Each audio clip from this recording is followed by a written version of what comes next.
Hey, pre-notification gang. No, I didn't go to the Jake Paul fight. I could not care less about that. I'm completely done with the whole YouTuber boxing thing. God, it's trash.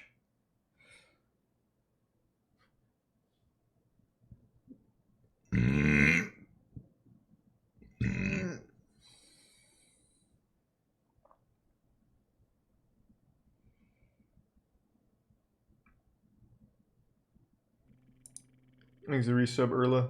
The Prime Huntley.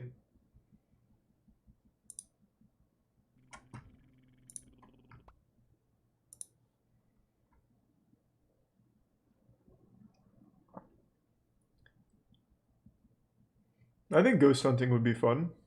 That could include the chupacabra. If we're lucky enough to find a trace of the chupacabra.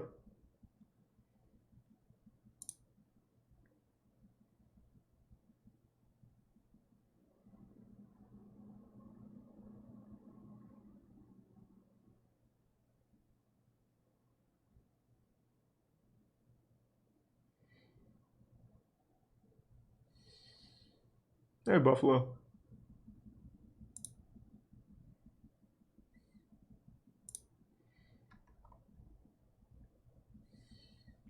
There's a Prime Gorfer. Oh, is there new channel? Is there new channel 5? Did you watch Cola? I watched Cola vs. Shuton, but I wasn't able to watch like the whole thing today. Thanks a good sub, Noah. I know he's in winner's side.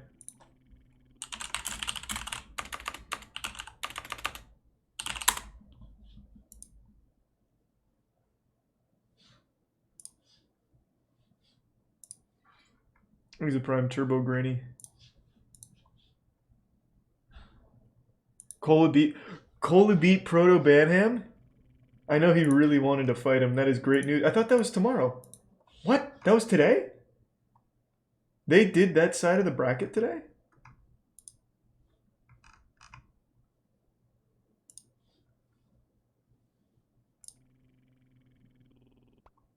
Oh, you're right. Thanks to resub Knee Slappa and Nate.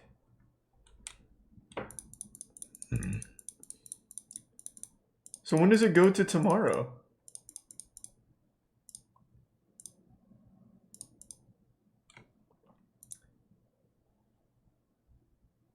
Yeah, I must have just missed it.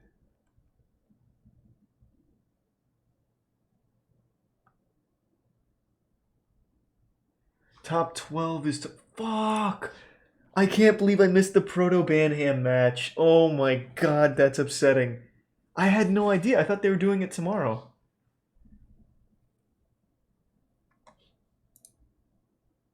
Thanks to resub Emperor. And the bits crowded and resub Ryan. Fuck, man! Thanks to resub Lauren. Epsilon the Prime Graves.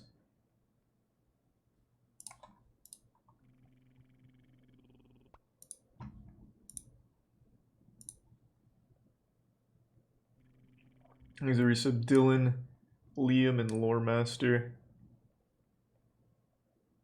Thanks to gift sub Phantom Cube. Alright. So does Cola play again tonight, or is that tomorrow? Thanks to resub Hobo, Dirty Rat, and gift sub I am trash. Or am I trash?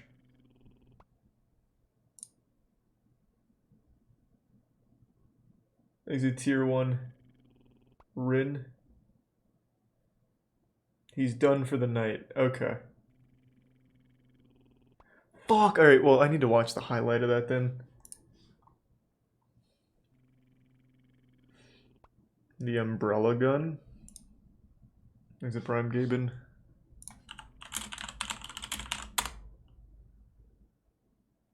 This. There's the resub Rado. And the resub Elliot and Zach. And Mo. Yeah, I didn't think Cola was playing again for tonight. I can't believe I missed that one. Thanks to resub Dino.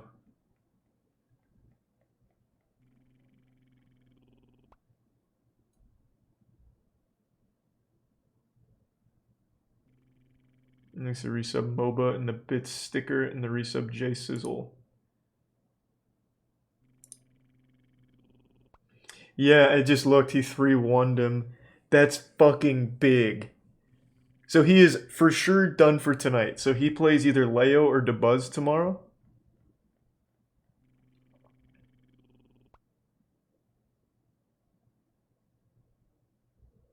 Thanks to resub Flames in the Prime Gym.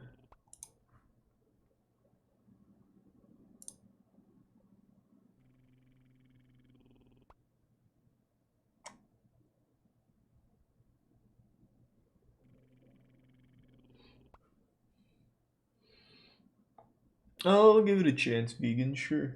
Thanks to Prime Person. I don't know about that, Ski. That sounds a little stale, but I'll look it up anyway. I don't know if I care about Barney's history.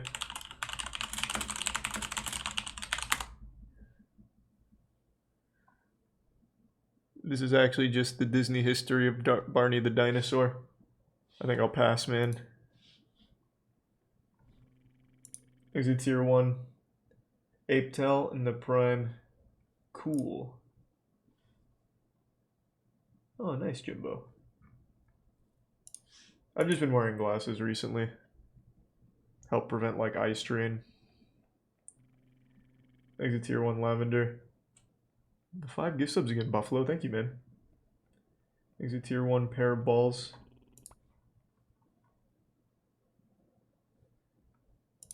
Yeah, I think I've seen plenty of the weird angel shit. This is a Prime Wormbo. So for sure, Cola is done for the night. It picks up tomorrow. Thanks to the resub No Rinder and Warmest Oranges and Drohan. Okay. Yeah, because tomorrow we're gonna be here all day because Cola's going the distance. I cannot believe he 3-1'd Proto Banham. That is so huge. Oh, that's fucking big.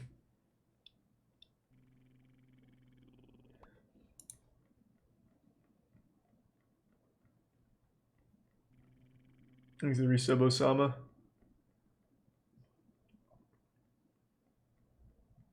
And they need the 5 gift subs in each player. Thank you for that, man.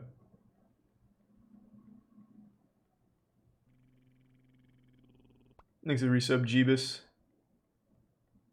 And the Prime Ramon. Yeah, I watched this game against Shuton. He fucking slammed Shuton. I watched that. And I thought since he went to winner's side that it would pick up tomorrow. I didn't know that. I just missed the Proto Banham match. Thanks to resub Pondy and gift sub Dungle.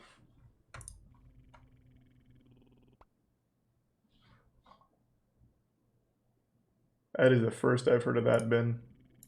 I don't even know where I'd find more info on that. Thanks to the resub Kyosha, Lafel, and the 5 gift subs again, Fox. Thank you, Fox.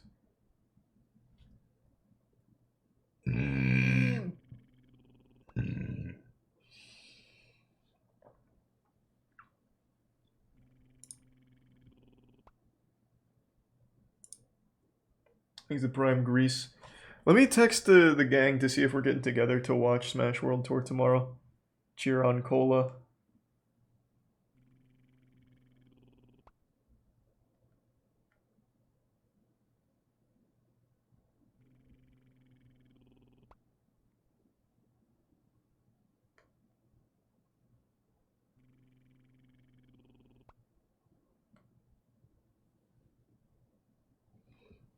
We do tier 1 JoJo.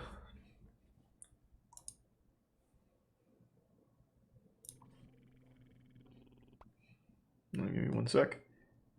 Thank you, the 6 gift subs, Jim the Kid. Appreciate it, man.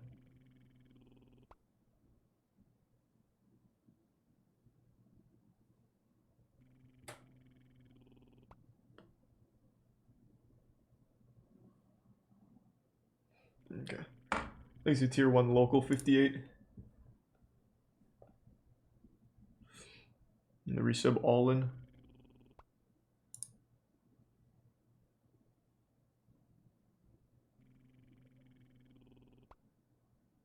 And the resub JFS. Hey, enjoy yourself at the concert. Hey, it's an open invitation to Dale from Detroit Urban Survival Fitness CrossFit, whatever the fuck it was, I don't remember. But yeah, if Dale wants to teach us the correct techniques, I'm down to give them a try. Thanks to tier 1 disc. The gift sub Lafel. No, I didn't see the Cola vs. Proto Banham. I thought they were done after the Shuton match. I thought he was done for the day. So I missed it, but I did see that he 3-1'd him. I'm gonna have to watch the VOD back. Yeah, see this umbrella gun shit. On the morning of September 7th, Like a tier 1978, fetal. Bulgarian writer and expatriate Georgy Markov was on his way to work at the BBC in London when his life took a fatal, if nearly imperceptible, turn. He was waiting for a bus near the Waterloo Bridge when out of nowhere he felt a sharp pain in the back of his right thigh, LeBron. like a bee sting or the prick of a needle. He turned around to check his leg, but found nothing out of the ordinary. He did, however, notice another man nearby in the crowd of commuters, bending over to pick an umbrella off the street. This man mumbled something that sounded like an apology in a foreign accent, then stood up, hurried across the street, and disappeared into a taxi. Markov initially thought nothing more of it, but when he arrived at the BBC offices, the dull throbbing in his leg had not lessened, and he discovered a small red wound had formed on the surface of his skin. Over the course of the day, Markov began to feel increasingly weak and ill. One of his co-workers noticed that he looked gray in the face. He really couldn't tell that he got shot. He didn't just be admitted to a hospital with a high fever that care. same evening. Markov, a dissident of the Soviet Union, an enemy of the state in his native Bulgaria, had been poisoned. It was one of the most devious acts of spycraft ever documented, and the umbrella incident stood out as an important clue. What happened during that fateful encounter on the street? Could an umbrella really have been turned into a secret weapon? And who was the mystery umbrella man? That's some Kingsman shit. Disappeared, never to be seen again. He's resub Pegasus, Chunk, Thongu, and give sub LeBron. The most ominous public threats to Markov had begun back in 1972, when the Union of Bulgarian Writers officially suspended Markov's membership. At the time, Markov was already living in London as an exiled dissident. I don't know if I really care to hear about the history of Markov getting assassinated. I just wanted to see the umbrella gun, to be honest. He laid stories of how Bulgaria's General Secretary, Todor Zhivkov, and his inner circle lived, and the disinformation they spread began to find their way into homes and minds back in the Eastern Bloc. Markov received warnings from the state, delivered through his family. Still, the case thought it much more likely that something like a gas pistol would have been used, and murder. Though many KGB defectors have come out in the decades since and claimed without a shadow of a doubt that the secret police were indeed behind the attack. Yeah. I thought they were going to show the umbrella in action or something. Here's an hour-long documentary on it, I suppose.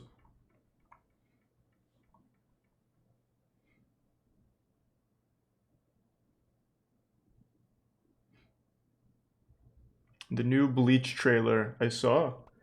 Thanks to the resub Dior. Have a good night, Ghosts. Thanks to the bits Blitzed and the Prime Drip. Hopefully with Bleach they completely change the ending to it. That would be cool. Thanks to resub Choctaw. And Genix. Check out Street Beefs, it's better Slap Mountain. What a weird comparison. Street Beefs is nothing like Slap Mountain at all.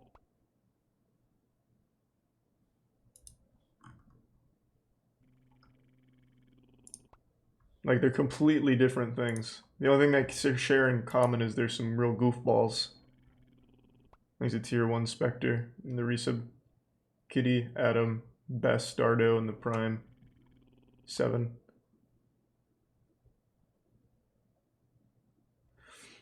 The manga is continuing, so they aren't going to change anything. They're going to continue the Bleach manga? Nice.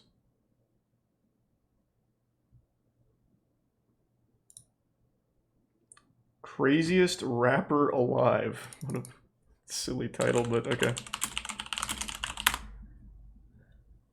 The world's wildest raptor. Well, rapper. Sorry. I started combining different parts of this title. So what am I looking for? I'm assuming it's not this, because that's not the title.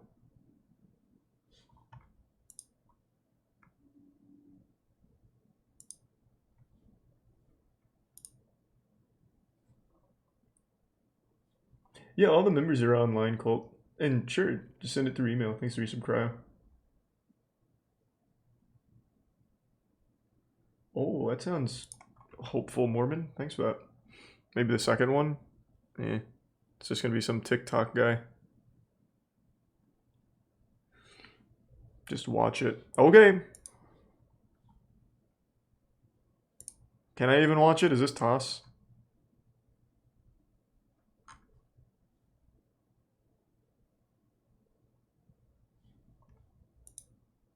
Probably is. I'm not even gonna risk it.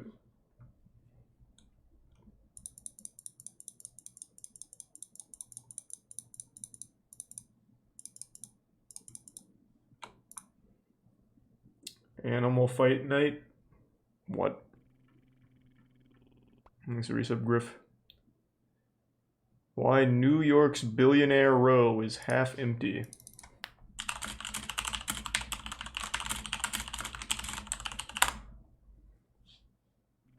This is 30 minutes. Better capture me. This is Like Brian Billionaire's Row. Bruce. You've probably seen these buildings on social media. They're a stretch of homes in New York City that only the I'll look that up in world's a minute, richest Tommy. people can afford to live in. Billionaire's Row here in New York City set off a super slender skyscraper revolution. Today, those towers are an astounding display of wealth, prestige, and engineering firsts. But they're also Pretty cool. kind of empty. Back on the ground, finding an apartment for us Thanks, Resub non-billionaires Lunar. is, well, take it from a New Yorker. I'm New York sorry to City hear that. It's housing terrible. is a I'm wishing you the scam. best. It is a scam. Woo!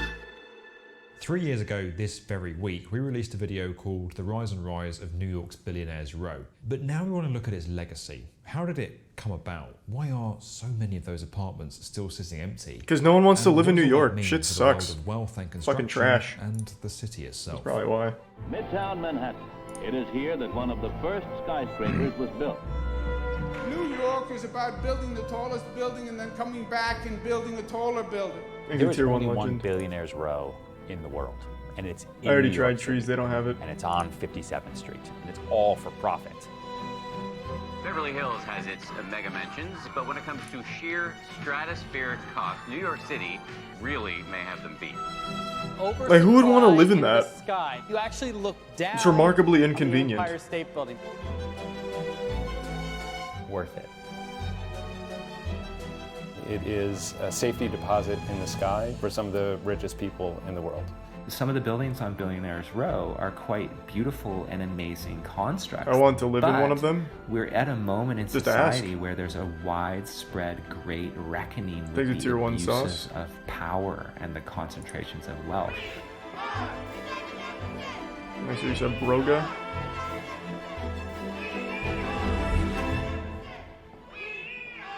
I don't know if I care to watch 30 minutes of why no one wants to live in a really inconvenient place. I can kind of already gather as much. Just south of Central Park sit some of the most Thank you, exclusive for the Prime homes anywhere Crawford. in the world. There are Resub no Lotus. official gates to Billionaire's Row, but the name refers to a handful of buildings on and around West 57th Street. Nestled alongside iconic New York landmarks like Carnegie Hall, the Russian Tea Room and the Plaza Hotel, you'll also find 432 Park Avenue, 53W53, 111W57, 157, Skip and to minute Central Park 15. Tower. Why was A it little minute further 15? out, you have 220 Central Park South. Wow. For all the effort, money and planning that's gone into these buildings, it struck me just how many of the units seem empty. But once I started to look into it, it actually made a lot more sense. And it turns out there's a couple of different reasons for it. Thanks for 5 They're good either subs, Grandissimo. unsold Thank you for that, or man. simply unoccupied. In fact, there are quite a few Billionaire's Row properties still on the market. And Yeah, that's not seeming too wild and wacky. I just don't think anyone wants to live in New York. Shit's awful. I mean, it's a horrible place to live.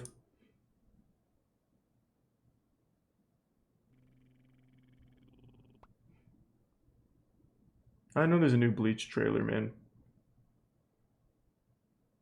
It seems fine.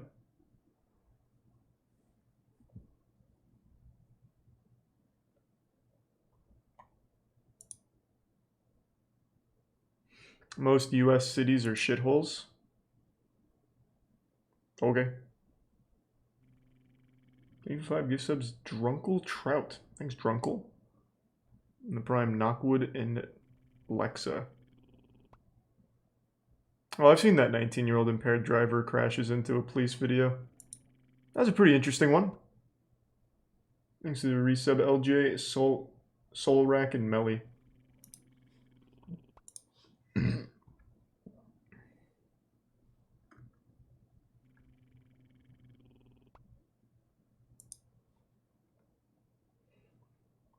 Why do so many people want me to see Konbini Confessions? I literally can't. I tried watching one of those on streams and immediately there were titties. I obviously can't watch shit like that.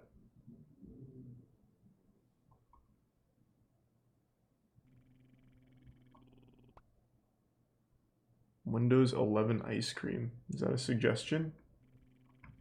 Okay.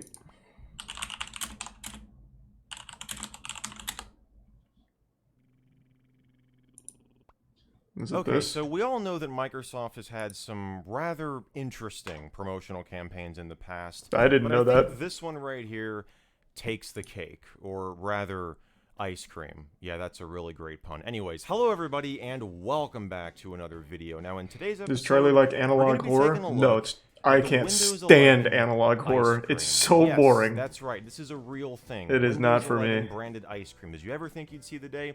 Well, if you were in New York City on October 5th, Windows 11's launch, chances are you probably at least heard about this, or maybe you were out of town that day and completely missed this entire thing. But Microsoft decided to celebrate Windows 11's launch by giving away free scoops of an exclusive That's kind of sweet, though. flavor That's of nice. ice cream called Bloomberry, named after Windows 11's default wallpaper. So if you were in New York City, and if you happen to walk into one of the Mikey Likes It ice cream locations, you could walk away with a free scoop or two of this Bloomberry ice cream. Of course, it that looks was good for a limited time, and anyone outside of New York City, well, you just missed out. That is until Microsoft decided to bring this flavor back earlier this month if you have $80 in your bank account. Yes, $80. That's how much this costs. And it looks like it price, cost $80 bucks. 4 pints of ice cream. 4 pints. That's a lot of money for 4 pints of ice cream. It's a lot of money for ice cream. The only thing nice general, about New York, what, Windows 11 ice cream? Most of this goes to the shipping cost, I would suspect, because this gets shipped to you overnight. UPS next day air. So for $80, are most people going to buy this? No, I mean, this is not $80 is not for ice cream. I mean, come on, guys. But when I first heard about this, I said, I have to buy this for the channel, because this is something right up this channel's alley. Just one of those really bizarre Microsoft-related things. Limited edition Microsoft-related things. So, I think it's sweet. I wish it didn't cost that much. Let's go ahead and open this thing up. I bet it tastes great. And see what it's all about. So this is packaged in dry ice, as you would expect from something perishable that is shipped to you. So, we're going to put on some gloves. Thanks the Prime Dirty Dan. I'll do Cuphead again soon. So there it is, guys. Windows 11 Bloomberry ice cream, and here's the little thing they include from Goldbelly. Goldbelly Food Love. Yeah, and here's the founder and CEO. Here's a message from him. That's the founder and CEO. He looks like that guy from Everyone Loves Raymond. If he had like a shaved head. Nice. I honestly bet it tastes great. So I really yeah, do. if you want to read that, there you go. But what we're interested in is, of course, the ice cream itself. So, pretty neat packaging. You've got the Windows 11 wallpaper on the pint itself here. And, oh yeah, guys, there it is. So, even the ice cream itself contains kind of the same colors that the wallpaper contains. I assume it's berry, blueberry of some kind. I don't know much else than that. Like, I don't know what's in this. I haven't looked at the ingredients. So, we're going to try this out. We're going to do the first ever. Is it sad I might actually buy this? Test. I'm not your dad, man. You can buy it if you want. I don't care. All right. I've never seen that color of ice cream, so that's unique. In the bowl here, and let's try this out. Oh yeah, that is blueberry. That is absolutely blueberry. I mean, there's like little frozen blueberries in it. Okay, there's like little chocolate like mini M&Ms almost. Yeah, it's kind of like a blueberry mixed with chocolate. That sounds good. Very interesting. Definitely very interesting. I mean, yeah, it's good. Is it worth $80? Fuck yeah, it is. No, it's not. Like, I would not pay $80 for this on a regular basis, that's for sure. Of course, I just bought it for the novelty, for this channel, and just to try it out. And yeah, I mean, that, I guess that concludes the official MJD taste test. Nice. Of Windows 11 Bloomberry ice cream. Well, I'm definitely not going to order it or anything, but now I know for sure. The ice cream's pretty good. Thanks for resub, Carl. So what was it? The $7 million glass house?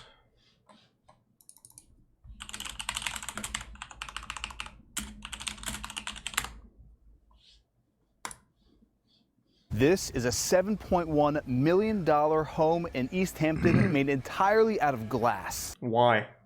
Why would you want to live here? This actually just looks like something out of The Sims when you want to spy on your family. This looks absolutely miserable. Jesus Christ. It looks like the music video to Underoath's Writing on the Wall. Very obscure reference, but that song used to slap. My name is Eric Conover, and I'm going to take you on a tour of this one-of-a-kind mega mansion.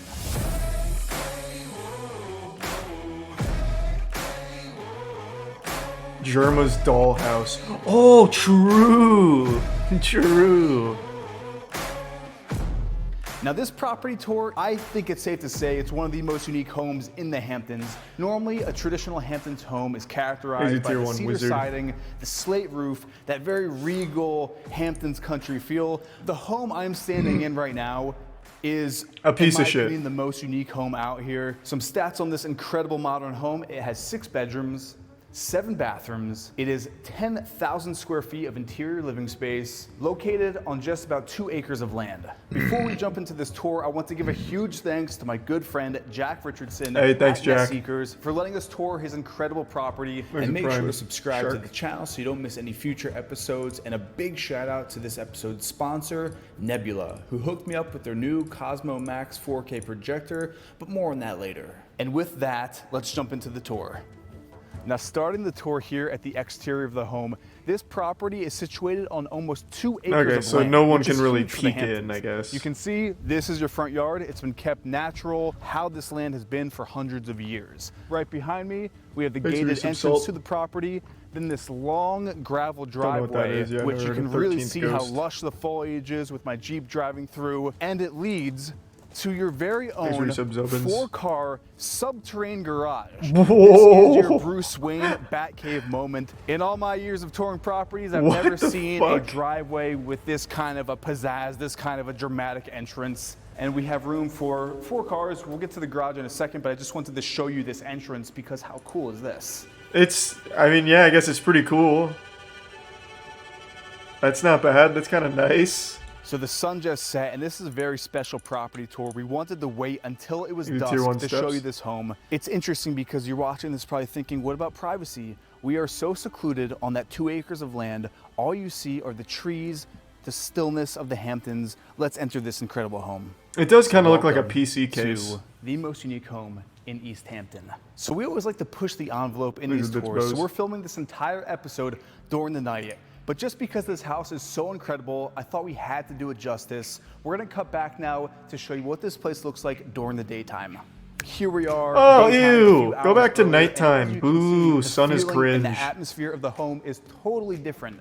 The number one thing I love about this home, granted the fact that there are no walls, is all of the sunlight that comes into this home. It faces southeast, so the entire day you're getting that sunlight. Any window you look out of, you're just immersed in lush green Hamptons nature. It has a really soothing effect to the house that I haven't really seen in a home in this area. Looking above, I didn't point this out at night because, you know, it was night, but we have a skylight above the entirety of the house, which is 16 foot by 55 feet long. And while I have you here in the day, I want to head upstairs real quick. I don't want to give away too much because, you know, the tour hasn't started yet, but let's head upstairs. When you get up here, you really see the perspective of the entire home. But again, we'll get to that later in the nighttime tour. But welcome to the primary bedroom.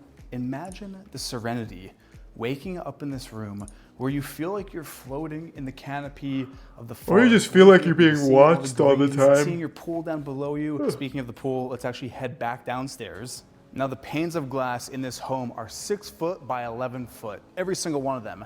And the far back wall of this home actually totally opens up. Oh, that's a really good point. This place is gonna echo like a bitch. It's just completely open and empty space. There is no chance you'll be able to have like any semblance of like, I don't know, soundproofing any of these rooms or anything. It's all too open. You feel it? That's not gonna stop. Look at the size of it. It's gonna echo like an absolute fucking madhouse.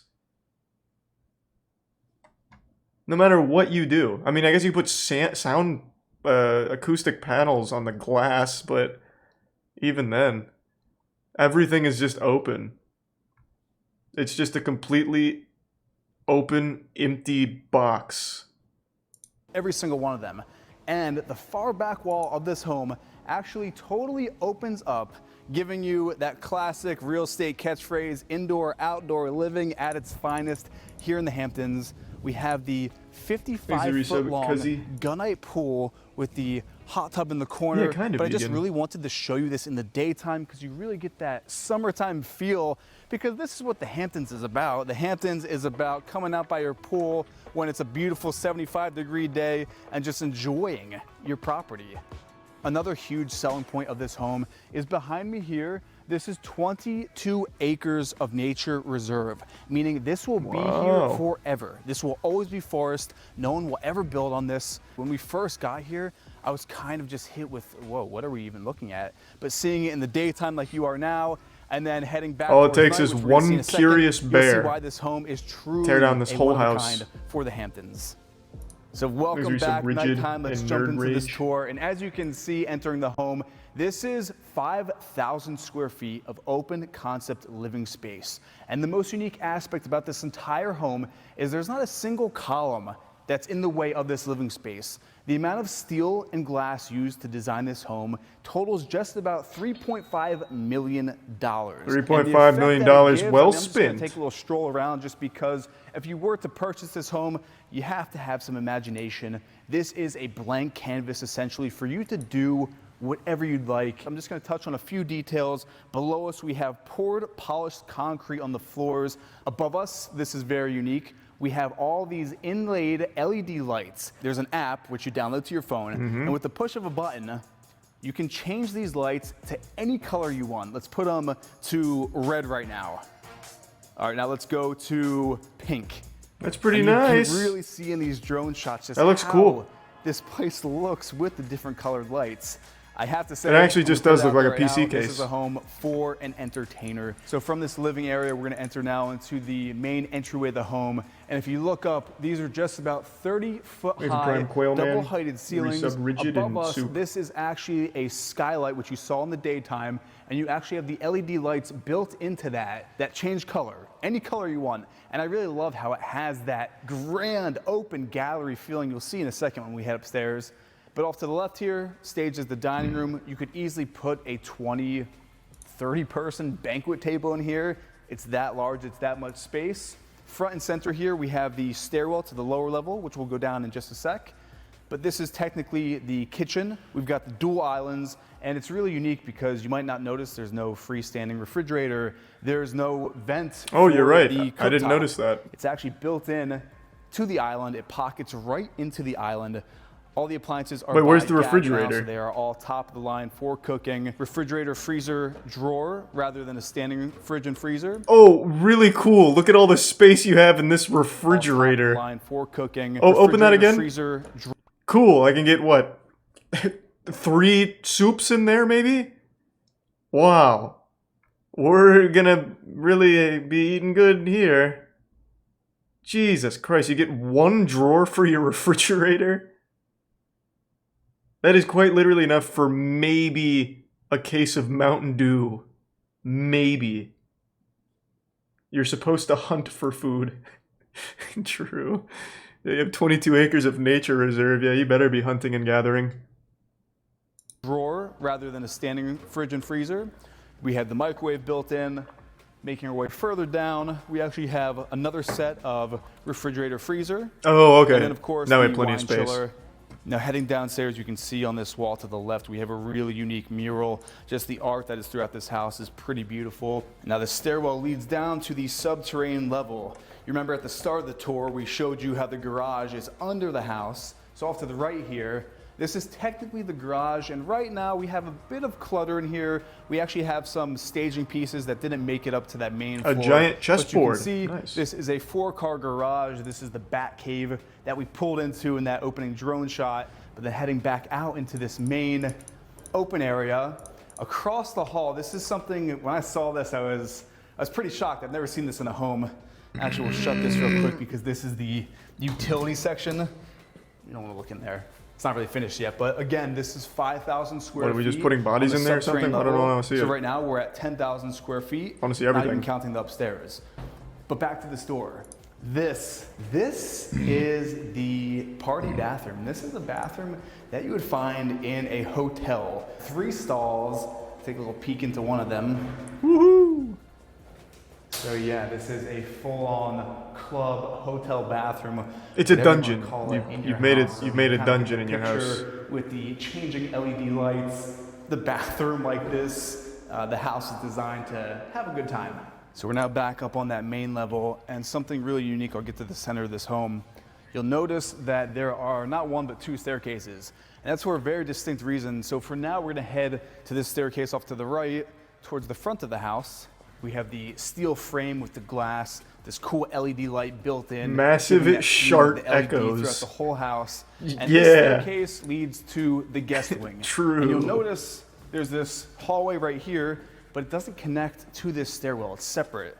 So the guest wing is kept separate from the primary, the owner's wing, which we'll get to in a second. But first, let's head in and show off a guest bedroom. The first thing you notice is the lighting. There's no lighting overhead. It's all built in down to the floors, which I've never seen that in a home. It's a very unique choice. Off to the right here, every single guest It's a bedroom stupid has choice. ensuite bathrooms. But then heading into this guest bedroom behind me, very decent sized, very modern and minimal staging. We'll cut to a daytime B-roll. You can really see just how serene it makes you feel, like you're almost floating in the canopy in that lush green Hamptons foliage. Back to the nighttime, we're gonna head out of this first guest bedroom to the gallery hallway in the guest wing. And I'll let Nico get some space here to really show you just the perspective and the depth for this hallway. Again, we have all those awesome lights built in, recessed into this wall. The owner has all these old school vintage movie posters. I love that. And then off to the corner here, we have the second guest bedroom, the third one, and now these are all pretty much the same, so I'm just gonna skim over them. And then the fourth one we'll actually head into here, just to give you a little look. So I just made my way down the guest wing stair. $7.1 million and you live like a college dorm here? What is this? What the fuck? You kidding me with this? This is garbage. This is actual motel setup. $7.1 million? What is this? I just made my way down the guest wing stairwell, walking back across the home because like I mentioned, you cannot access the primary wing, the owner's wing of the house, from that staircase. Now, I've never seen that in a home where there is that level of disconnect and privacy from the guest wing to the primary wing of the home. During the night, you're looking in on the master bedroom. You're not looking out. You can see from that drone shot just the perspective of what this place looks like from the outside. From the bedroom area, the master wing flows into this. I've never seen a bathroom like this. It is clad in porcelain and marble. There's even marble on the ceiling. And this is just so unique. What is this awful design? Jesus Christ! Your shitter is underneath your shower heads. That's fucking horrible. Why would you want to sit on a toilet that's going to be fucking surrounded by water?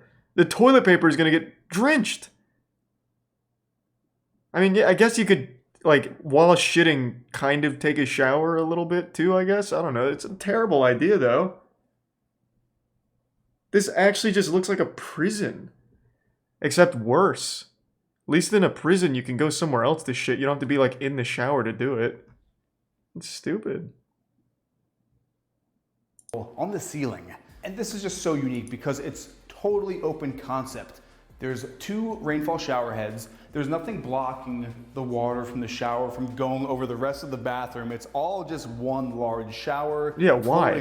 Why though? Vanities with these full-length body mirrors with that LED light strip wrapped around the entirety of the mirror. But then from the bathroom, we are now entering... Oh, also, I just noticed, yeah, it's just right in front of the glass. You have to close the drapes in order to get privacy, but those drapes are going to get drenched because the entire fucking room is a shower.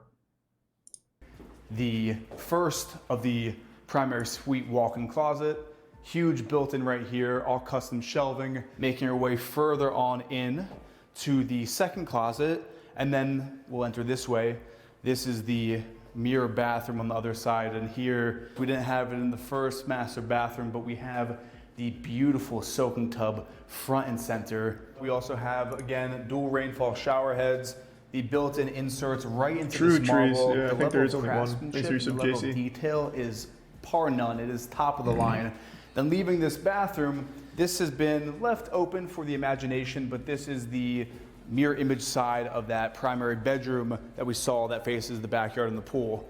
And just for perspective, you can see this is a huge space, and it's really up here. This is truly just a horrible house. On that double height ceiling, where if you were having some kind of event, you could look down at your entire party down there. Just admire your house, the symmetry of this place. Thanks for the big raid, You can stand right here, dead center. Thank you, Give welcome. a speech to all of your guests. Thank everyone for coming out. Hope and you like just shitty houses. marvel at this architectural masterpiece, this modern mega mansion here in East Hampton.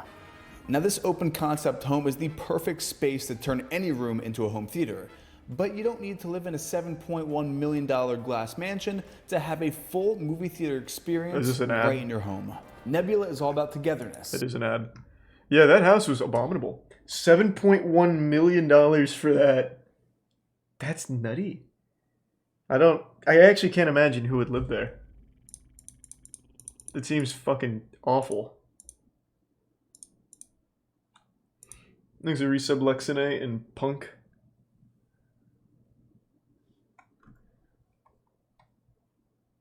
Paying for an empty car dealership.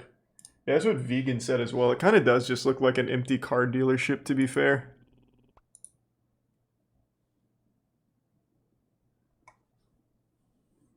Thanks to resub Hazardous. Making the world's most expensive water.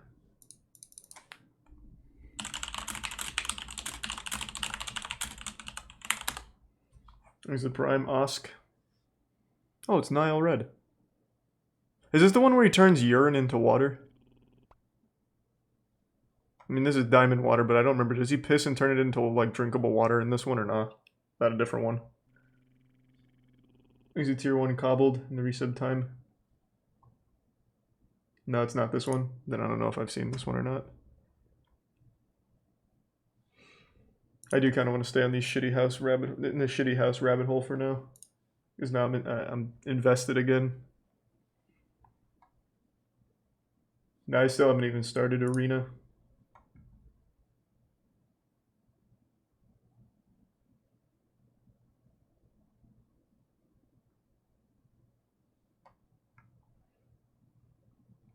Go down the cologne guy rabbit hole. You're talking about Jeremy Fragrance, right? Is that his name? Or Jerry Smells or some shit? I don't remember.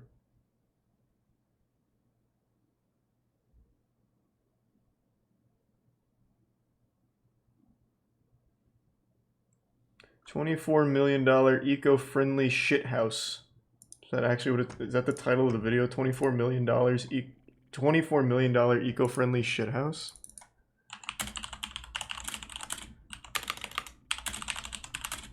I'm just gonna try house. Okay. Yeah, it's okay.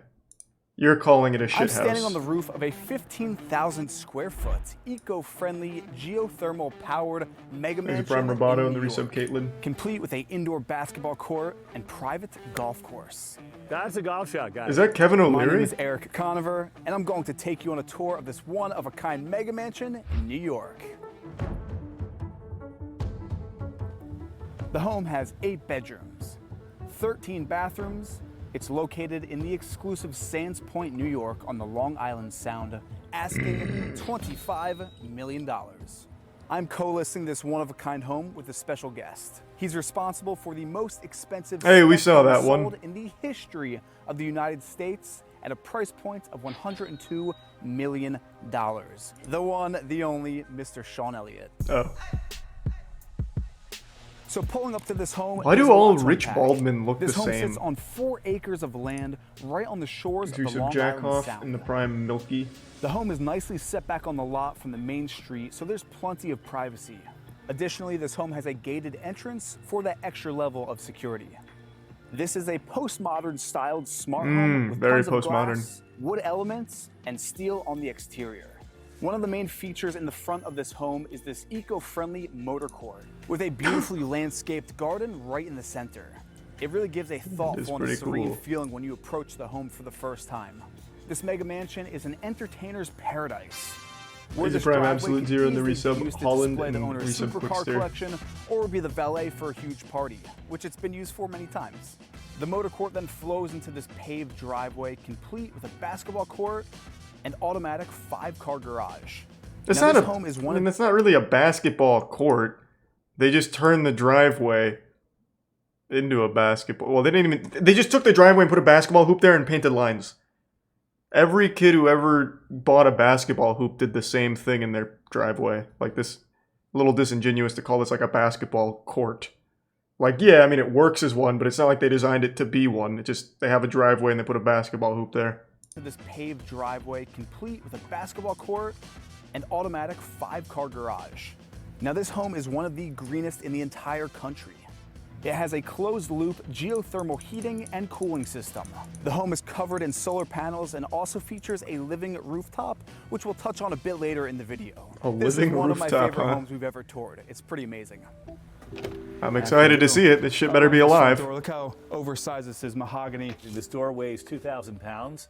So this door is not only here because it looks beautiful, it's here for your protection. All right, let's head inside. Oh my gosh. This might be the most impressive entryway to a home I've ever seen. There's so much open space. There's a lot going on. Let's just break this down section by section since this is open concept. This is 16,000 square feet, a total open concept. You're looking at 40-foot ceilings Wow. and 40 feet of glass. Is Tier Here we 1 are, Mini we're in and the empty Tier 1 foyer, Jorge. and there's different vignettes for seating. The Resub first Red Eyes. vignette is more of like a formal living room. I've noticed that the furniture in here is extremely elegant. What is the price for the staging in this home? This furniture was made custom, specific for this house. Actually, it's Roche Bourgeois. The value is $2 million in the furniture alone. Rouge Bourgeois, huh?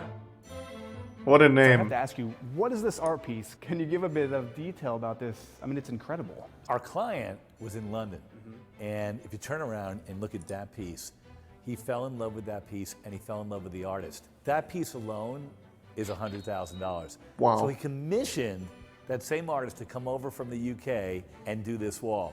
And if you look at it, it's people and it's hands and it's his and it's hers. And this piece alone, $250,000. How cute. Not only is As far as expensive art goes, at least that doesn't look If you take a awful. look at that piece out the window, that chess piece. That looks is like shit. $150,000.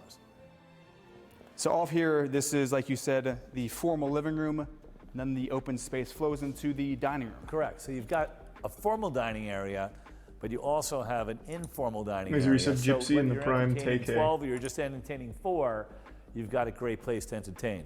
So from this dining area, the home flows into another nice lounge area. I love this fireplace. Could you explain a bit more about this built-in right here? Certainly architectural, but what's so cool about it, this is an eco-friendly fireplace, and it burns just alcohol. And I'm not talking about Don Julio 1942. I'm talking about clean alcohol So it has no pollutants that go in the atmosphere. And this Wow. area, to me, you know, I That's a love cool that you have idea, I vignettes guess. of seating inside, and then you have vignettes of seating outside. So really, this room brings the outside in and the inside out.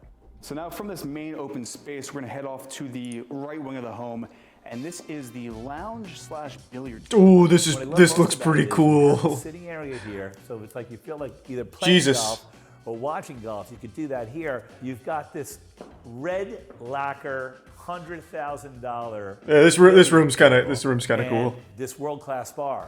If you check it out, you've got 3 Sub-Zero refrigerators, each one capable of holding 120 bottles of your favorite vino. So you got 360 bottles here. You can entertain anywhere from 100 people to 1,000 people at this house. But what you've got here is you've got dishwashers, ice makers, refrigerations, freezers. This refrigeration alone, somewhere around $50,000. So this is essentially the type of bar that you would have in any 5-star establishment around the world. 100%. There's so much more for you to see. Let's go check it out. When you do have, what was it, 15 or 16,000 square feet? 16,000 square feet. It's a lot of real estate to cover. It is, and you've only probably seen 10% of this house. So when you come in this area, again, this beautiful fireplace supports not only this vignette of seating, but this really cool. So far, it's not a casual horrible living area. piece of What I shit. love most I'm about kind of this surprised. Eric, it overlooks the Long Island Sound and overlooks your indoor pool. You know, it's just Thanks, Resub Zombie. calling your name right from here. It's just extremely relaxing. To me, this house is like one big decompression chamber. This is the breakfast room, and this can be used for breakfast, lunch, and dinner. I would hope kitchen so. is very simplistic. And Would hope it it's doesn't just designed shut so down that after you don't see breakfast. any appliances except for this espresso cappuccino maker and this microwave. Other than that, you see nothing. In addition, this house has what most houses don't have, but they did 100 years ago. This house has a chef's kitchen. Everything Oh they've done, my they've God. done at the highest level. You've got Gaggenau appliances. There's There's some more R2 than and Cynical. $100,000 in appliances in this house alone. Eric, do you? Why was he striking like a superhero pose here? Eric, do you want to go appliances in this? Look at that. God damn, Eric is really fucking power stancing on Sean right now. Looking like an android in here. To be fair though, this place isn't bad. Like, this place is pretty cool. I don't know about this whole chef's kitchen thing, but whatever's going on with this wallpaper, I'm about it. In this house alone. Eric, do you want to go upstairs or do you want to go downstairs? Let's go down, because I know you were mentioning that the entertainment floor in this house is, As you we guys saw in saw in red. the intro, there's a lot down here. Let's check it out. Tier 1 camper. Welcome to the entertainment floor. We've got 6,000 square feet. What do you want to do first? It's very interesting because I've seen entertainment floors in homes of this caliber, and I've never seen a basketball court right smack when you get off the stairwell. So we want to check that out first. Let's go. How do you would basketball? You want to go one-on-one? Can you dunk this? You can palm it. Dude, you can dunk this. Come on, you're 6'5"? If you can dunk this ball, I'm going to double your commission on this sale. Oh! Nice.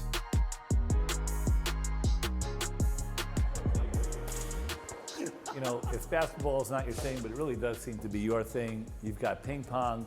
You've got a world-class fitness center here for working out. If you decide World to work out, class? this would be a There's place to do it. But like this 3 house items. was really built for someone who loves golf, and we have a world-class $75,000 golf simulator. And the birds you're hearing are a simulation to make you relax, right? So, you know, grab a 7-iron, pick up a club, pick up a ball, practice your swing. True You've vegan. got over 1,000 courses loaded into this database. I'm gonna grab probably a 7-iron. He's a tier 1 rin pet, rin or rin pet. Experience. See if we can put this on the green. Trash. Crazy golf simulator, the home gym. Gonna head back across this main section, past the ping pong table. And Sean, you mentioned that there was not just a pool in this home, but a spa? Not just any spa. We're talking about a world-class 5-star spa that you're just walking into. You've got an indoor pool, you've got a steam room, a sauna, you've got a massage room, and you've also got that jacuzzi. World class And like indeed. you know, we see a lot of nice homes. I've never seen a home He's a tier 1 clueless that in the has prime so anus. many amenities And the first thing I noticed when walking into the spa is there's no humidity in here. There's a system in here that gets rid of the humidity, and that's $500,000. I think when you get into the class of ultra luxury, you do everything right. And the one thing about this client, this home, is every single component of this home, from the finishes to the materials, is world class, down to the mechanicals, are the best of the best.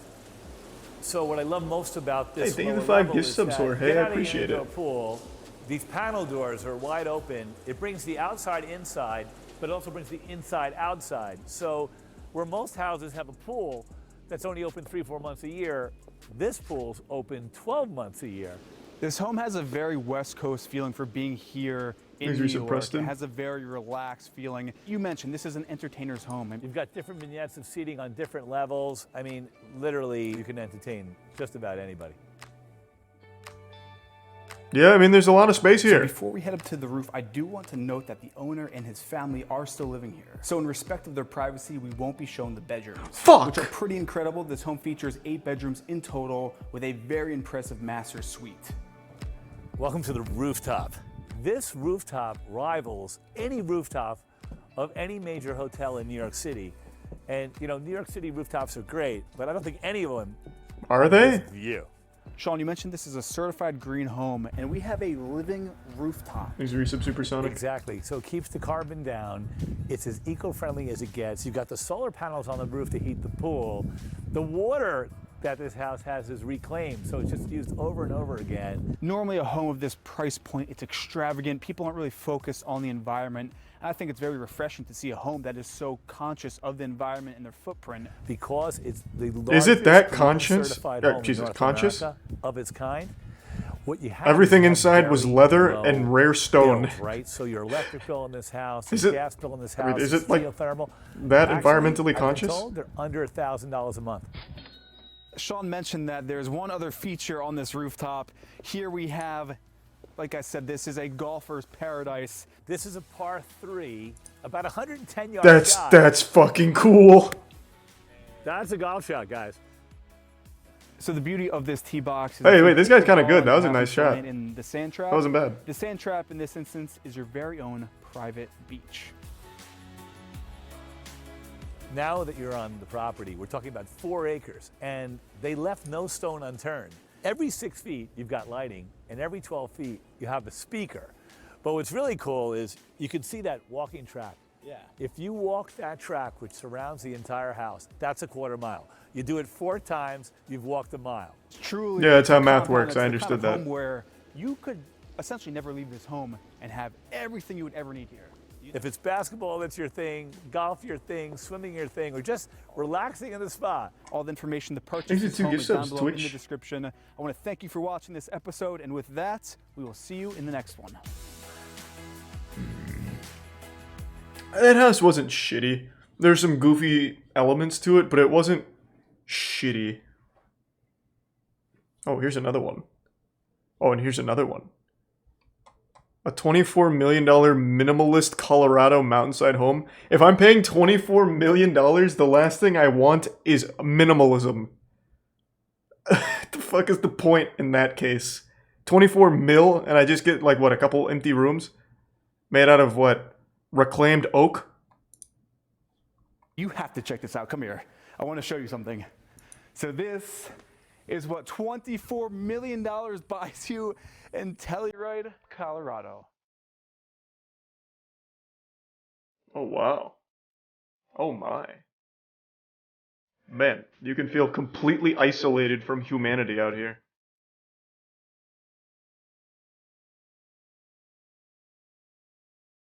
Jesus. I'd actually kind of like encourage a cowardly dog just in the middle of fucking nowhere. There is nothing around this house.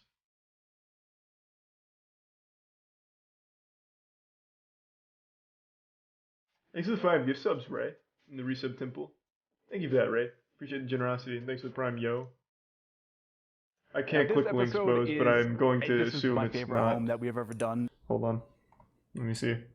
Maybe I can copy and paste it. Thanks for the gift sub, Doc. Tell me what it's called, Bose, and I'll make another tab for it, but I can imagine it's not actually one of the lost ones. It's probably just a re-upload. And I also can't click links Twitch, so please just tell me what the title is. Yeah, I can't even copy and paste it. I've said that a few times, but this is truly my favorite home. As you can see behind me, we are here in the beautiful Telluride, Colorado, and we're about to tour this modern architectural masterpiece that has been built into the side of this hilltop here in Telluride.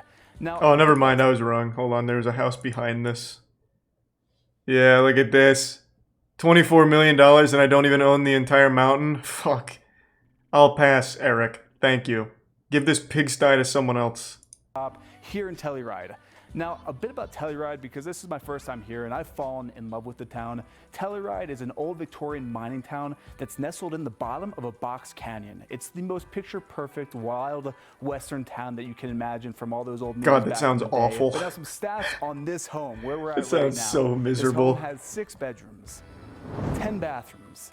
It's just under 12,000 square feet of interior living space, and it's situated on 35 acres of prime mountainside real estate. And this beautiful home is listed for $24 million. Now stick around to the end of the video because we're gonna sit down with the listing agents, who I'd like to give a huge thanks to for letting us tour this incredible property. I believe Josh is actually here and we're gonna sit down with him.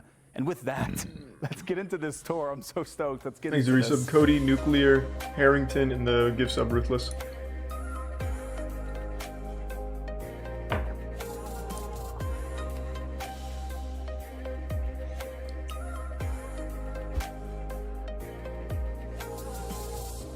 This place doesn't seem bad.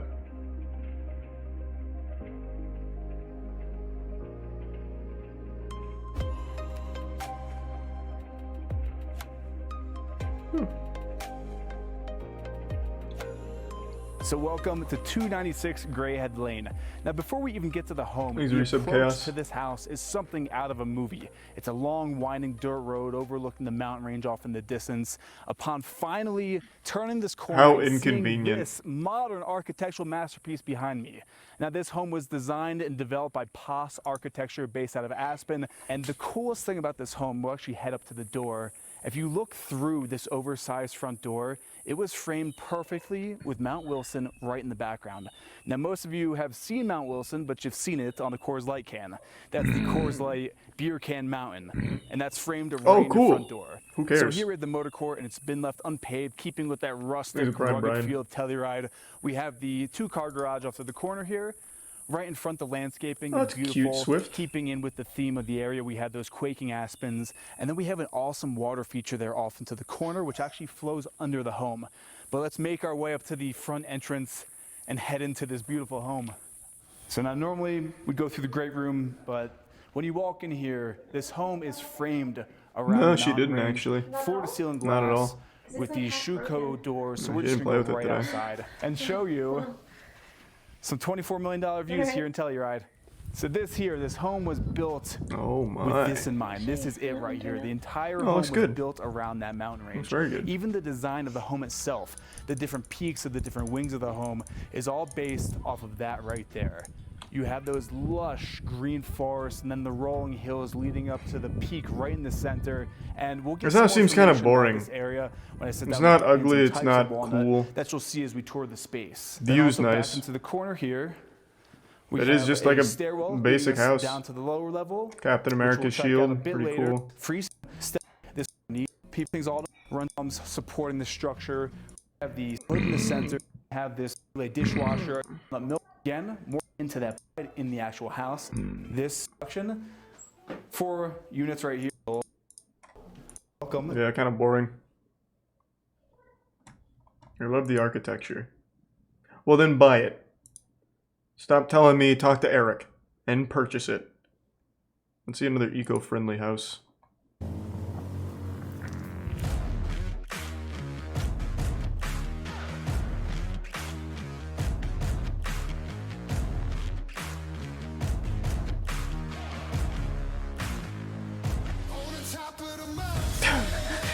This is a pretty intense intro. I feel like the Avengers are gonna land on top of this house.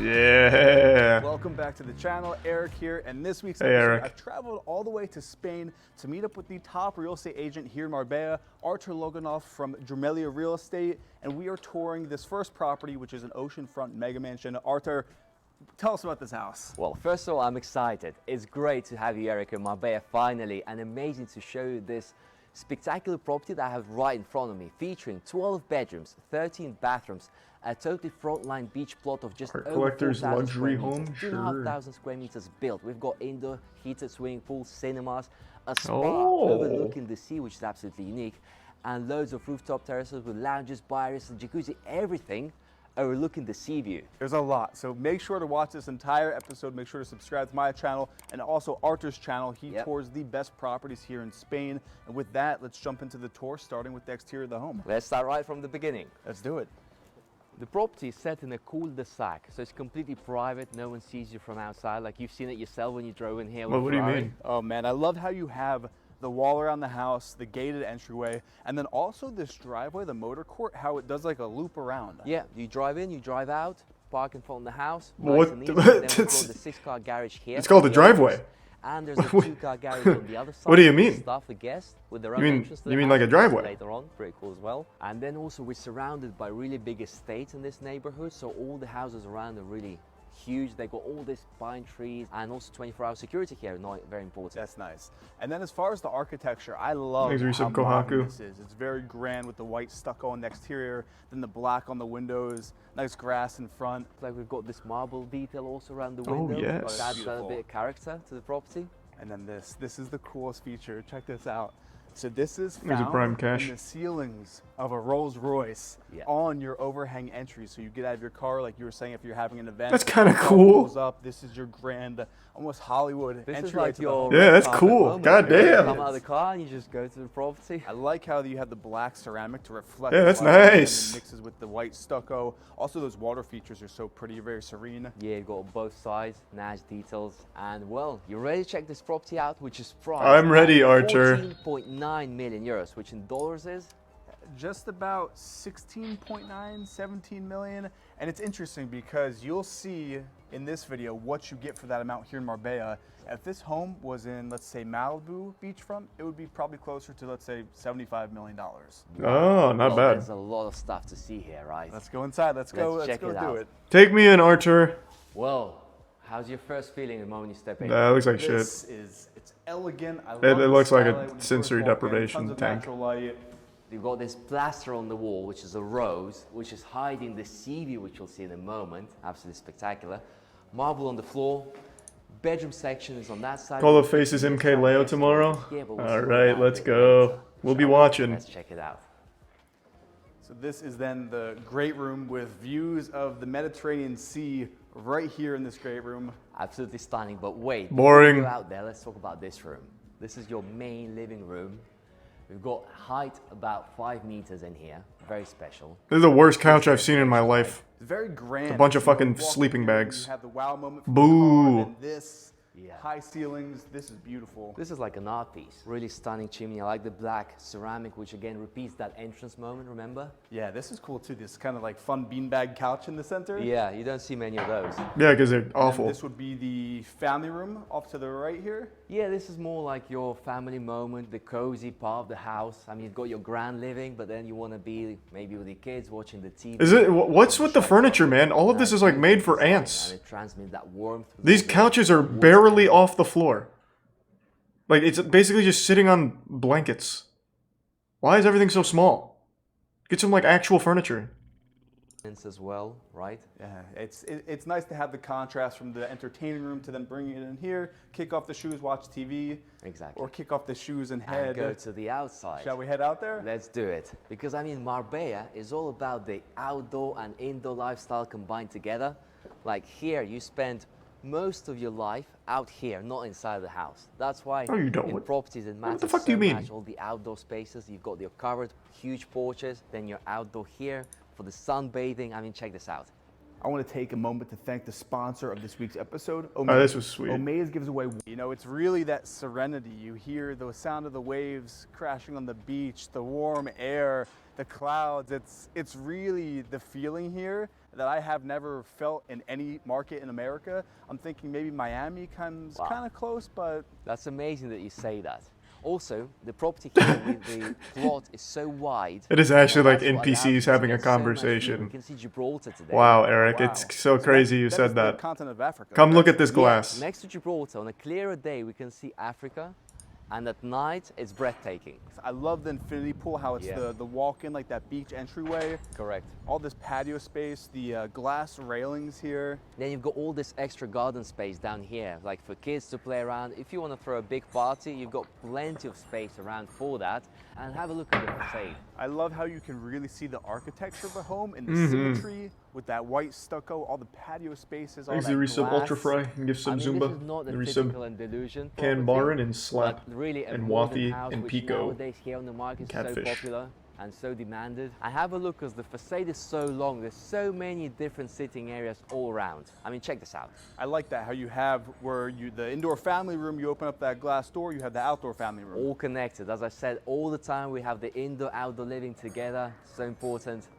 And even this. So this is that Rolls-Royce star ceiling again here outside. The moment we added the entrance, that's right. We've got the heating system as well. At Yep, night we'll it's be still watching chilly. Cola tomorrow We're for gonna be sure. out here anyway. Oh yeah, I'd be out here all the time. Exactly, 24/7. When you look at properties in Marbella, people that know, they value this space way more than anything else. Imagine you have a nice dinner, you have your entire family out here, you even have this hanging swing to chill from. Yeah, like your meditation corner, read a book, watch a YouTube property of Eric. I'm not gonna sit down though because I'm still a little bit jet lagged and I will nod off. Probably, Take a I'll cat have nap. to do the tour Yeah, myself. let's keep on going. We've got music. Oh, Eric, you everywhere, jokester. Inside, out, all the time.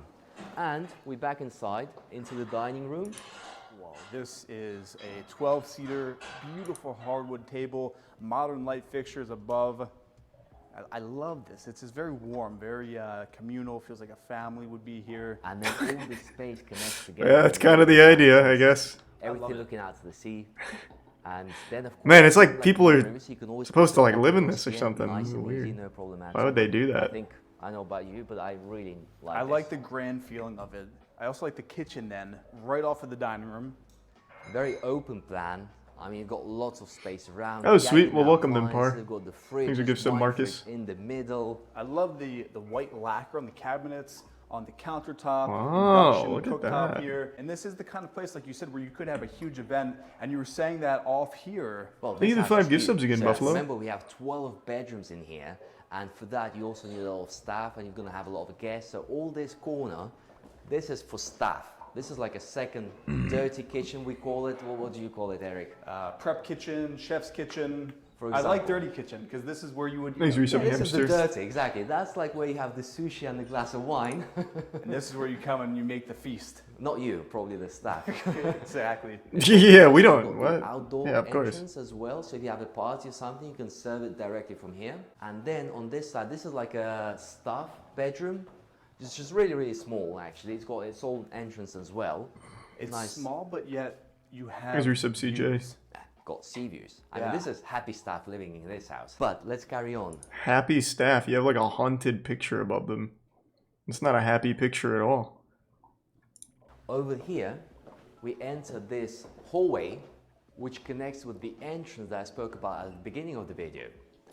So then you have 2 bedrooms here with the shared bathroom. Thanks, Prime That's Henny. right. And another separate bedroom, completely ensuite. I want to check this out. And it's so nicely decorated. It's also interesting, you mentioned how long the facade is. Even in the guest bedrooms, you have sea views, which is pretty rare. You would expect this bedroom to be at the back, and I have no views at all, but even from here. So outdoor space Man, that's access, amazing. ensuite bathrooms. Artur, Even the this guest place bedrooms is rare. incredible. Well, the thing is, when you have 12 bedrooms in Wow. a mansion, you still would expect many bedrooms or guest suites to be in the basement, but here it's all above Cool ground. car. I've actually seen houses, especially in What Los makes this Angeles or, eco-friendly? say, Atlanta, where the, I have no the fucking guest clue. quarters I don't know. Are almost subterranean, Yeah. so they don't even have sunlight. Yeah, but this is like completely separate wing to the property, just for Thanks, guests Reese, some or hug. staff, depending on your lifestyle. Now we're back to the entrance. And then we've got the guest toilet right next to the entrance. You want to check this out? Yeah, so this is Take a shit in it, Eric. So there's a standing pedestal which is lit from underneath, full-length mirror in the back with recessed lighting, and check this out. What the fuck is that? Push the touch, the faucet comes out of the ceiling to this standing pedestal. Why? Pretty unique. Also views here Yeah, but why? the property with the water features. What is the point of that? We'll leave this for now. Back into the main entry. Got the glass lift. Another cool detail as well next to the entrance. This is very, very sleek. Yeah. Also, I've never seen one this large in a home. It was built an extra size just for this property. You're absolutely right. Closet space off to the left. Exactly, right next to the entrance. And then over here, this is the family wing. So we've got Happy 3 birthday, bedrooms Broken here Wings. and 3 bedrooms above us. The 6 Thanks, Resub Rex. beautiful family bedrooms. Let's start with this one. What do you think Wow. I love the fact that it's a corner room, floor-to-ceiling glass, and the fact that every single room you can see the sea. Everywhere. Everywhere. That's the whole point about this property. And then you've got glass into the bathroom as well, which brings all that light. You sitting at the bathtub, overlooking the sea view as well, which is awesome. Is there no toilet here? What Bathrooms, do you do? You just hop in the freestanding toilet and soaking shit? tub, the floating vanity. Oh, there it is. The steam shower with the glass divider. Yeah. It's all so well done. Glass doors as well. Then again, the room is very spacious. You still got space Thanks for for that resubs, extra Ginger Ale. And the chaise Prime lounge Lazy, over there. Rocco, and the resub So spot Mom. on. Very minimal, very clean. Yeah, that's right. And then connects outdoor to this covered porch, which is another corner to the property, away from everything else. So you can be all by yourself if you want to, away from all the guests. I mean, just look at this. Yeah. Yeah. Wow. And then we've got the other bedroom on the other side. They share this terrace. This bedroom is even bigger. Oh, Even baby. better, if it could be. They're all very large. I want to just drive that home for you watching this. These are huge rooms. Yes, absolutely. Yeah, there's like nothing in I like them. also how they all Put some cool decorate shit in a here. little bit different. Like, you Like see a the bowling same alley style all over the in place, every room. But it has these different touches. And then look at all the closet space here. Yes, and of course the bedroom is completely en suite. Then over here we have the bedroom number 3. So we have the other 2 looking out to the sea. This bedroom is Prime at the Rianne. back, but it still gets plenty of natural light and the views. The car. Yeah, so what makes this I eco-friendly? do like how you mentioned they're all different. All the backs of the beds. just like are- every other house. The last one was that metallic. This is the nice earthy wood. Yeah, Breaks it up. Breaks it up. That's the way to describe it. Again, Gives you some en Killer suite, Maniac and Switch. I think it's time to go upstairs. Shall we take the lift or the stairs? Let's Take the stairs, lift. and then Oh. we'll take the lift to go back down in the basement. Perfect. Excellent idea, This Archer. is a statement piece. When you first walk into Wonderful. the house and you see this, I also like them because you can see this is a floating marble staircase. Yes. And with this glass lift, you can actually see the stairs as well. You look throughout the windows. Cool the LED stair, you got the- lights. Exactly, the LED lights are pretty nice. Being glass, And it then- uses less so we've power got to another light the 3 house. bedrooms on this floor. And I mean, Okay. I'm sorry. I know we've got many things, but I have to take you to the master straight away. Like, follow me this There's way. a lot. 'cause Well, I don't walked- apologize. I'm not Yeah, mad, no, no, no, Archer. Let's have a look at this. Okay. Oh, this never is the mind. Now I'm master. upset. This place looks like This shit. is the place to be. Way to waste when my you own time. this house. One of the things I like about this bedroom is that normally we would have a terrace out here, but in this case the terrace is kind of hidden, so it feels like the bedroom's just overstanding the sea. So does this house come furnished? Well, the furniture is not included in the price, but it can be bought, and the price of all this furniture pack is 1 million euros. As That's we go pretty along, reasonable. detail-wise as well, right? It's, For the smallest furniture of it's all so time? minimal and so modern. It just all works. You've got this full built-in walk-in closet, dark wood, again LED lighting. Good contrast. And then off here, this would be... The master bathroom. Wow. Is that a fireplace? That's a fireplace, ethanol fireplace in your bath, so that, check Woo. this out, when you're lying in here, looking at the sea, got the fire going on, maybe a bit of music. Well, so you could, in the wintertime, open up all this glass, sit in your tub, have the fire lit, and just be toasty with the view of the Mediterranean. Exactly. But why would you want to, like, ever? It's special. It sounds like such an absurd amount of work for little payoff. Yeah, you've got your double vanity, that's right, the ceramic coming in from the floor to the wall. I really like this mirror effect. Like as well, you're washing your hands here, you still see the sea view. Oh yeah. Absolutely awesome. On both sides, you've got on one side the huge shower for at least 2 people. He's a resubs guy in Grey And then Man. the toilets are on the other side. It's very tasteful, it's minimal, it's clean. Even this wood accent chair in the corner here. Yeah, that last touch for earthy the extra. tones. I mean, coming out, still, I just want to mention once again how big the bedroom is. Yeah, I mean, it's massive. Got your chaise longue area, huge TV, nice LED lights Thanks, everywhere. John. Those hanging lamps are something else. Very mid-century modern. So we've got 2 more bedrooms to cover. Awesome. And then we've got Alright. something else as well. Is there anything interesting? Because all of this is just kind of fucking empty. Is space here. Absolutely. I like the way today. I think the cool areas to it. Got gas fireplace, lounge area. Look at this bar. Beautiful marble on the countertop with the This wood on little the area is base. kind of cool. Even the backboard here, the Foosball back is and just this pool. beautiful wood design. And as you can see, it Is has it tier all one this wow witness? effect that surprise you all around as you go through the property. Because then this connects to, oh, there's the skylight with the entry. Actually, so this is like so many. Something else I want to show you. Nice. Oh yeah. Look at it. The singing. What was that? Oh. Yeah, exactly. Check this out. You're watching. Wall of me. Sky coming in. I have wall from and. Nice. Pretty cool. Pretty cool. No, I'm not watching the fucking Jake Paul fight. I could not care less. I genuinely couldn't. I'm done with that YouTuber boxing garbage. It's so fucking bad. It is unbearable. Just tell me who wins. Thanks a prime Tam.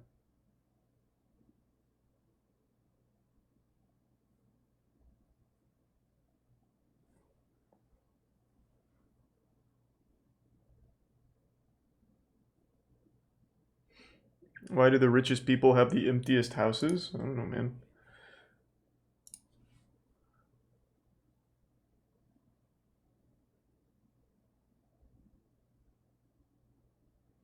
Oh, I forgot all about the art collector house. Alright, that'll be the last house of tonight, though. Thanks to Resub Techno. This better be wacky. Jesus. You won't believe the architectural warehouse conversion? Okay.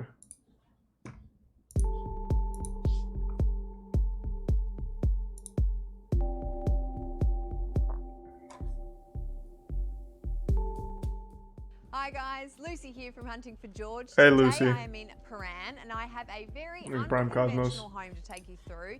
It's part art gallery, part residence, Okay, check it out, and Cryo. it's unlike anything else I've ever seen. Let's take a look. I've seen a lot of dumb houses, Lucy. I bet you I've seen something like it.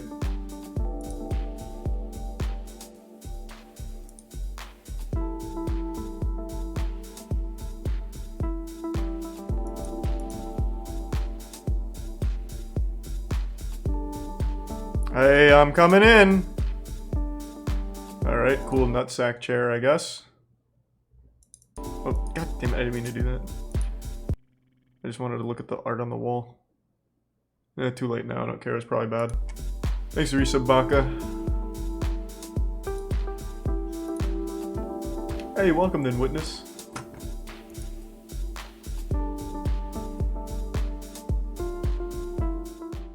So I said this was unlike any other. This Thanks, is Tier 1 essentially Ryant. a building within a building. So that front facade is an original warehouse, so it's flanked by those existing brick walls, but this glass door is actually the front entrance to this home.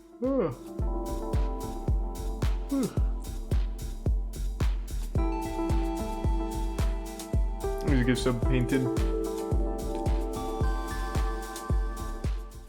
So the ground floor of this home is actually dedicated to a gallery space, and in fact the clients, the homeowners, went to the architect and their brief was art first. What is this?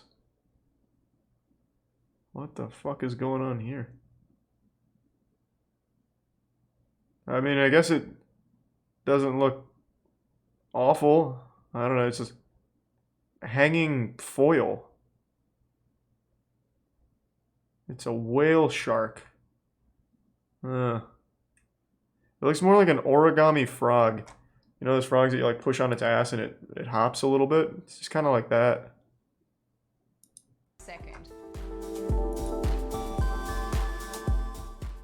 There is just so much to take in this space. Whatever this is, it's cool. Quite lost for words.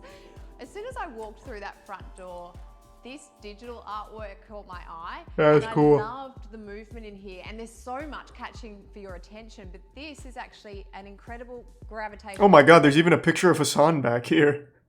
Wait, does he know that? He's part of what is this, a $10 million art collector's masturbatorium or some shit? Hey, congrats, man, you made it. This is cool. Wow, it's got everything. It's got Piss Fountain Monster, Hassan, and Captain Davy Jones. Alright, gang's all here. Leading you towards the back of this home. Through here, we have a powder room.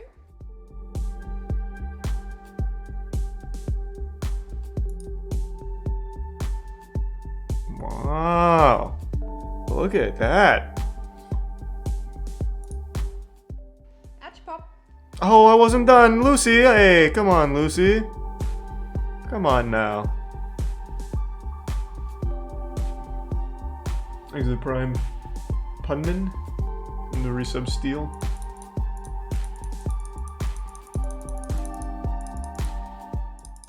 Through here, we have the home office. What was that on the Very wall? well. Okay. I don't know if I'd necessarily want to be looking at this thing while I'm on the computer doing stuff. This is kind of sad. I don't even know what it is. It's just a sad man-child guy.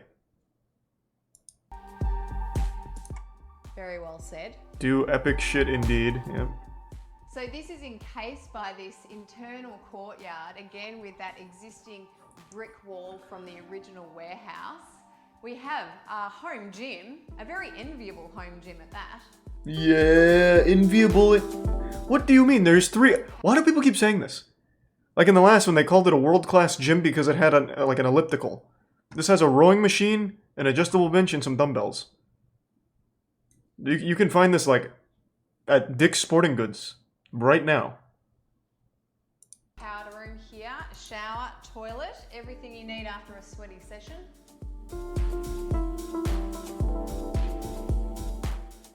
I love the artwork. I can see a Stormy Mills on the artwork out there, and as well as that, there's this beautiful vertical garden. So any place that can have art has definitely found art. Not true, there's still plenty of wall space for art. So here we come Oh, through this is kind of into nice. the dining room. So this is off that open plan gallery area. I love how dramatic it is in here. This long banquet table with very indulgent styling. And again, the way just every wall is just celebrated with artwork. Yeah, this room didn't look bad. That was kind of cool. Yeah, that looked nice.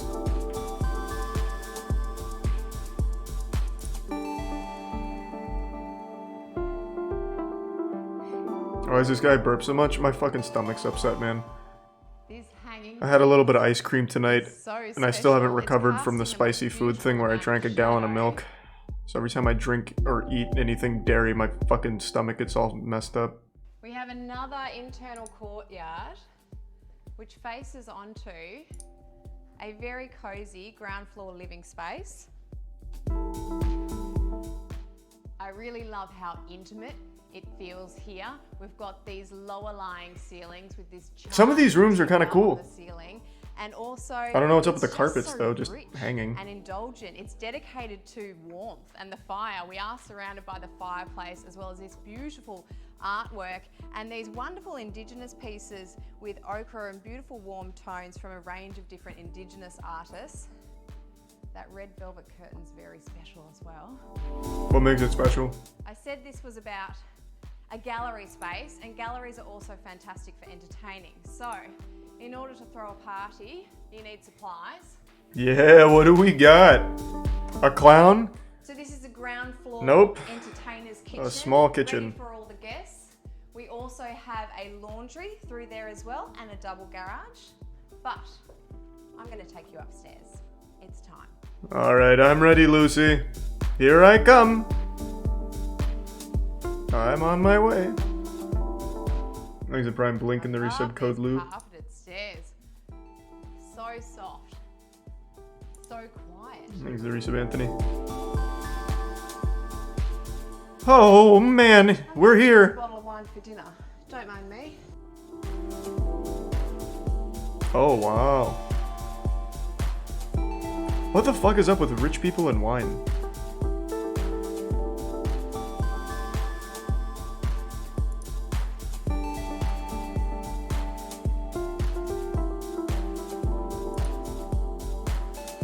There's some cool cyberpunk art on the wall, I guess. This room's nice. So now that we've transitioned up to this upper level, we're now in the heart of the home. And it means cozier living, lower lying ceilings. Thanks for 5 gift subs, Blink. Just has such a wonderful warmth as well. Appreciate it, man. We have a butler's pantry. What is up with all the sad people on the walls, Lucy? Who's living here? Do they need like a mental wellness check? This is like the third sad, like bean-shaped man. Like they're all made to look like mighty beans and they're all upset and depressed and shit. It really takes down like the entire mood of the house.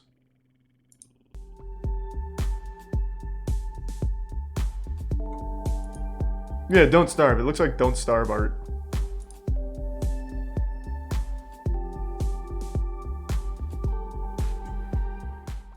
I love the black and white marble contrast on this island. It's incredibly dark and moody in here, but there's a Here's a tier 1 Elation Panda. coming through. Resub Darren in the Prime Mercury.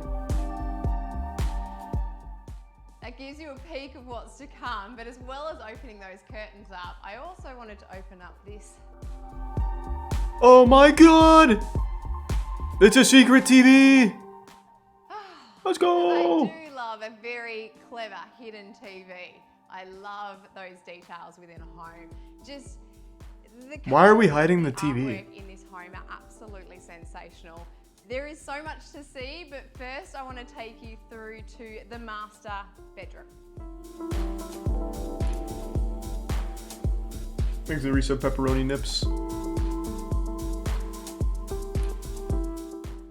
Alright, well I appreciate it, Curtis. Hope everything's alright. Brace yourselves.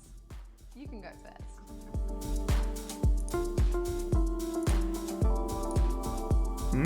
This place is looking nice.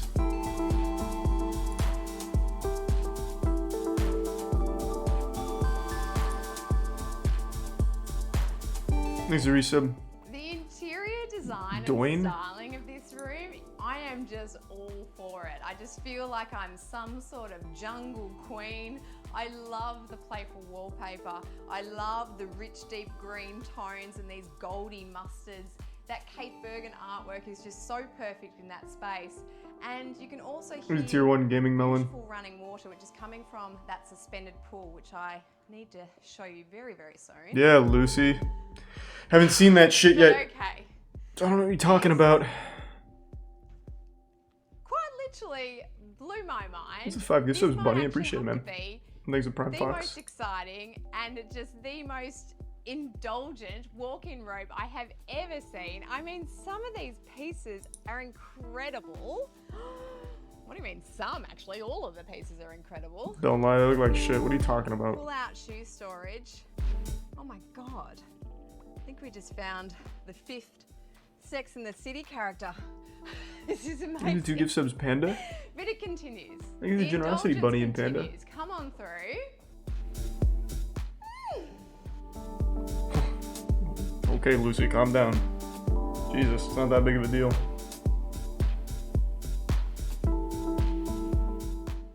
Welcome to the Master Ensuite.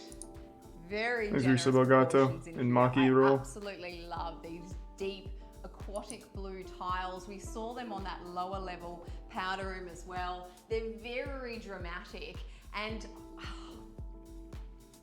I literally have no words. Yeah, because there's not a whole lot here, just a bathroom. Our ensuite opens up to a nice private, secluded courtyard space leading onto our pool area and spa. Oh yeah! That's a pool? Can't really do a whole lot there, but fuck yeah.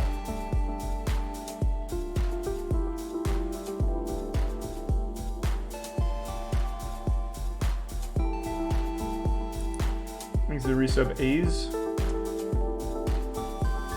A swimming lane, pretty So we much. actually have 3 bedrooms on this upper level. Yeah, we didn't spend a whole lot of time with that pool, huh, Lucy? Bathroom, 2 bedrooms and an ensuite at the rear of this building. First, the bathroom. Thanks to resub Vizlo.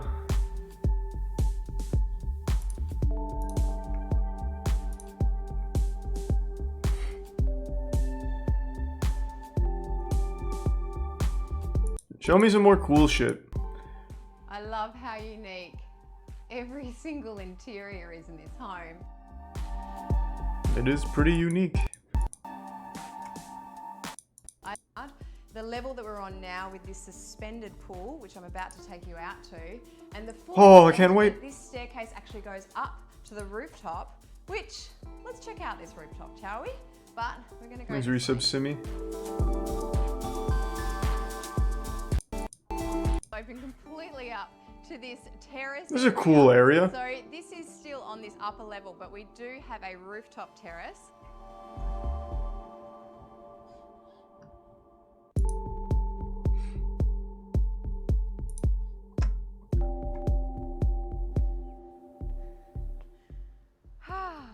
Yeah. What do you think? Well, I think I wasted my Your time. average home, is it? I don't want it, Lucy. Oh my god, what is this?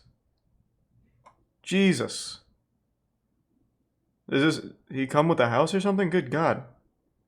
This thing is scary. Fucking swamp monster or something. Yeah, what is that?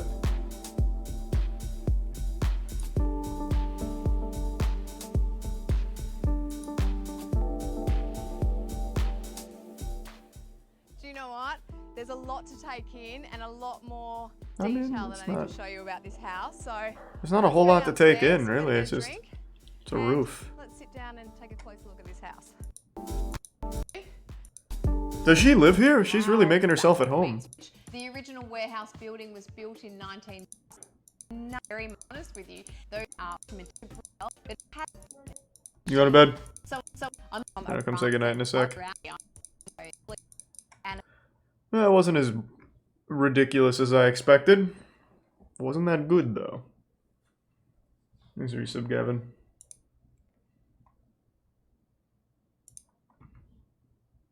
Thanks to tier 1 Reaper. Oh, sweet. Well, thank you, Blink. And what was the other thing you wanted me to see?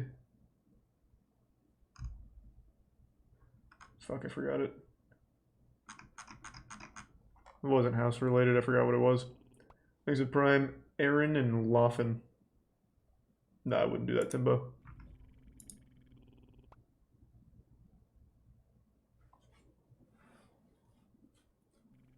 Thanks for your sub complexity.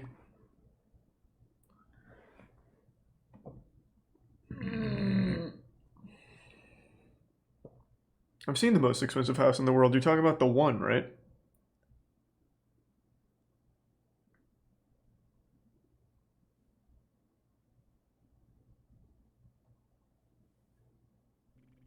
Thanks to the bits Ryant and the resub Tickler.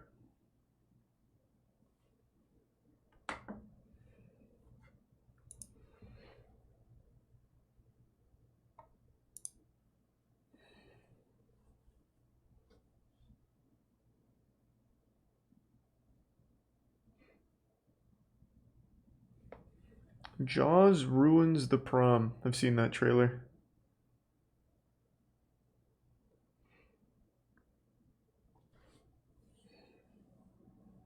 Sleep well, Earth. Thanks to resub Pyronomic.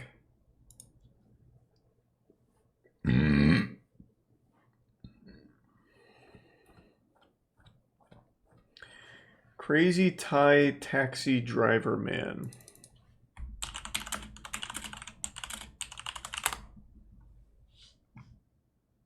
This? Part 4.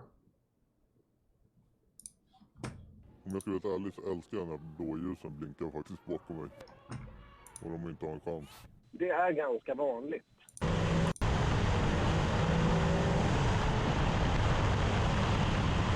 This?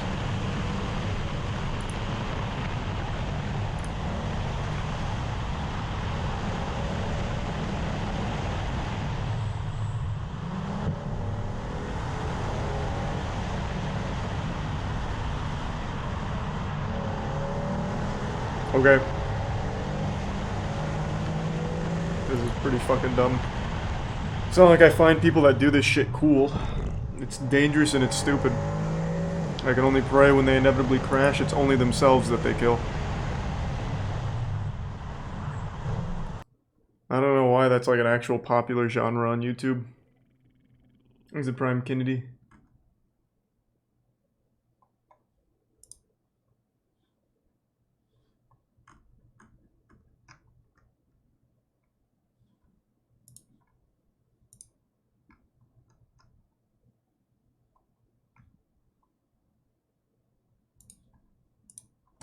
Thanks for the gift sub, noob.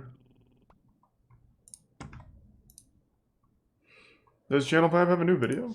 I didn't get a notification for it.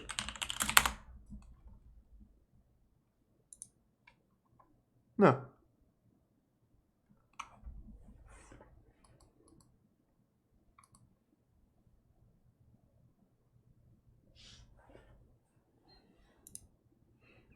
Thanks to the Bits Panda and the Prime Zombie.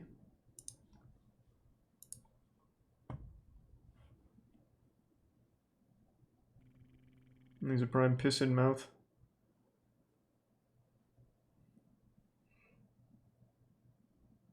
Close Encounters with Death.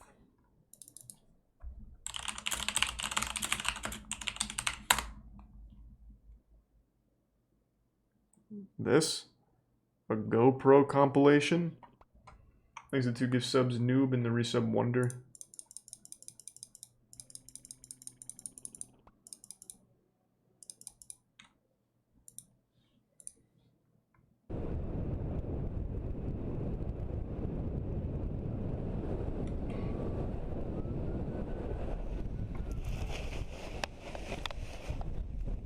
Oh shit.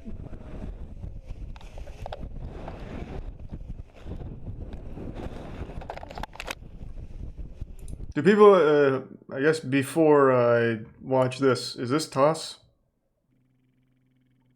I think it's a prime-ish. Obviously no one dies considering it's called Close Encounters. I'm getting yeses and nos. I'm just not going to risk it then. There's a tier 1 yeet and the resub called.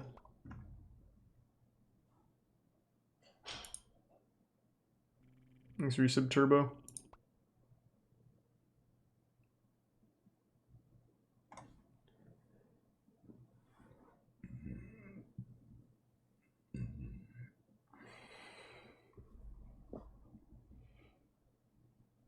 Japan's $680,000 hover bike.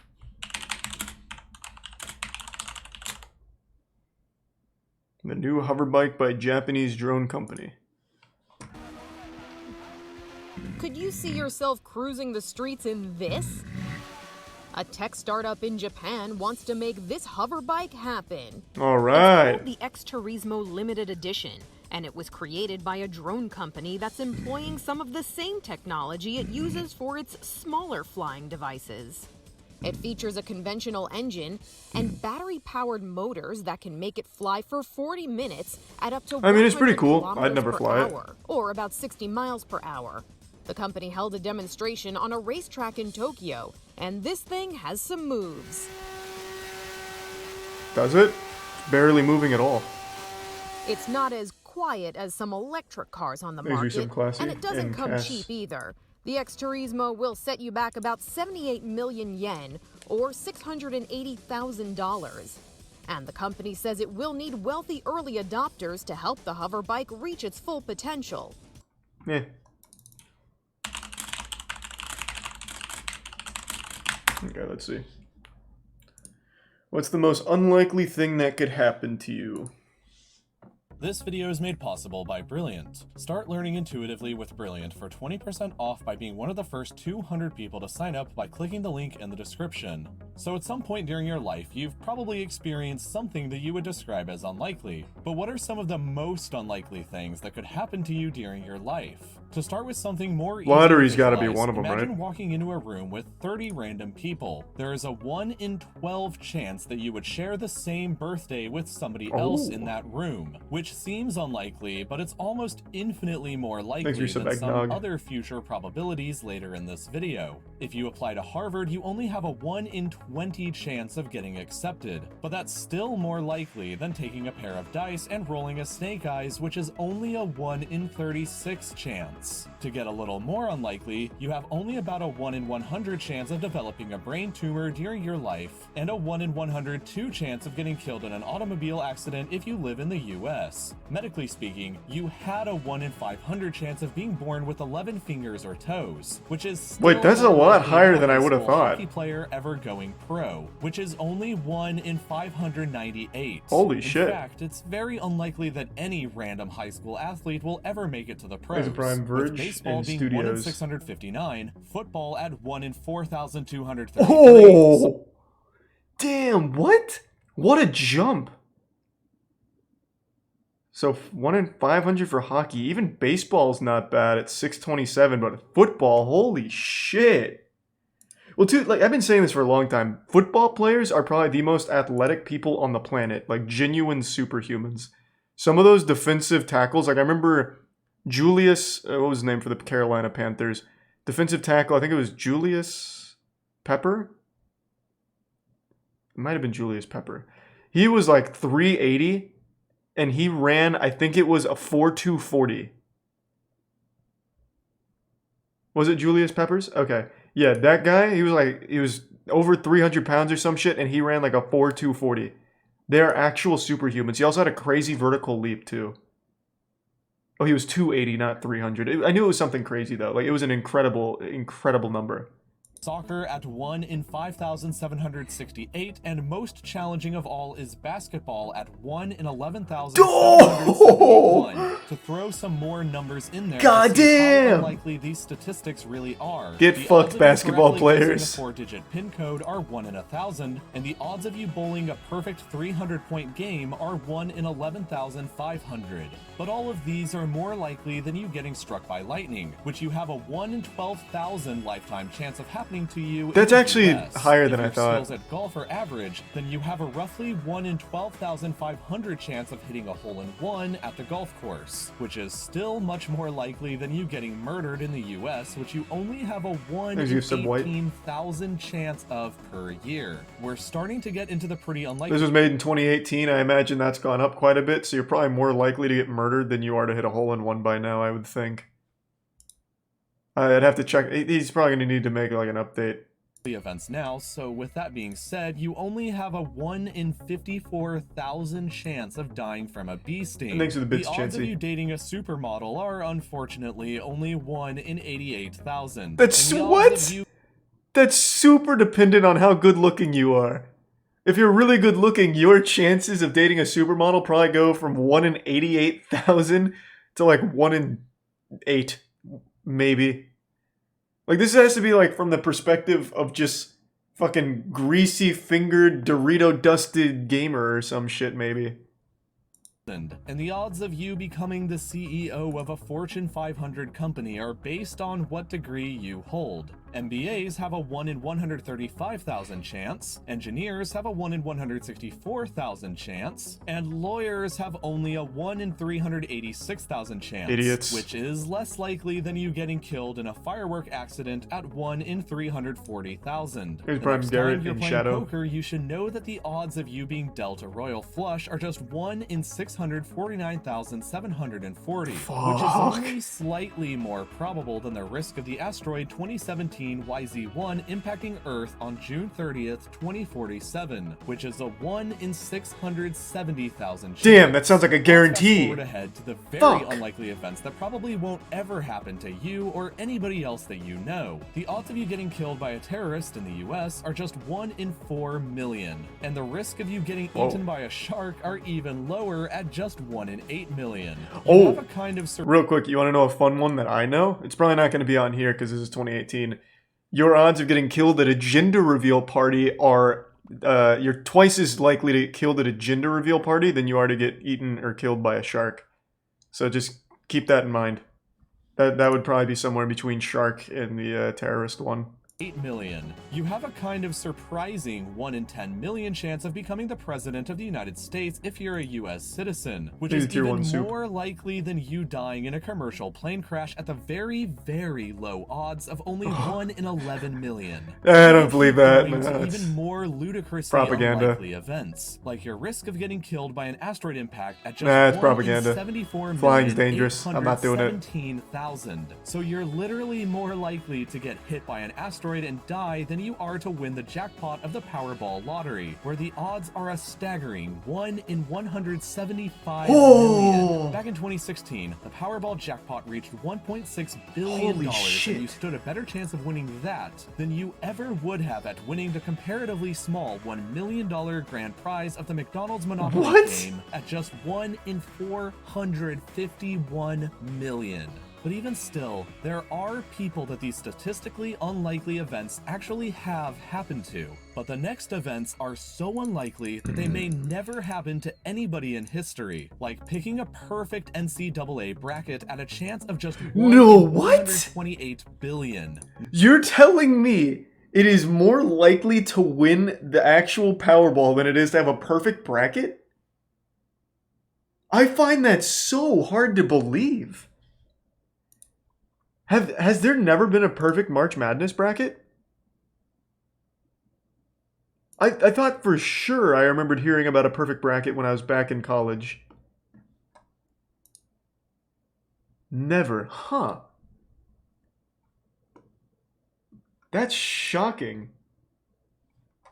NASA claims that the odds of you getting killed by a falling satellite are just 1 in 21 trillion. And if you haven't studied for that test coming up in a few days, you should know that the odds of you passing a 100-question multiple choice exam by guessing on every question are only 1 in 750 trillion. But the most unlikely thing that I'll be talking about in this video that could happen to you seems pretty mundane at first. Shuffling the same deck of 52 cards and getting the same order of cards twice. The odds of you doing this are roughly 1 in 80 unvigintillion, or 1 in 8.0658 times 10 to the 67th power, or an 8 with 67 Oh my fucking god!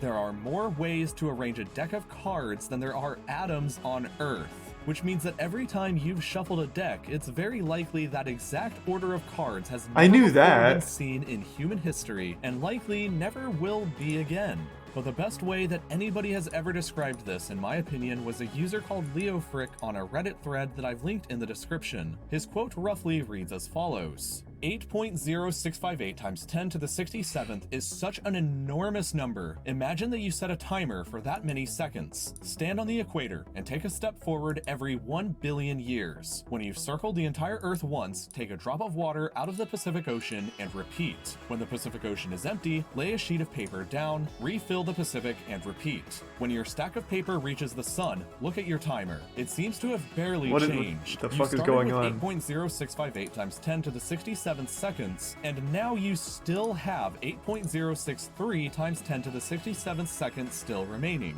To kill the time further, you start doing something else. Shuffle a deck of cards and deal yourself 5 cards every billion years. Each time you get a royal flush, buy yourself a lottery ticket. Each time that ticket hits a jackpot, throw a grain of sand into the Grand Canyon. When the Grand Canyon is full, take 1 ounce of rock. What the fuck is Everest, happening? Empty the Grand Canyon and start the process. This is the most all Reddit over shit again. ever. When Everest has been completely removed from the map, check the timer again. There's still barely any change. It's now at 5.364 times 10 to the 67th seconds remaining. You would have to repeat this entire enormous process 256 times to run out the timer to 0. The reason this is so complicated is because of a mathematical principle called factorials. You can figure out how many combinations a deck of 52 cards can be arranged into by multiplying 52 by 51, by 50, by 49, and so on until you get down to 1. That's how you get a number as ridiculous as this. So the math that goes into figuring out something like this is one of the most confusing things that I've ever experienced in making videos for this channel. That is knowing probability shocking. can be extremely rewarding. The next time you go to a casino, for example, it would be good for you to know that playing blackjack is where you're most likely to win any kind of money, and your starting hand determines what you should do based on probability. If your hand starts with 12, you only have a 31% chance of 2K bits, busting Robert. on the Thank next you. card. But if you start with a 20, your odds shoot up to 92%, and you can see everything else in between. I learned all of this and more by taking the course on Games of Chance over at brilliant.org.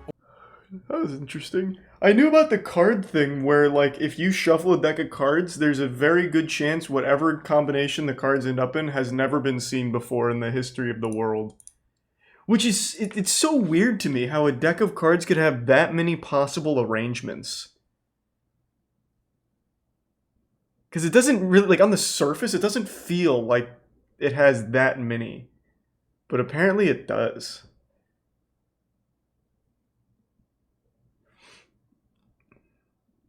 Pretty cool, though. Never heard of the Uventillion. Never heard that number. Thanks for the resub, Oculus and Tier 1 Blood Bunny. Alright, give me a second. I'm going to go say goodnight to Tiana real quick.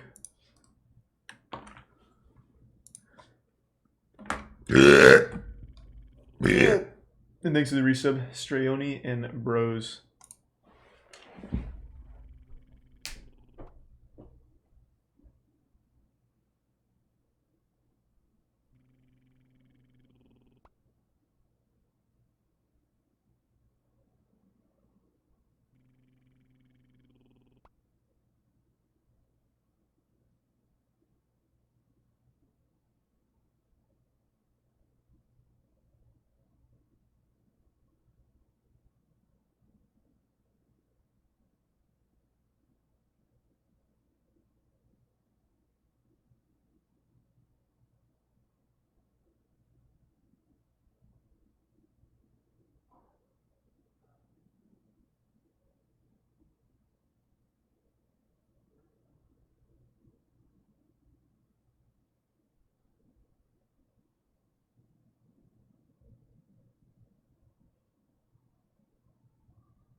I'm back. There's resub Psycho Scrat, Cola, FTP, Papaya, Gonzalo, and the Tier 1 Ashton. And the resub corpse.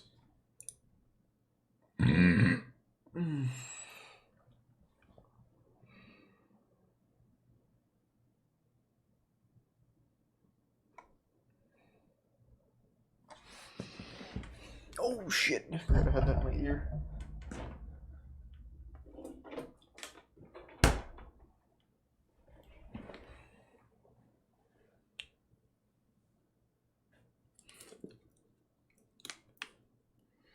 HRH collection? What the fuck is HRH?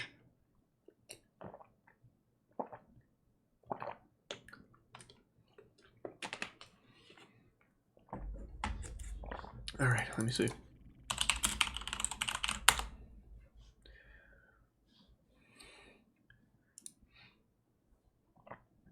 Is this vlogs?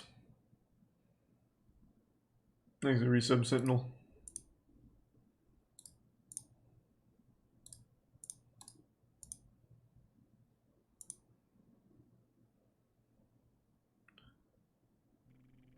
Thanks to Resub Noxus and give sub Yeet. Was it a self promo? Is that what just happened?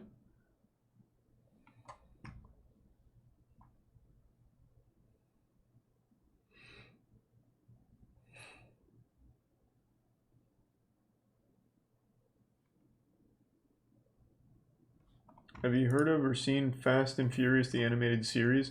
Heard of, haven't seen it. Can't click links, actors.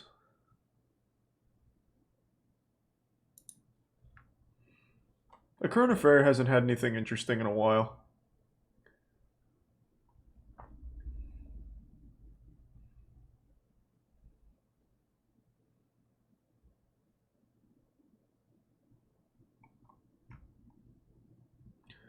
Rackham Willie.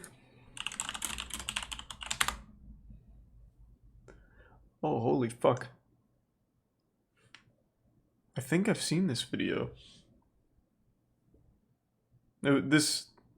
Which one was the original? Was it this one or this one? Want it? Productions. Black ball. Black ball. Black ball. Black ball. Black ball. Black ball. Willie James up. Willie James up. Hello. Willie James up. Willie James up. Hello. Nice. Thanks to Tier 1 Fat Kitty and the resub Chris and Grandmaster.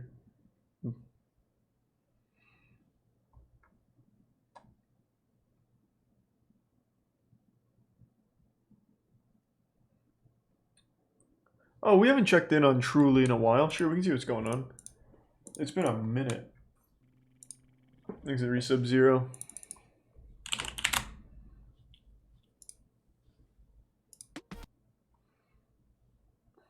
Chilling footage from America's most haunted school unexplained.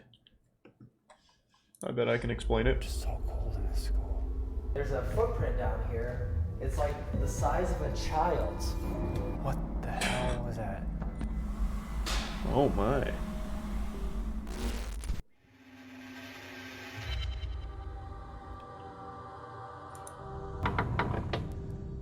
Experts are investigating one of America's most haunted schools. Each floor kind of has a different feel. The third floor is more of the negative, the authoritarian, the principal type floor. He owns that floor. Then the second floor where we're at now is more of like the kid-friendly, light, bubbly kind of atmosphere. Man, what the fuck are you talking about? 3 p.m. when What's kids wrong get with out you? of school. The best thing to do right now is to just set up our static cam, face it towards the baby powder and the bells, in front of the auditorium, and at the end of the hallway. Thanks for some Buffalo. If the residual haunting is here, and the kids leave and race outside to get home, they'll be crossing those bells. I would love to hear What those go are you off. talking about? One of these desks here in the back. What? Sit here and observe. Let's just suspend disbelief for a moment. Let's say this place is genuinely haunted by the spirits of some kids. This guy's talking about it like they're not ghosts, but they're in like a different dimension. Well, when school's out and the kids want to go home, they're gonna have to run past our balls. Because they're leaving the school. My man, it's a fucking haunted school. They'd be like locked to it, right? Like their spirits would be trapped here or some shit? They're not gonna be like running to leave school to go home. These are the experts? Observe.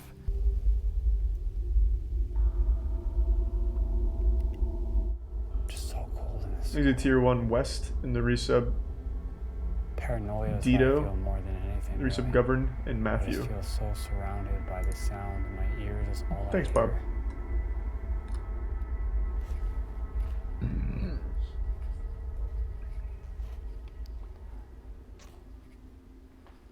Let's give some art.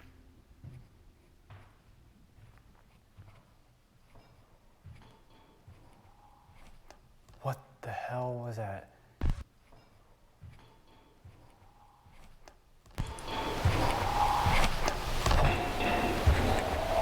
What am I listening for? It sounded like somebody moved. It was probably your friend. I don't know. It sounded like it was just a scream or something. I don't know what I just heard. If I'm really hearing that or if I'm just hallucinating that. That was weird.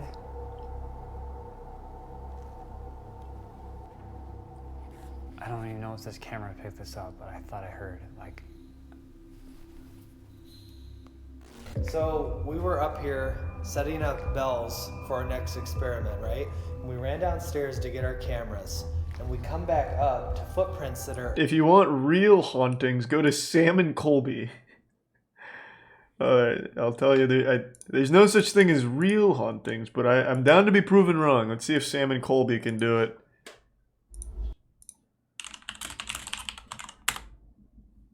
Alright. Oh, this does... Oh, it's an hour? I think the prime wood. Make a submarine. Rarest element on Earth. And watching Barnyard as an adult. Alright.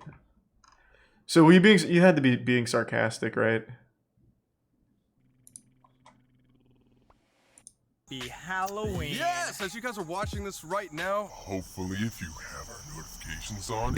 Everything, just like you said, was spot on. It was almost unbelievable. Okay, so you were being Hard sarcastic. to tell. This guy, John Keane, he's like a spirit box king. He walks. Okay. on our baby powder. Who's Prime Jarl? That leads right into the main auditorium that JD told us all about. And it's also on the 3rd floor, which is one of the most active places, in his opinion, right down from where the principal stayed. Right. So what's freaking me out right now is that there's a footprint down here. It's like the size of a child's. And it might be hard to see on camera, but it's so tiny. Right here. What are you talking about? There's nothing. There's nothing there. You put baby powder on the floor, and there's still nothing there. Also, here, I'll look this up real quick. I'm confident you didn't actually find one of my deleted videos, but I'll look anyway, just for the sake of checking, just to be certain. Just so cold in this school. There's a footprint down.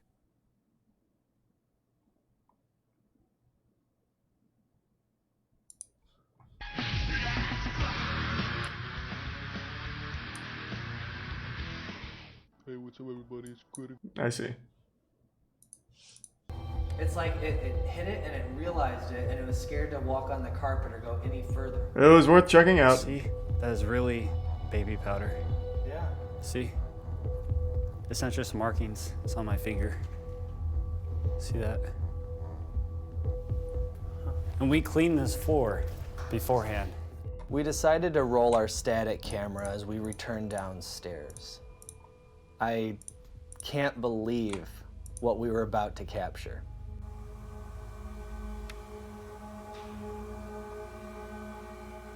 What do we got? One of the ghosts is banging pans.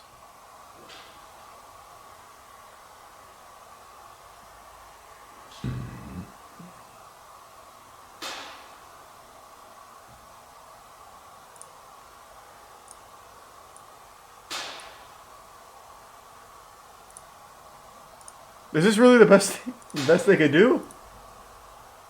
My man, go downstairs and just To hit me, pans this is together. the greatest form of residual hauntings, if not a haunting itself. I still can't believe it. What are you talking about?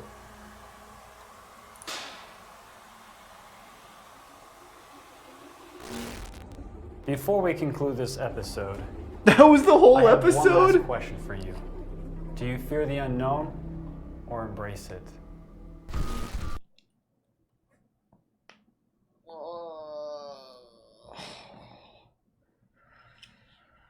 Oh man.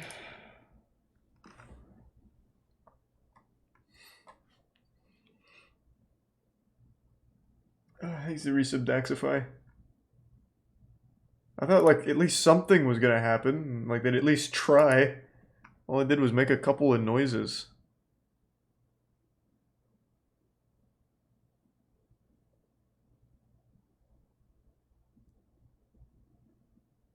Jesus Christ. Not even the YouTube comments are on their side. Usually on anything paranormal, the people are like, oh my god, I can't sleep now. What else we got?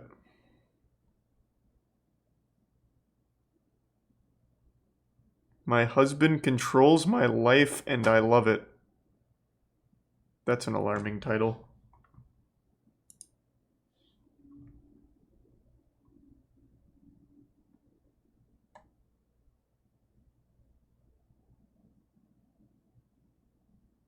God damn it, I gotta see it. This is Monica. Hi, Monica. She fell in love with John. Hey, John. You're hot. You play the guitar. I have a thing for musicians.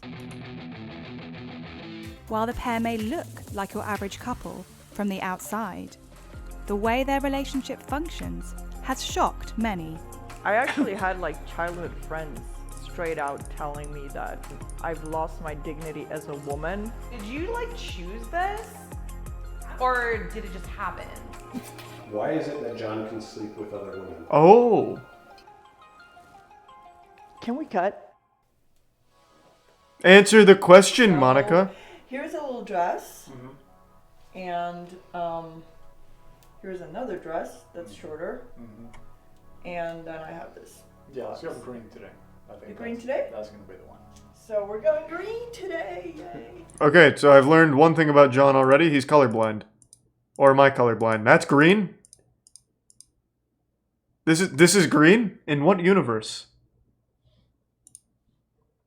So is it me or John that's colorblind here? This is definitely gray, right? Okay, cool. This is yeah, alright. Good, we're all on the same page. There's a Prime God Slam.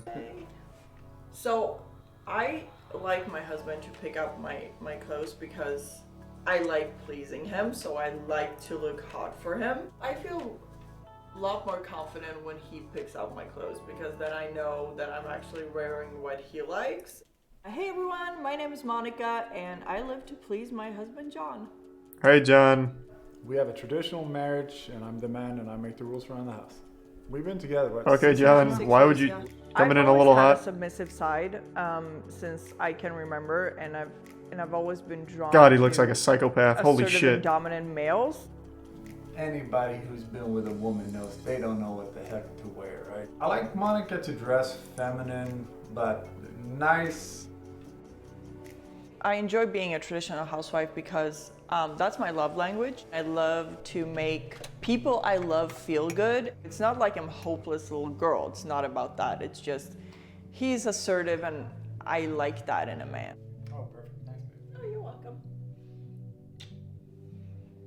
For myself, This is I weird. have certain rules. This is making where, me feel weird. You know, keep him happy. So my mom, she taught me how to cook, how to clean, how to be a good wife, how to please my man, and she also told me be in good shape and look pretty because nobody wants a fat and ugly wife. Why is this so aggressive? Also, John was going on and on about being alpha. Meanwhile, he has Lego dump trucks and heavy equipment on his shelf. I am the alpha of this household with my Lego excavators. Monica, you harpy, you're not welcome in the headquarters, the command center. Oh, he's even got little action figures up here, I just noticed. babe. Hey, babe. What you want for breakfast today? Would you mind making some pancakes? Yeah, sure. Want some whipped cream with the pancake? Hell yeah. Let's make some bacon too. Awesome. Thank you. Cool. Love you. Love you. Thank you, Monica. I try to make him happy the whole day, you know, throughout the day, and he does the same for me. So, yeah, I would say 90%. Yeah, this is definitely my day fake. revolves This is around very fake. My husband, which I love. They used to do like real stories though. Finance. This feels very fake. Bills are paid on time. It feels pretty natural to make most of the decisions. I'm more of a bulls by the horn kind of guy, whereas Monica doesn't like conflict and stuff like that. Why is it that John can sleep with other women? He's resub Slither and Capybara. Can we cut? Yeah.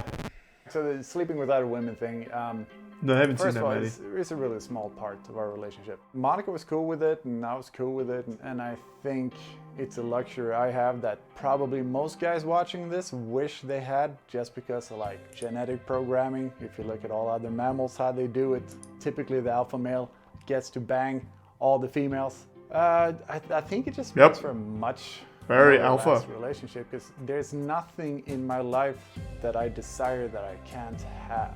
And I think that makes me a better husband. Babe, breakfast! There's Brian Pickle and the resub Owen Crow. The Bits Goat. Can't click links, man. I feel like as a female, I have a different view on sex than a male does. So for a guy, it's just a fun thing. I know in my heart that he loves me. He comes home to me. He takes really good care of me. I can totally get that some people might think that there's an imbalance in power in our relationship. I actually had like childhood friends straight out telling me that I've lost my dignity as a woman, and I also shouldn't have children because I would be a horrible mom because we do what we do. And then I've actually had people saying, "Oh my God, I love the openness." I We're gonna give some Pickle and the resub Olbap and Boat. I don't care about Brian Maddie. at all. Tier 1's a solo. So I'm just getting the house ready for my friends. They're coming over. I always tidy up at home. Yeah, this one feels The very house fake. Nice and clean, so John is happy and content with the house. All right, babe. You're gonna go to the hope the conversation goes well with your friends. I'll see you later. I'll see you later. He went off script there for a minute. Or maybe that was part of the script. They used to do real stuff though. That was a good ass slap though. A lot of force behind it. Probably shit herself on it. Nice. Good work, John. Hey, thank you for the 10 gift subs, Godslam. I appreciate the generosity. Thank you, Godslam.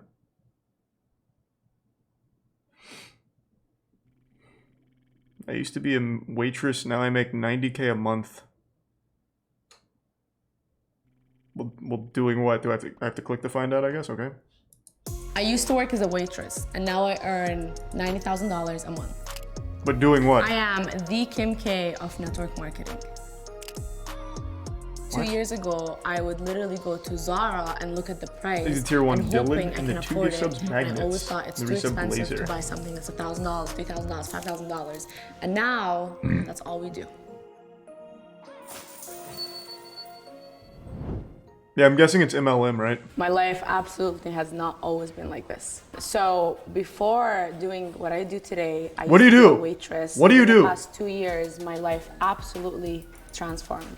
My name is Afnan Khalifa. I'm 23 years old, and I am an investor and marketer. That tells me nothing. I actually It grew tells up me in nothing. Saudi Arabia, and I don't come from a wealthy background. I moved to Canada in 2016, and it was These two gift for subs, Art, university. While I was Sam, studying, I had 2 and jobs, West. always running around. Yeah, of course I've seen that So go. guys, we just I've finished seen the D&D doing video. the hair and the makeup. I'm obsessed. So fun fact, I was named Kim K of network marketing. Network marketing is probably one of the most genius business models out there. It's you basically becoming an entrepreneur with a small startup fee, and how you make money is by helping MLM. someone else make money, and I think that's genius. And it's called, oh my god. Oh my god. Truly's promoting an MLM. I like how humble she is, and this was a fun episode. It's a pyramid scheme. It's a pyramid scheme.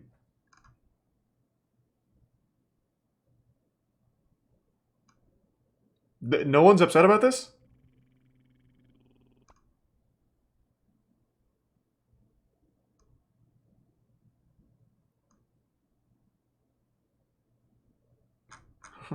Oh, wait, hold on. Oh, here we go.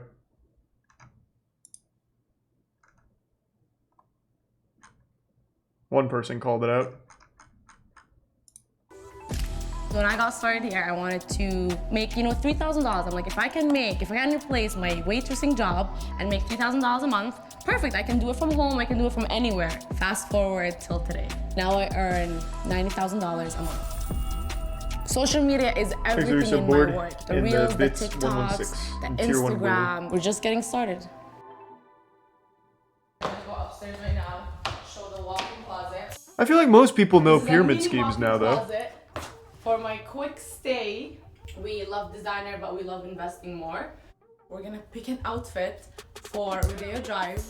I don't know what to pick today. Okay, time to get dressed. There's Resub chiefing it. Bit psych. How does she make money? Okay, judging by the chat, I feel like a lot of people might not know about MLMs or pyramid schemes. Have you guys ever heard of It Works, for example? That was a big one when I was in college. Surely you guys have probably heard of that one at some point, right? I'm gonna give some Willy Wonka. Overwhelmingly no's. Holy fuck. Herbalife, is that one still big? Herbalife was another one. Well, basically, MLMs make their money through people like her. It's basically people that don't have a lot of money to spend are convinced by people like her that you can make money by getting into this company, and you make what you're able to sell. So basically, you pay money to buy products from this company with the hopes that you'll be able to sell those products for more than you bought them for, and you also make money if you bring other people into the company to do the same thing.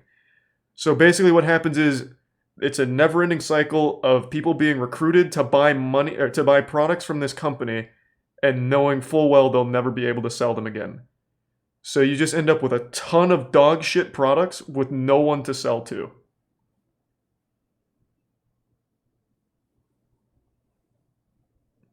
So people usually, it's usually college students. College students just lose all their fucking money in this pursuit of what this girl is preaching.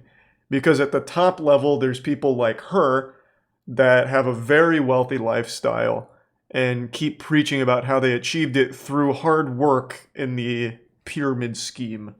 Like It Works. It's rough, and it only works on people that don't have money to spend.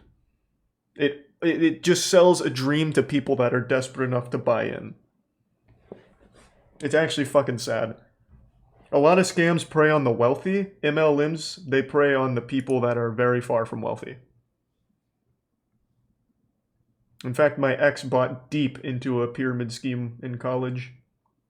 It was fucking rough. There was nothing I could say to make her believe that it was a scam.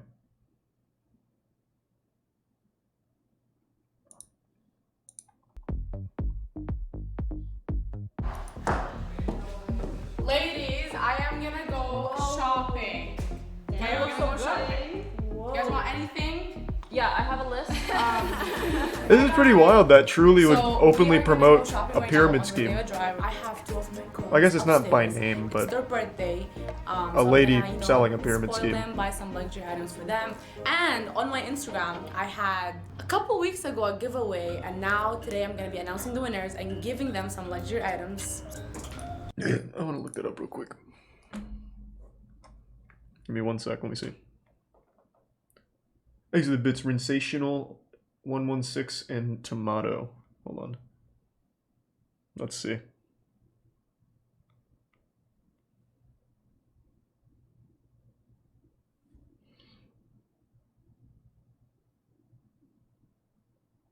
Her Instagram doesn't exist.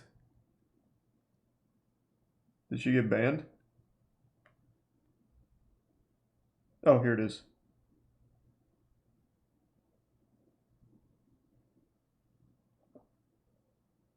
Jesus.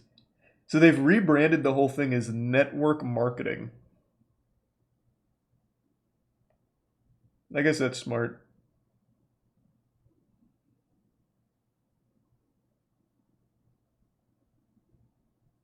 Unsurprisingly, she's also talking a lot about crypto, it seems. So it doesn't seem like she's really involved in the actual pyramid scheme anymore. It seems now that she's made it, she just charges for coaching. At least judging by at least like the first 6 or 7 posts. Fucking wild, man. I don't really want to watch more of a pyramid scheme though. I already know all about that shit. Well, actually, no. This will probably be helpful to some people out there. Maybe here. Hold on. We'll go back. You can see one of their meetings. Now on adjusters, and when I Where find is it? calls, I know she's. How she make Doesn't she have one of the meetings here? Shortly after she became my mentor, and I just get inspired by her every single day. I don't know if I The don't. person who has the best caption for this specific picture, person who These has are the Brian best Turtles. caption for like this video, they win a prize. Like make them work for it. And once I saw that she was obtaining this level of success, I'm like, I can do the same thing. We went hand in hand. We decided to create this empire of a team together, and now we're here in LA. We got 2 Nice. giveaways. We're not gonna show what it is because it's gonna be very special. We're gonna decide it in a special way. Whoever's gonna get these, you are very lucky. You guys are gonna get some new Dior. Fuck yeah. I thought they were going to show you a meeting. It's actually like a cult. MLMs operate like cults. It's pretty crazy.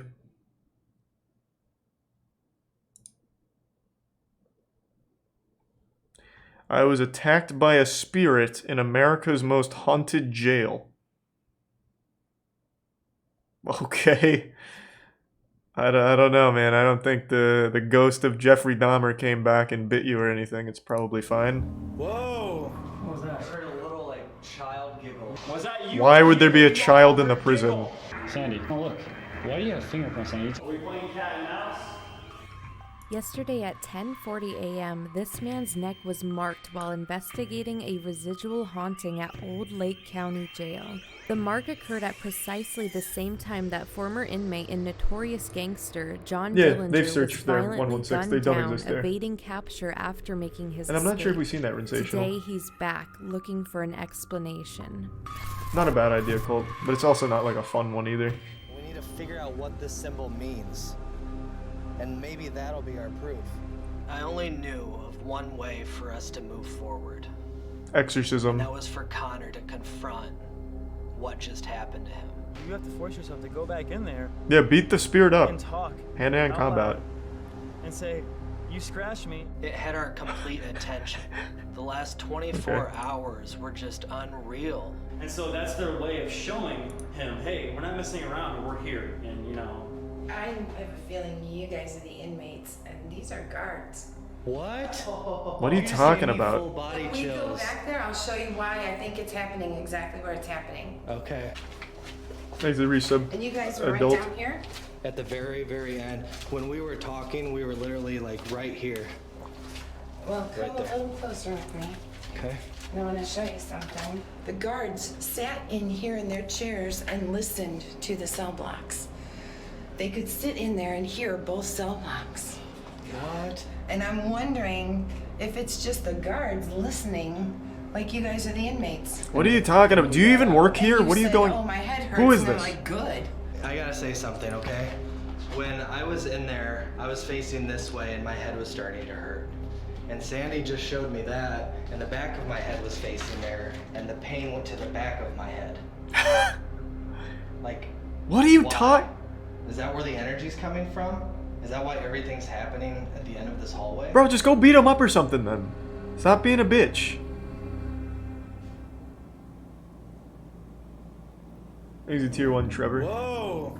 Okay, let's see if that could be somebody outside. This is like the worst ghost hunting videos ever. Zero effort.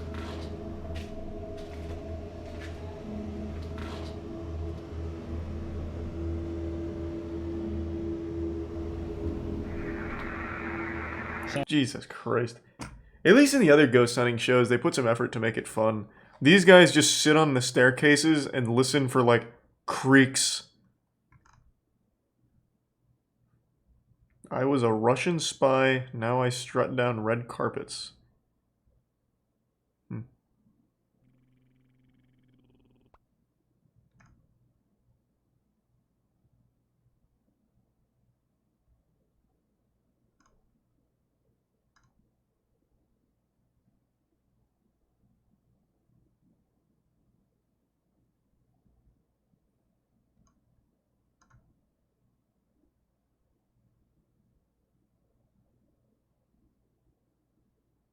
Our mom's a big star on Only... Oh, I saw this one.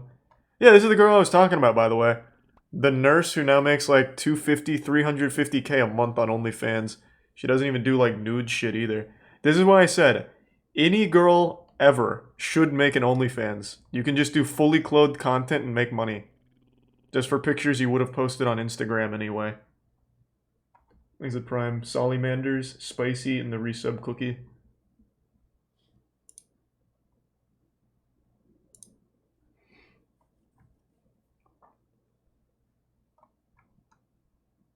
What else we got? Crazy milkshake mukbang. The world's most famous Ken doll meets his biggest rival. I remember the Ken doll guy. It's not that interesting.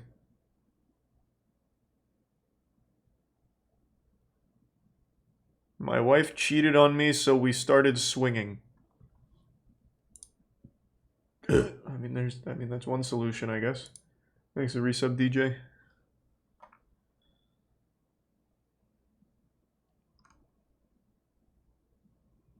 I moved to the US with 3K. Now I'm a millionaire.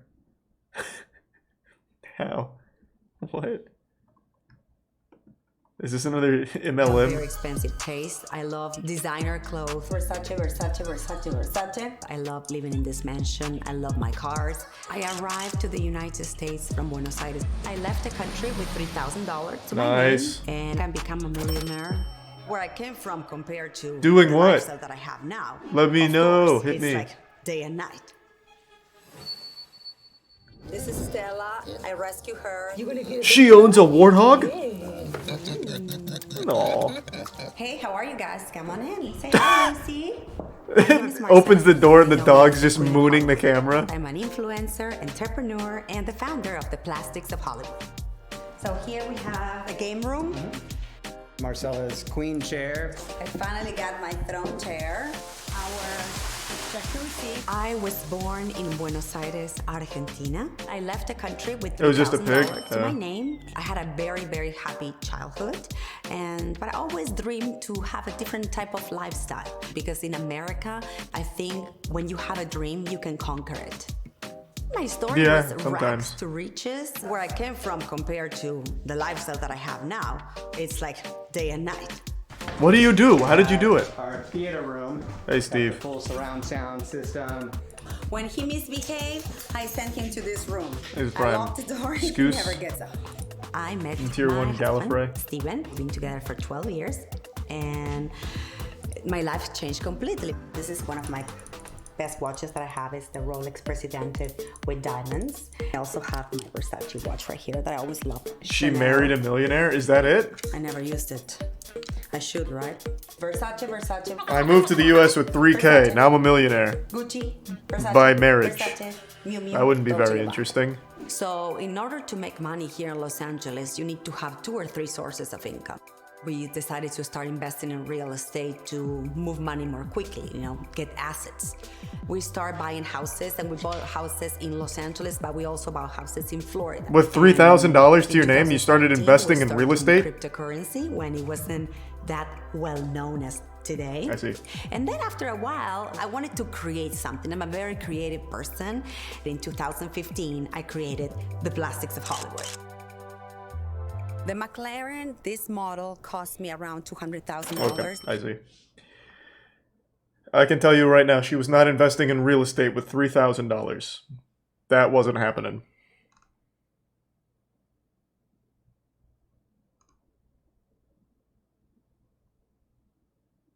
We're polyamorous vampires. What? With a title like that, how can I not check it out? This is Daly. I am a polyamorous vampire Hey, fairy Daly. witch. She fell in love with Logan. Hey, Logan and I Logan. have been together well over 10 years now. Got married in 2016. They also live with Logan's girlfriend, Ilona. His girlfriend is just as important as I am. Both relationships are equal. And today, Daly is celebrating her 2-year anniversary with her coven of polyamorous witches. Since finding love in their polycule, Daly Very has been fun criticized coven. for her choice in relationships. When you see a man with multiple partners, you're like, oh yeah, high five, you know? But when a woman is with multiple partners, it's like, oh, she's a I would describe our relationship as definitely like a life partnership. No, coven's a good word for it. That's cute. We tease each other constantly. He loves to tickle me until I throw him off me. He's extremely Tickling is a supportive. form of torture, Always been very actually. attracted to her unique energy spectrum that she puts off that What? no one else does in the same kind of way. Whatever that means, I guess. Our relationship was polyamorous from the beginning. His girlfriend is just as important as I am. Now we are married, so like obviously that comes with some responsibility. Yeah. But as far as like relationship, both relationships are equal. She's always been here. She's never not been here. I think I moved in with you guys like what? It was like 6 years ago. No, but it was like 2 months into us like actually dating. Oh, for yeah. sure. Like it was really fast. All three of us used to be together, and then they broke up, and then we broke up, and then we got back together. She's just been here ever since. So today is actually the 2-year anniversary with me Jesus and Christ. my 3 other All partners. right. And it's also the anniversary of our coven forming. So today we're kind of celebrating our anniversary. We're gonna He's do a got that little Steve from ritual Blue's and also Clues go to trip. dinner and just have a little coven date. So we are in a polycule, and a polycule is essentially just the word for a network of people that are all dating in some way. All connected through They're all dating. connected through a romantic relationship. So in our polycule, we have me and Logan who are married, and then I have my partner Jeffrey, who is a gay man. Hey, Jeffrey. And then I have my girlfriend Zoe, who is married to my boyfriend Zeph. And then Logan has. There's his just so many. girlfriend, There's so many moving and parts then here. Jeffrey also has a boyfriend. Okay, there's a lot to keep track of in the lore. There's some Harry Heaven Potter is shit. Myself, Jeffrey, Zoe, and Zeph. We use the term coven because we do practice magic together. We identified that we each represented one of the elements, and we did a ritual Oh, together. he's and got it the was just, sage. Like the energy was so palpable, and we kind of all just looked at each other and were like, "What happened?" After we started doing rituals together, we started forming a romantic partnership. Are these the people that hexed the Fae? Feel Our like energies. the magic and the connection and the Back when like the chemistry. moon was I just cursed or found some shit? myself falling in love with these people. I call upon a direction of the east, the watchtower of the east, the direction of new beginnings and transformations and change. What are you talking about? Join us now. Hail and welcome. Hail and welcome. I call What? upon the watchtower of the south, the element of fire. Stop! Passion No, and don't, not- purification. Bring not the strength fire! To our circle. Hail and welcome. No! I call upon the watchtowers of the West. Oh, the West is a bitch. Intuition, Yeah, who cares about sacred that? knowledge, You can call and upon the them all day. ancestors. Hail and welcome. I call upon the watchtowers of the north, the guardians of earth, the roots of old The guardians? and new. Bring strength and life. Is he summoning the Hail and Eternals? welcome. We all identify as witches, and basically what that means is we work with the energies and the elements around us to create alchemy and to create changes Oh, in our alchemy. lives. Roots of old and always. Do they have an Ormus? Roots of old and always There's a tier 1 Roots of Rody old Kel. and always binding. This planet is very much alive. It's a breathing spirit, True. and we are in communication with it. Imagine these were the people that talk to the Earth. This is our only way of communicating with the Earth directly. There is a negative. The Earth has to watch their orgies. Poly, because Misogyny. Misogyny, yeah. Because when you see a man with multiple women or multiple partners, they're like, oh yeah, high five, you know. But when a woman is with multiple men or you know multiple partners, it's Thanks for like, your sub, oh, Buffalo. she's a all right, let's go eat. I always get these who will walk up to me and they'll go, "Hey man, I just see that you've got all these chicks, man. Like, how do you do that? Like, just like teach me." And I'm like, "Well, I'm polyamorous." It's just one of those things where, like, you know, as long as you are being open and everything is consensual between you and your partners, you're consenting adults doing whatever you want, that's great. Yeah. People see, I mean, you know, us if they're and happy, they're that's like, fine. They're like, "Oh my God. I could never do that. But then, like, they've they're cheated on their them. husband like 3 times, Yeah. or their wife, or they've divorced and trees. remarried with people they've cheated with. I'm like, and that's normal for you? That's what you consider normal? Alright, got your trees. Just, you know, if you want to have sex with other people, if you want other relationships, just say that, admit that. You'll find someone who's cool with that. Well, and life is so short, and life is hard. You find those pockets of joy and love, like hold on to it, and like screw what everybody else thinks, because or screw everybody else. Yeah, this is wholesome. Everybody else, if that's what keeps you joy. All right, I want to make a toast. Here is to 2 years of my beautiful coven being part of These our are the bits polycule. pickle. I love you guys so much. Thank you for bringing so much magic into my life. Love you guys. Cheers. Nice, let's go. What a coven. And I'm surprised how many people don't know what an Ormus is.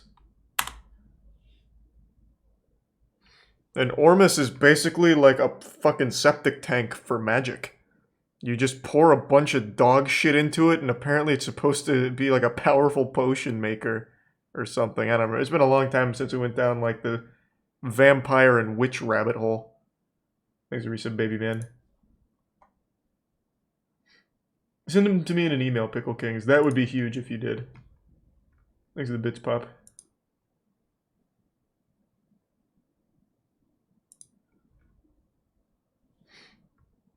It's made up bullshit.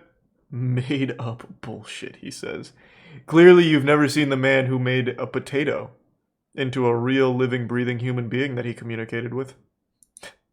Made up bullshit. Your ignorance is showing. Come back to me when you've learned about the Ormus.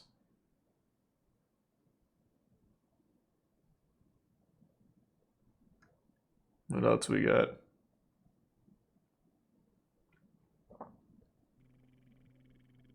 Thanks for the gift sub, Hispanic.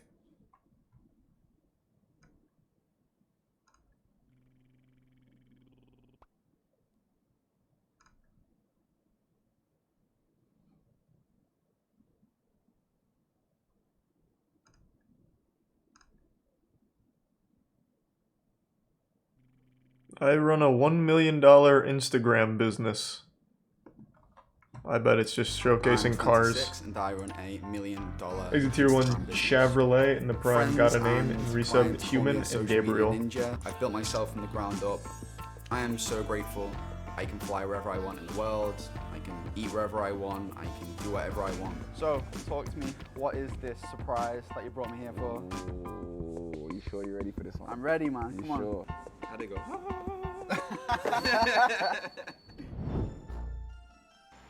Is your one Crazy Creamy? Anyone recognize this guy? I'm Adam, and I run a $1 million Instagram business. Welcome to my home. If you follow me through here, this is the cinema room. I'm excited, Pickle. Can't wait to see it. Hopefully you actually did find some old ones. Some of the deleted ones. This is my office/studio space. So this is where I'll spend most of my time when I'm working, gaming. So this is my London apartment. I don't spend too much time inside of the UK, probably like 6 months a year. The cost of this apartment, I think this is a £1 to £1.1 million apartment. As I've traveled and picked up clients everywhere, I've got a lot of friends spread around the world. I don't actually have to be in What one do you place do, man? ever. I only need my phone to run my business, well, a phone and a laptop, so I can pretty much travel wherever I want.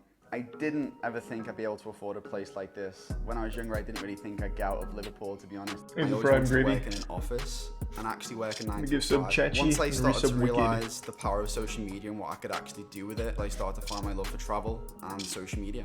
I started a fashion blog on Instagram when I was in university. Okay. I very quickly realized that this is something I could monetize, and I spent countless hours. I'm talking like 12, 13 hours a day on my phone, trying to grow accounts, networking, speaking to the right people, and trying to navigate my way through an industry which wasn't even created yet. So I run an agency called Social Kick. The agency itself is like a one-stop shop to help brands and businesses. Oh, I see. Utilize Instagram and any social He's media one of the platform. gurus. Friends and clients call me a social media ninja, so I kind of run with that. My watches are my pride and joy. I love investing in watches. It's always crazy how much those make. So what's his... It's Adam Mark. He's not even verified. Come on, man. He's selling the advice, and he's not even verified? Let's take a peek.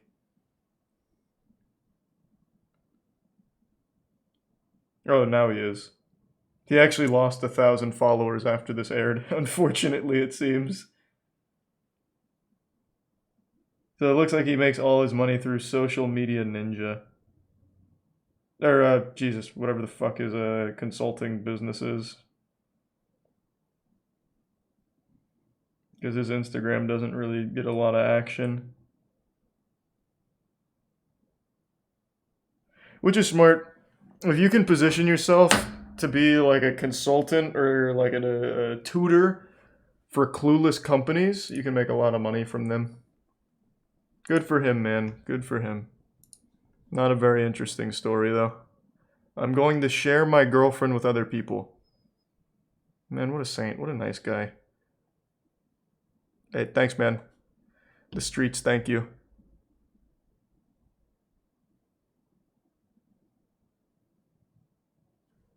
Thanks for the bits, Wicked. Yeah, I just haven't put it back up, Wicked. And thanks for the gift sub, Paul.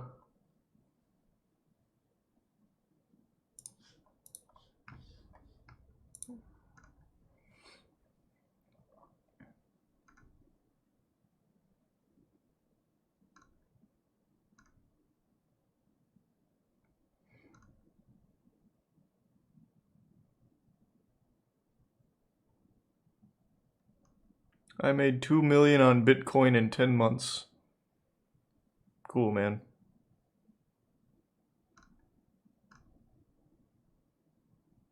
I crashed my dad's $3.5 million supercar. Hey, congrats, born lucky. Good spawn. Injecting synth. Oh! It's the Synthol Hulk. You remember this guy? Meu nome é Tony Geraldo e eu vou ter o maior bíceps do mundo. Mexeu no braço dele, aquilo muito duro. Eu falo pra ele, parece até que vai estourar. A substância só comecei a fazer uso a partir do. Man, that is not Synthol, that's just straight urine. This guy got scammed. Do próprio produto. 72 centímetros de braço. Excelente. Eu era muito magro. We saw something on this guy a long time ago. Eu não tinha nem vontade de ir à praia e tirar a camisa. Eu tinha esse complexo, principalmente. Então isso me levou a procurar as academias.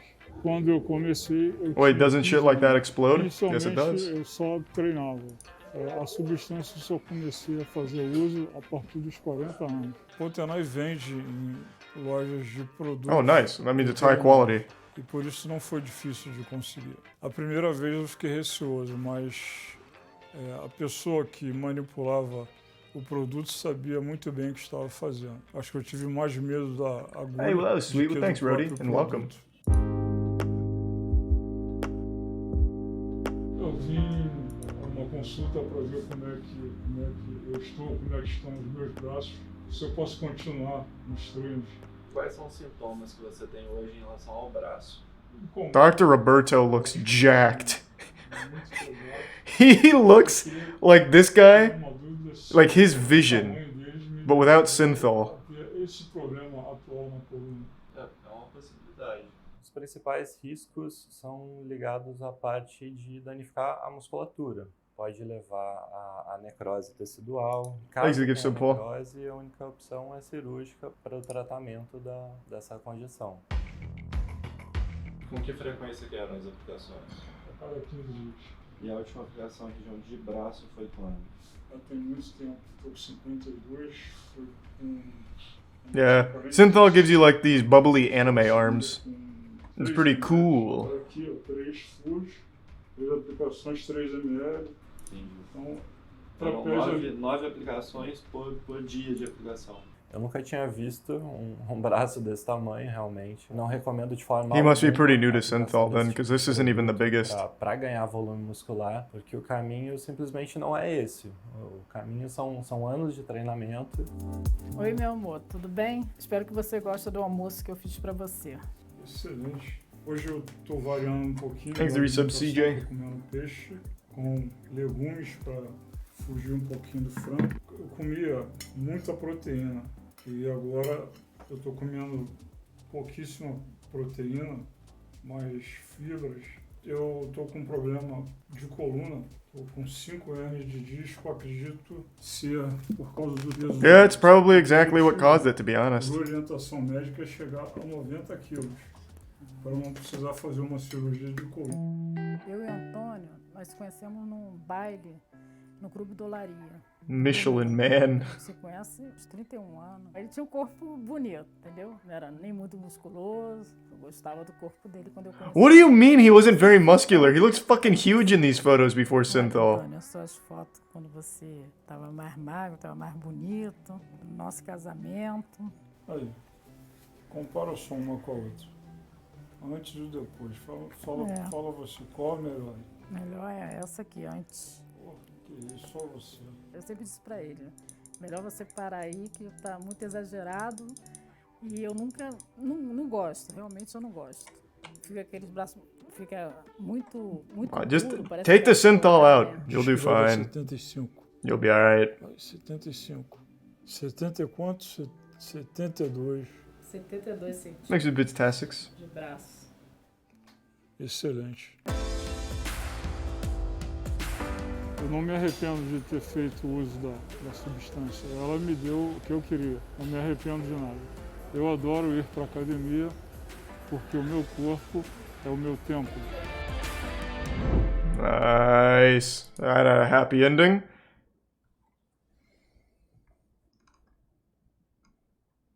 Hey, it's this guy. Forgot his name. Ollie London, that's his name.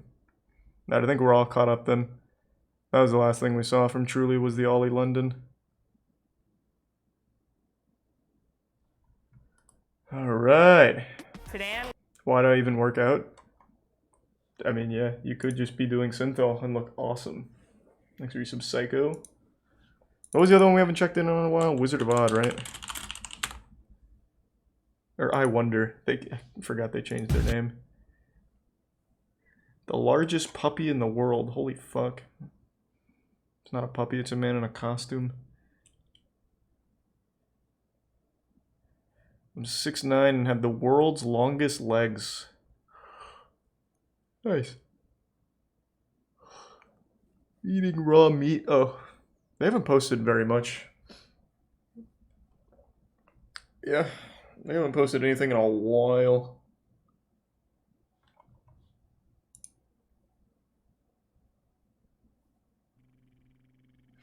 Thanks for the gift sub, Convoy.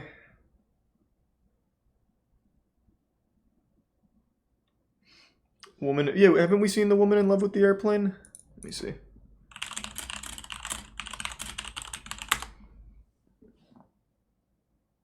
Yeah, I'm pretty sure we have, right?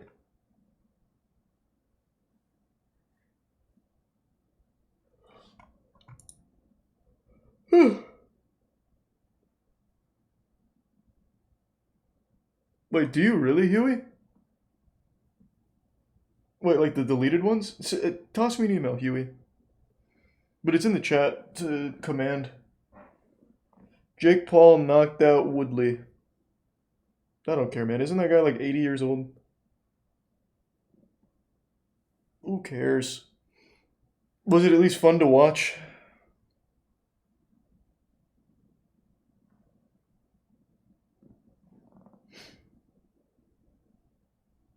No, it was boring. Yep, it always is. That's why I didn't watch, and that's why I didn't go to it. And I'm pretty sure they are at least planned. Probably not scripted, but planned. Like the outcome is already put in the books. It's just a hunch. Thanks for the 5 gift subs, Paul, and the gift sub Convoy, and Overtune.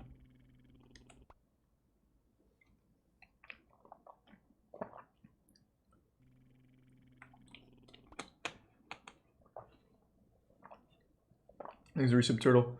Have you heard of the raw rotting meat diet? Yeah, of course I have. It's called high meat.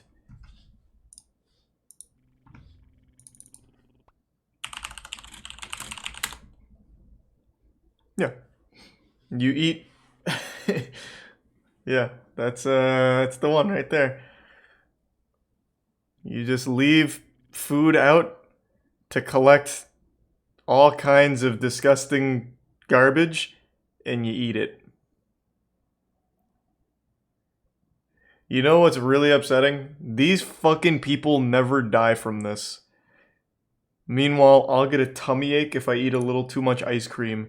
Then you have fucking Meteor Man eating an actual 125-day maggot-infested rotten sack of meat with no problems. It makes me so mad.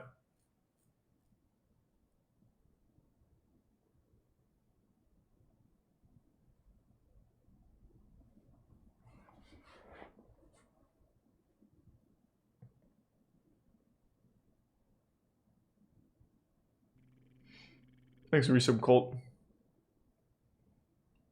And Lake.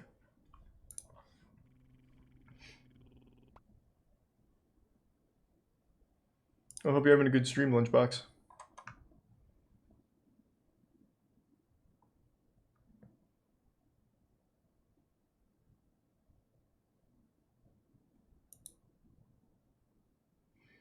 Yeah, I heard Jake won. Who cares?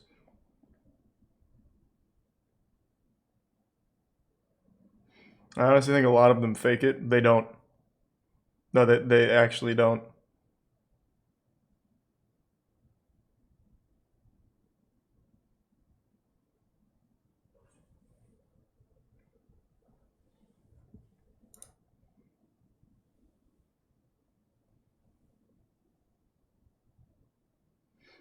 Oh, thank you for the 10 gift subs, Shy.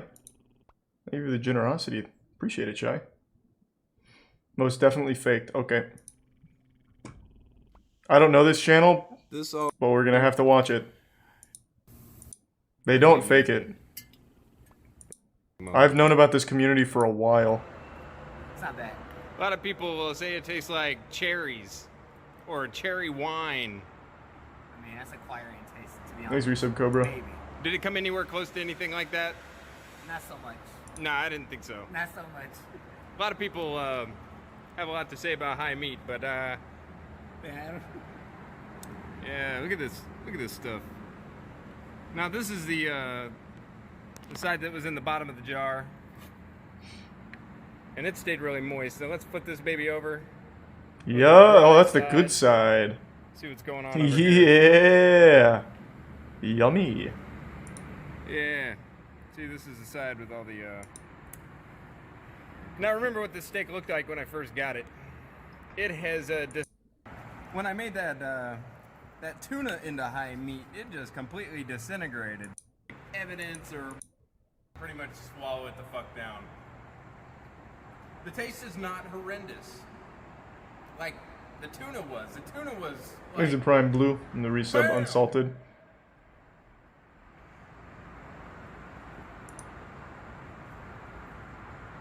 Oh. The taste is pretty strong though. Yeah. It's not fake. There's a whole community of people that eat rotten meat, high meat. It's been around for years. I don't know how they don't die from it, but they don't. Thanks for Prime, Roman.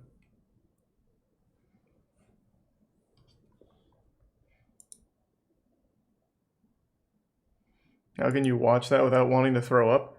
Well, I've known about it for a really long time. They believe that it's really good for you. So they eat raw meat and they eat high meat. It's a community of people that just are fucking stupid.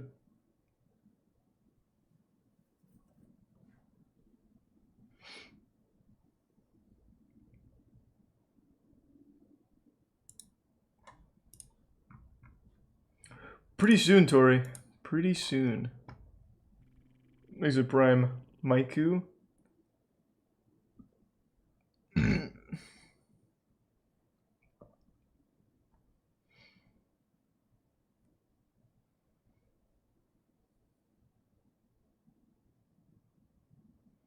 Security stops. Oh, I saw that one earlier, Hydra.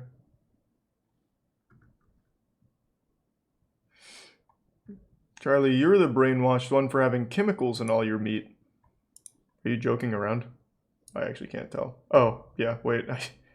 I see. Yeah, no, I see what you're saying. Thought that was serious for a second. Thanks a Prime Jolly.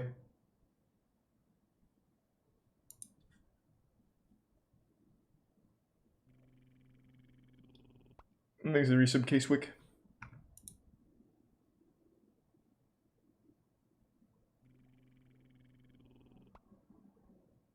Oh my god, that sounds incredible, Pickle. I'm super optimistic. Alright. Hold on, let me check. Yeah, I've seen Fascinating Horror. Hold on. Pickle's got my hopes up that someone might actually have some of the deleted videos from my channel. Let's see.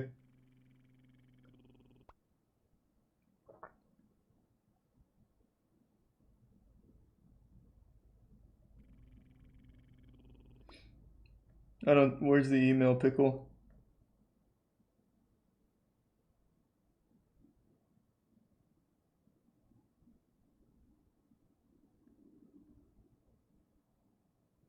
I don't see it. 80% is a scam. I think there's like a 90% chance it's again just more of the montages from like Gearsopedia and shit. But he's got my hopes up. Thanks to the resub Ash and Milski.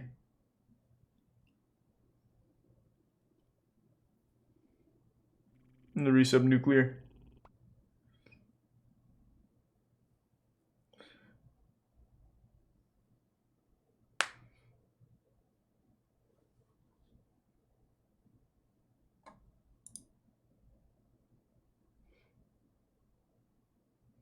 Visiting the Village of Death. That sounds intense.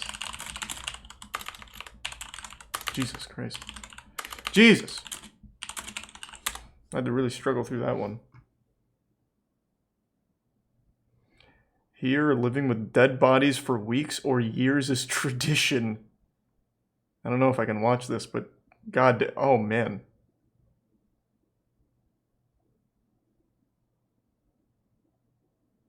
Okay. Yeah, probably can't watch that.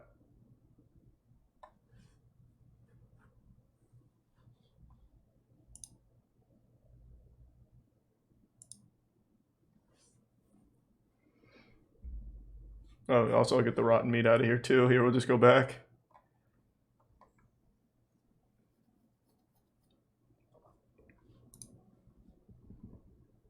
Let me double check to make sure we did watch this. As objectophilia, and she's not alone.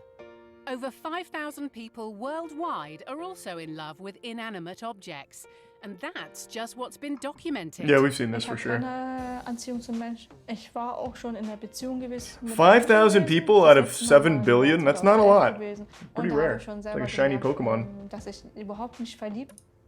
Und ja, und da habe ich gesagt, was stimmt nicht mit mir, habe ich mit der Beziehung dann beendet. Und ja, und nach 2 Jahren, 1,5 später, habe ich die 737 kennengelernt und da habe ich erst die Liebe kennengelernt. Unable to fit 129 feet and 6 inches of 737 into her apartment, the focus of Michelle's daily love is her Okay, I can look models for it, Cabbage. and the life-size scrap parts she buys online. Die 737-800 ist für mich sehr anziehend und sexy. Es ist genauso wie Menschen an seinen Partner. Make sure to resend it, by the way, Pickle. Because I don't see it here. Ich finde einfach dieses Or Objekt tweet it at me. einfach magisch. Thanks for resub, Mike. Sage ich mal, sexy aus. Allein schon, wenn ich ihn anfasse und ihn küsse, werde ich innerlich sehr nervös, weil ich sehr verliebt bin und ich werde feucht in den Händen. Und ja, ich fühle mich sehr magisch angezogen, wenn ich ihn küsse. Which is just as well, because Michelle has spent some $6,000 on these 737 parts. Es ist einfach nur großartig, dieses Teil, und das riecht auch so wirklich Oh, of course it smells like him. It is him. You took a literal part of his body. You dismembered him. Of course it's gonna smell like him.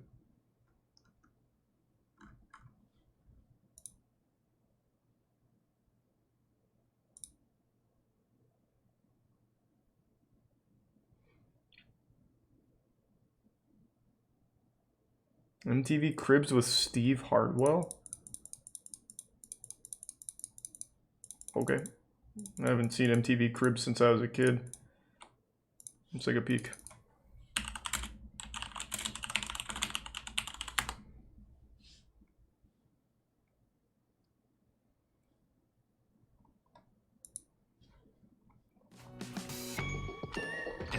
Don't want to get DMCA'd.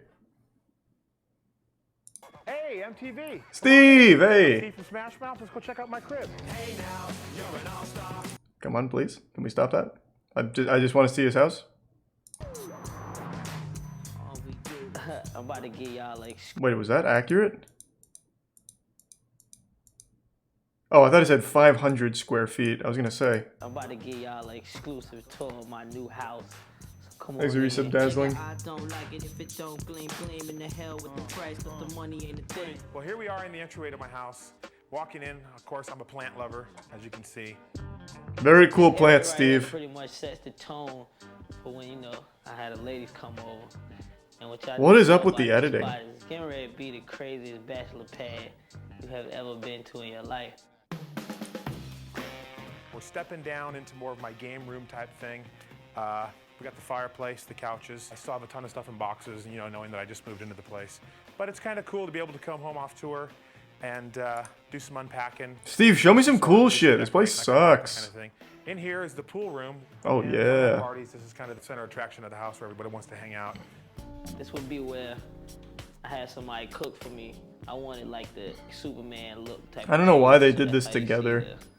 I just want to see Steve's. Bedrooms, my love shack. It's the beautiful wood sled bed. I need a bed that can handle a lot of this, Yeah. It's nice and cool out sometimes. Because Steve is fucking. Yeah, salamin' ham. Snap the fingers, it might just light up on y'all. Follow me on in here, we can do this. We've got your standard marble floors. We've got tons of mirrors. We've got the big glass shower. We got the jacuzzi bathtub. Put some candles on around like I like to do and just kind of relax once in a while. You don't do that, Steve. I already know you don't. Don't lie to me. Don't you fucking lie to me ever again. Swear to God. You ain't no player, for real. I got all my leftover clothes. Usually all my friends that come over to visit, they'll take half of this home with them. This is actually just as big as my bedroom was when I was a kid. Check out my little Elvis. Oh, yeah. Shrine. I've got the Elvis bubblegum trading cards. I've got the Elvis Why? piano watch. Beautiful. I've never wore it yet, though. Happened to open one of the packs and try to bite into some 1978 bubblegum, and it didn't really taste too well, so. It started when I was a little kid, about 7 years old. I caught him on TV and basically fell in love with the guy. This picture right here means a lot to me. That's me and my dogs. I don't shop. Look what we are. We in the bread, some butter. Does Steve have anything cool to offer? Popsicle fanatic, so I usually have a big box of popsicles in my fridge. Tombstone. It's real. Man, that chin strap is fighting for its life right now. Holy Lord. God damn. Has he always had that? It's like he tried to draw a jawline in light gray Sharpie. He has? I've never noticed. I only just now noticed in this. Tombstone. It's real important. Thanks for the resub, Kawaii. A tombstone, a Corona. I'll take you to the bedroom. Well, now that we've kind of wrapped up the inside of my house. That was your whole house? We're in my You have a pool table, a shitter, and this is my backyard. and the pantry, that's it? I kind of like the noise of the waterfall. Over here is our jacuzzi, where we do most of our relaxing, actually. This right here, only for the sexy people. All the fly people, sexy people, this is for you. And the pool ain't really like it ain't for all that diving and all that. It's just for bathing and looking beautiful. Well, they didn't really show much of Steve at all. What a waste of time.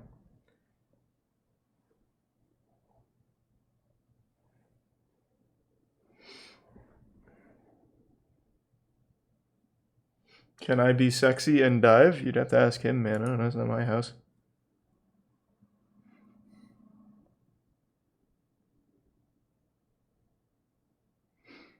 Third video. I made a whole video about this. Steve Harwell's... He's been getting a little wild. I think he even quit Smash Mouth from all of the drinking. Thanks for the 5 gift subs, Tassix. Thank you, Tassix.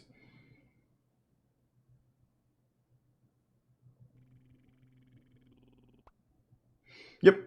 I will be streaming the Smash World Tour tomorrow. Cola is playing the #1 in the world, MKLeo. Last time these two played, it came down to a fucking ass greaser.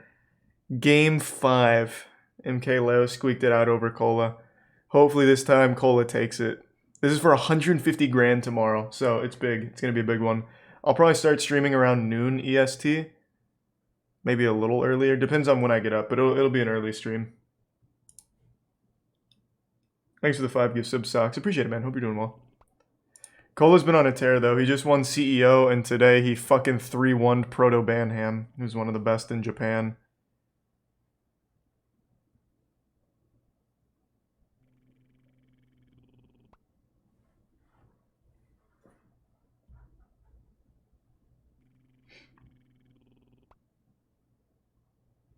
Like I said, I'll probably start stream around noon EST, which is 11 hours from now.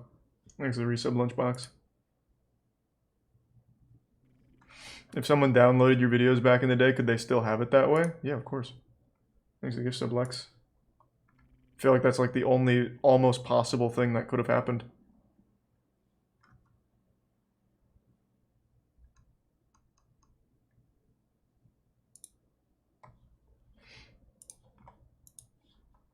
I've already seen the Bleach trailer, man. The 7-Up Jello salad, haven't we seen that?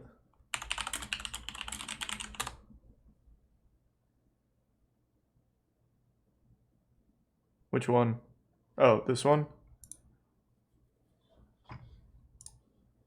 Okay, today I'm going to do Mom's Jello 7-Up salad. And you need 2 small boxes of orange Jello, a cup and a half of Master water, Wong which is gun enough defense. percolating. The Okay. humper's on boil watch. I'm boiling water. And a container of 7-Up. And then that's your first step. And then you add crushed There's a bitch pineapple point. and banana, sliced banana. And then optional things, my mom also put in mandarin oranges and usually a handful or 2 of mini marshmallows. And for the crushed pineapple, you want to keep the Oh, juice, no, reserve it, and I you have should no have about a interest in cup of it, NFTs. which comes in later for the topping. This is what you need so far. How much 7-Up do you usually use? That bottle. Whole bottle? Bottle. Okay, I put the Jello in a bowl, and when the water gets to boiling and hot, here he comes with it. You want to dissolve your Pour it Jello? in? Yep, pour it in. Ooh, not on me. You almost spilled it on me. You don't need no more this thing? No. So is this shitty cooking or You not? wanna Because it's stir going to be it, really hard to fuck this up, I dissolve think. your Jello into your hot water. And I'll be back when that is done. Once the Jello is dissolved, you want to pour in. Will you open that soda and pour this in for me, Dad? You want to pour in the container of. Okay, let me see how it Slide comes. this in the refrigerator and let it get nice What and just happened? set. Oh, those are marshmallows. Lid on it. Thanks for some Bluffer. And then the topping takes a half cup of sugar and 3 tablespoons of flour, which is in this bowl, 2 tablespoons of butter, an egg, and the cup of pineapple juice that you set aside. I'm going to beat the egg slightly, and you put this on the stove to cook, and I will come back when I get to that. Go. Yeah, it came out fine, I'm sure. Yeah. Not even shitty cooking. Just boring. Thanks for you so Mercurius.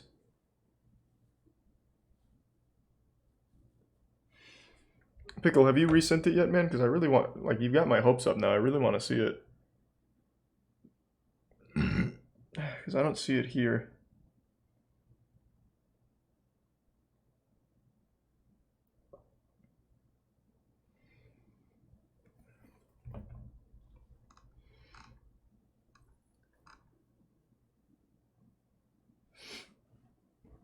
Yes, I'm still watching One Piece. No, I'm not going to read the manga.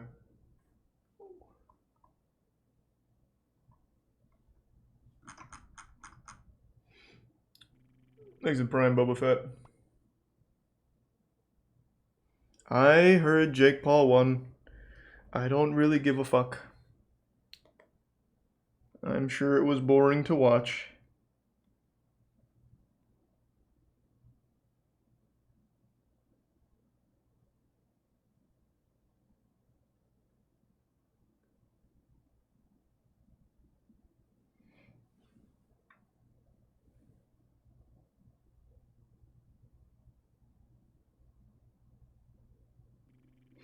Thanks to the resub Mamba. And the bits Surefire.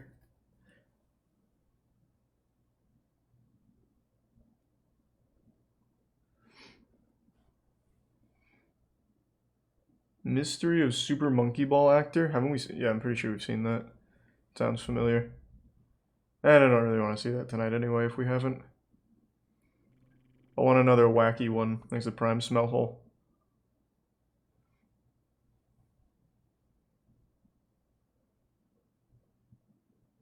Seen all of Cooking with Hoarders? Oh, right. Master Wong Gun Defense, forgot.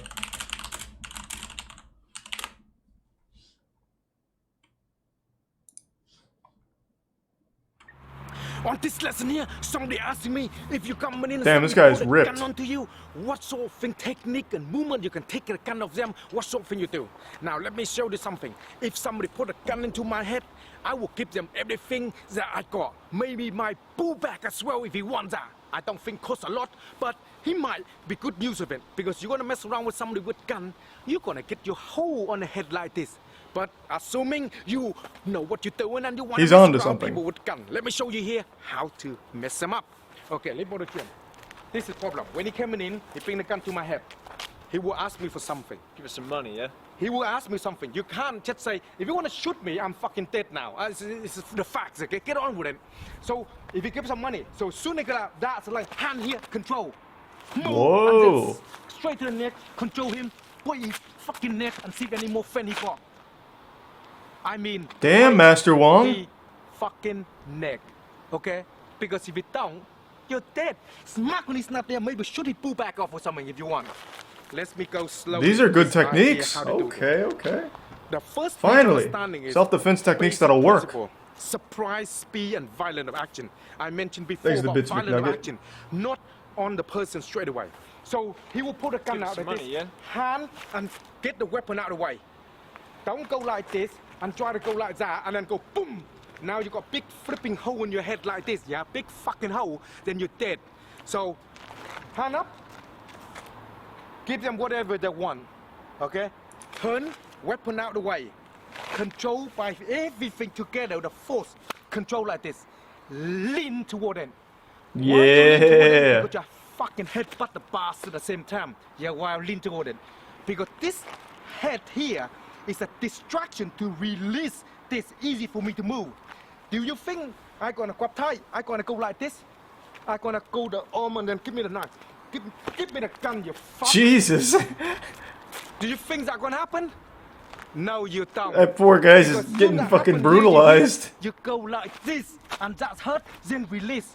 Then you can attack him. Then you can deal with him. Then you can control him. Then you can break his neck. Wow, got any more fun with him. And if you want the worst mistake this guy ever did was signing up for Master Wong's class. Just gets beat up. You cannot try to do this because grab tight. Who the fuck gonna grab you like this and then let go? Who the fuck gonna go? Huh? Who the? Did you fucking think this is a Hollywood bullshit? That's exactly what Dale preaches, though. Boom, boom. The fucking Master Wong is in the bin, dead. Out the way, motherfucker. Yeah? So this is what you learn to understand. Control the hand. The hand Thanks first. for sub meow. That hand here, grab very tight. Together. Here. Yeah? Together. And then need to head back. That gun's probably just loaded. Here and now. Master Wong's just gonna put two in his chest. Control the neck, back to the basic, control him, and in line. Make sure his bull back is gone, shoot it. And that is how you're dealing with people who got a weapon.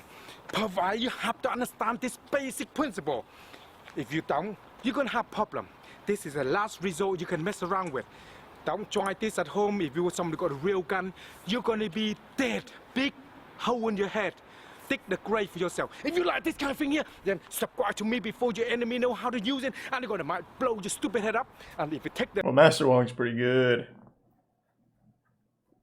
Exit the bits plant and surefire. I have no idea, Tori. Maybe.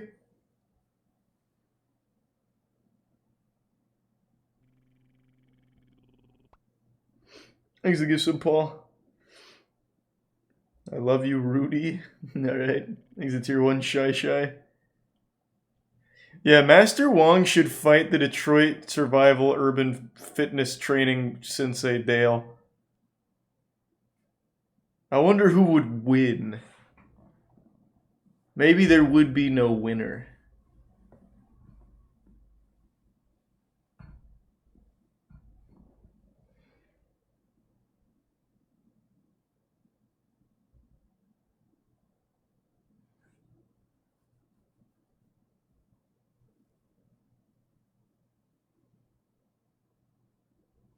Oh, what was the question, Yankov? Were you the one that asked if someone just downloaded the videos from back in the day, if that counts? Well, of course it counts, man. As long as they're watchable and they're actually videos I deleted, of course. Pickle, are you still here, man? You've still not sent me an email. You said your friend had 3 of the videos that he downloaded from back in like 2007, 2008 or whatever. I want to fucking see them.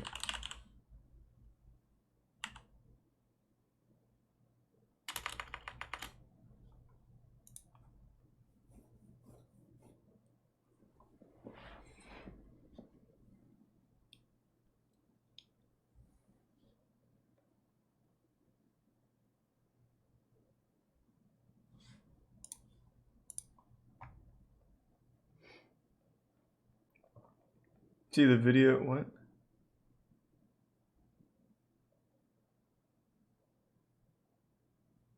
I watched the new South Park special. I haven't watched South Park in a real long time. He's a tier 1 gamer.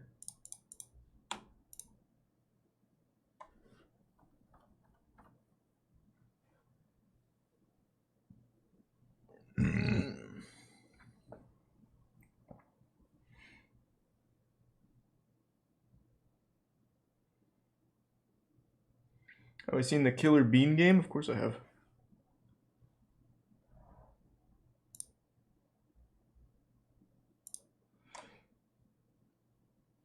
Have you watched Cutter the Clown? I don't know, it sounds familiar.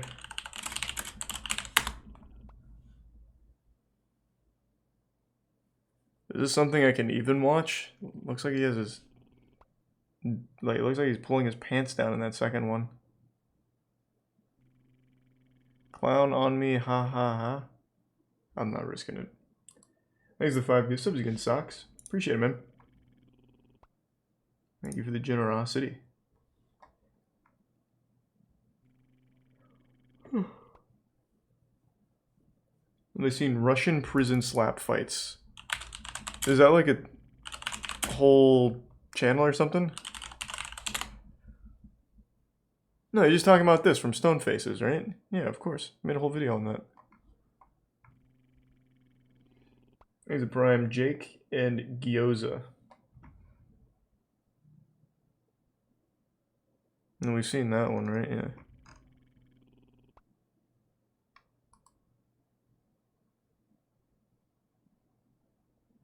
There's a resub Kirkivore.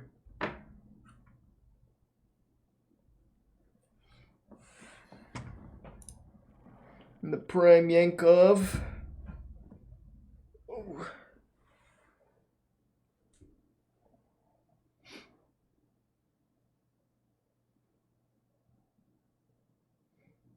Can we watch some fedora tricks? Of course we can.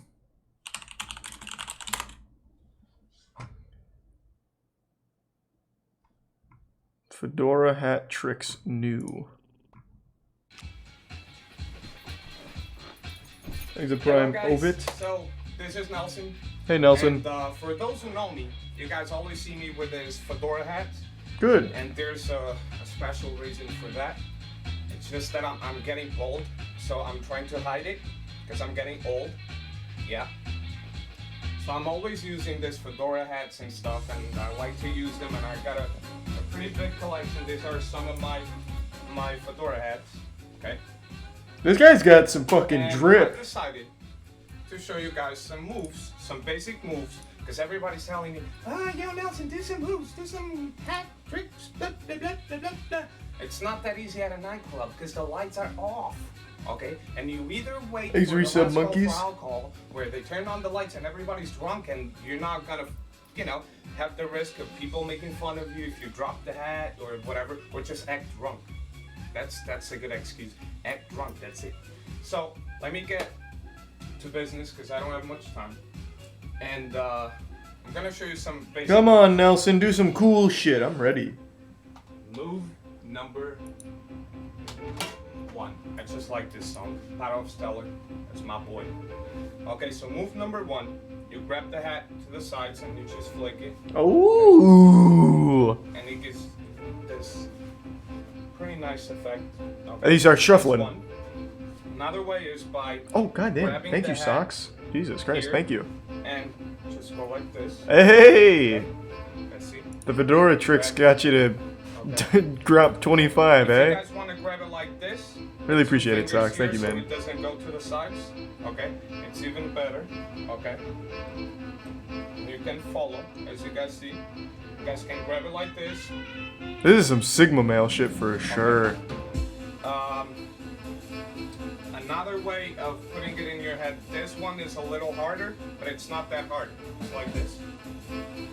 Oh, that. Sometimes it doesn't. Yeah, that was a little off. But Yeah, that's cool. okay. And it looks hard, but it's not that hard because if you grab it from here, you see, and you put this finger. I need to get a right fedora. There. Okay. It's gonna go like the spring effect. See? See? And then you just gotta control it so it goes straight to your head. I'm gonna have to buy a fedora. I have to. With tricks like these. Now, in a nightclub, it's harder, as I told you. So we got one. Okay. That. This one you can actually follow it with this hand. Grab it like this. Now. Let me see. How? Jesus, how many tricks are there? If you go like this and you grab it from here, as you see, the round part is going to be right there, and you can go like this. Whoa! Okay. So you grab it. Thank you for like the 10 this. gift subs, Taozu. Appreciate it. Thanks for the generosity. Okay. And you just follow like this one. If you happen to grab it like this, you can always flip it like this. There's some different moves. Then there's the faking throws, where you fake that you throw, you grab it with his hand. Okay. You got the Michael Jackson one. Blah, blah, blah. This guy's kind of This one smooth. is a little bit more advanced. You can do it 2 ways. You either go like this, drop it, put it. Okay. Oh, blew it. Start to put it in your head. Not getting laid now. Throw it and grab it. If you can catch it with your head, better. You go like this, you drop it, put it on your foot, okay, and throw it. Another way of setting it to your foot. True is Wasper. by And thanks to taking tier the 1, throw Frankly like Savage. this, and then you just go like, oh, and boom. Okay. Just fake a throw, put it in your foot. You gotta look and throw it. Okay? That's not nearly as cool. Kick it to your head. Okay. Blew it. And on my face. Okay. Thanks to tier 1, Big Daddy Draco. Okay. So I'm gonna do them again. Oh, come on. Jesus Christ, Nelson. Okay. That one, like this. You can follow. Yankov, what's the news? Okay. Got the other one that I showed Thanks for you the 10 guys. gift sub, Socks. Thank you, man. I appreciate the generosity tonight.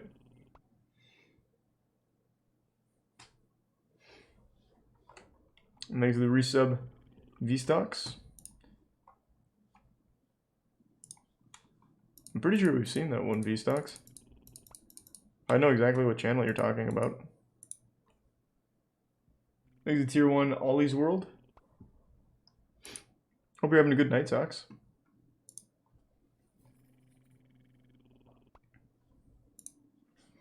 Sleep well, Maniac.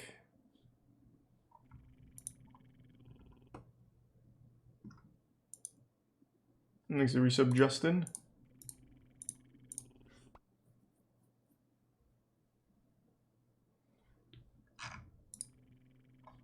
Have you seen the Japanese spinning top competition? Next bit's noob. You talking about the Beyblades?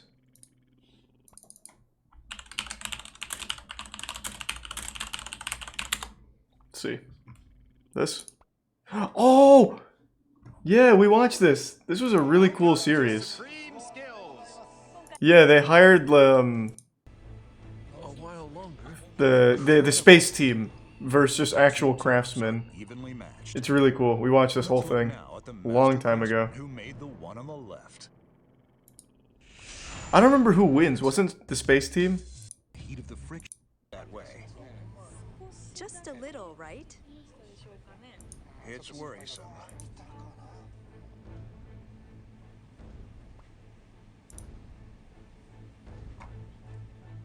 How will the I'm pretty sure the space team wins. Even though it's really wobbly, I think they do win. Both have passed 17 minutes. The top is Oh, never mind. It's down at 17:55. Damn, the master craftsman fucking slapped. At the 17-minute level.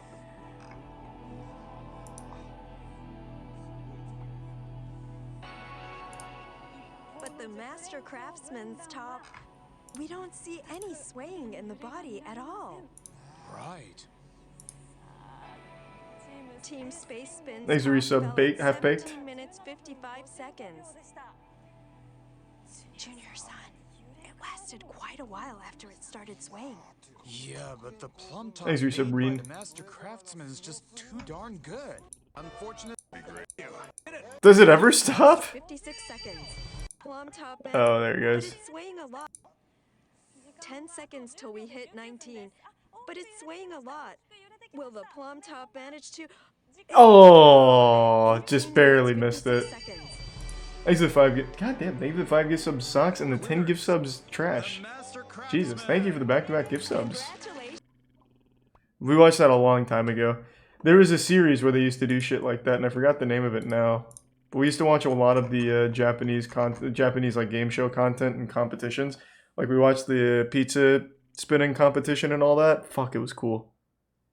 A lot of it's been removed now, though, unfortunately.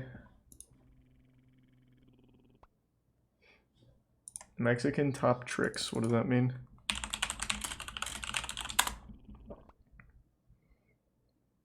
This?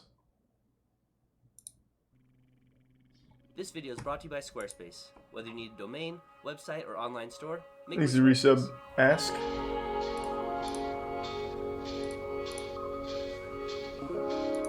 I've never seen this toy before. Whoa!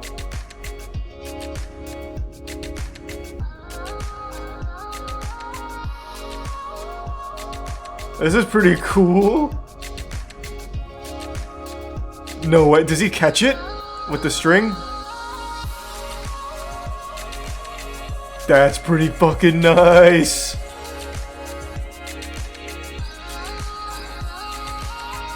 What the fuck? This guy's nuts.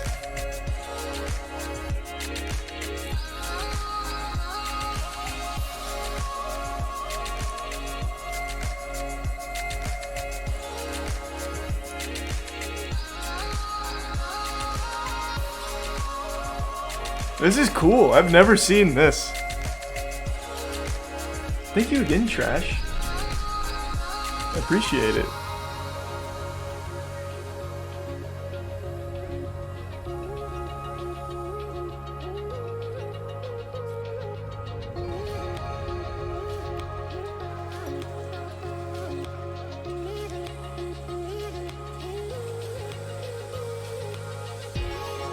Ooh-hoo-hoo! This guy's fucking awesome.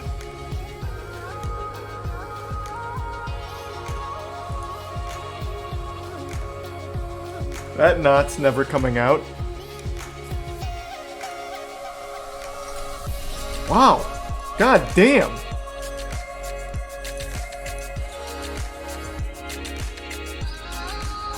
Recruit from Moist Esports. Yeah. Oh my god.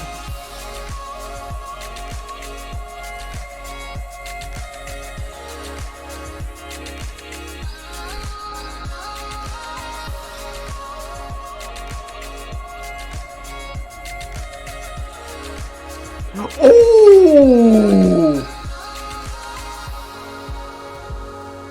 How is this guy so fucking nutty?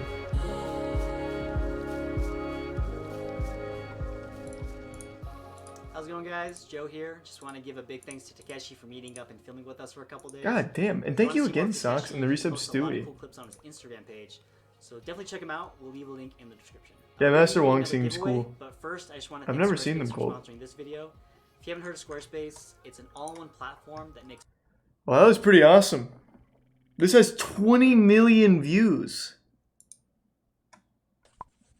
I've never even heard of this thing before.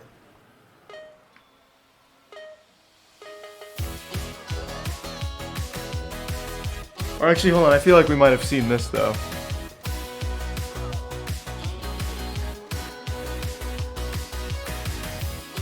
This seems familiar.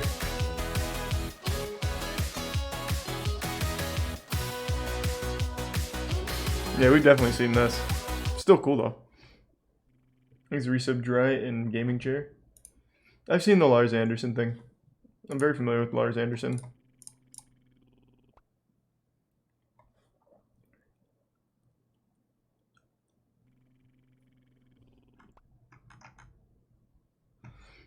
And again, goddamn, thank you, Trash, and the resub lesbian. Thank you, Trash.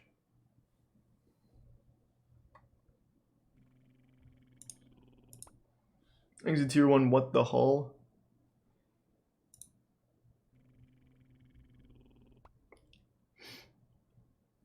Thanks again, Socks. Appreciate the generosity. Michael Guthrie, Ragnarok. Whatever that means.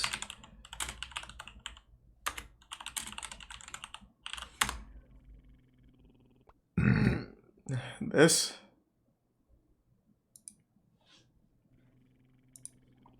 Thanks to Resub Savage. And thanks for the 5 again, Trash. And Resub Ace.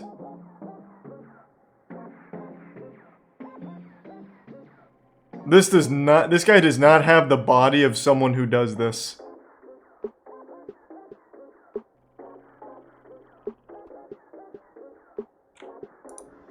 You want me to put the hammer down? Light it up. Yeah. They want me to put the hammer down. I don't want to get DMCA'd. Yeah, this guy's pretty fucking nuts.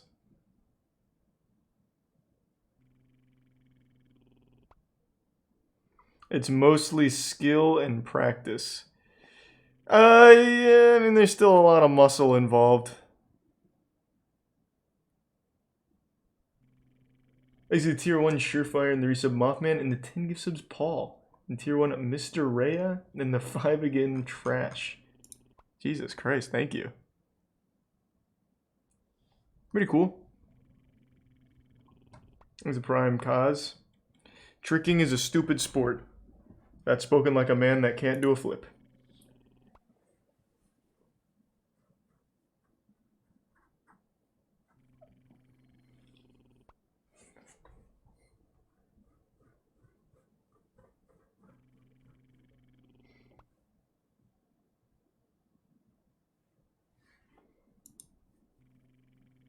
Thanks to the resub Taralini and Milksy. Have you seen The Dew? Yeah.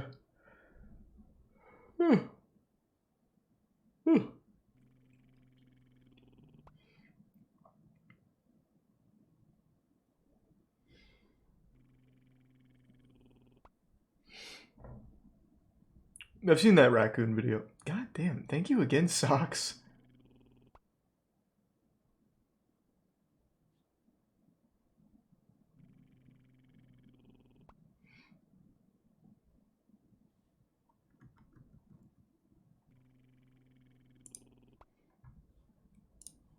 Thanks to the gift sub Disembarky and the resub Wax. And the 5 again Trash. I know about the one, I've already seen that. The $500 million house tour, I've seen it.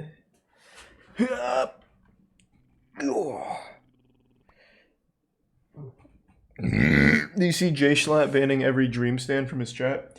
That's how fucking rumors start. That's not what he did. He banned anyone related to Minecraft. It's pretty fucking nutty. Yeah, I saw that. That was wild. It wasn't just dream stands. It was everything Minecraft related.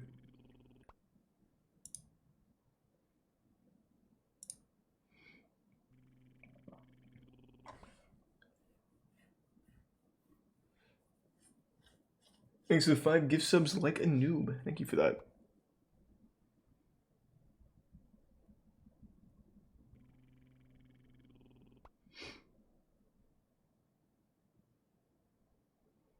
I tried to see how Minecraft Twitter responded to Jay Schlatt doing that, but none of them were talking about it, which was sad.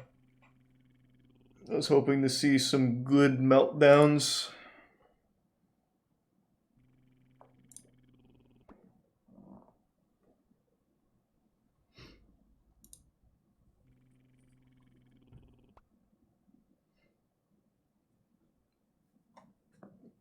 We already watched some Master Wong tonight.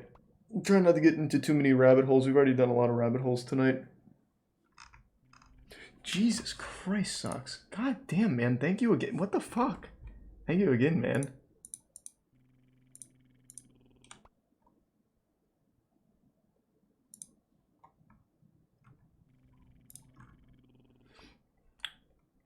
Drawing your feelings? What is that?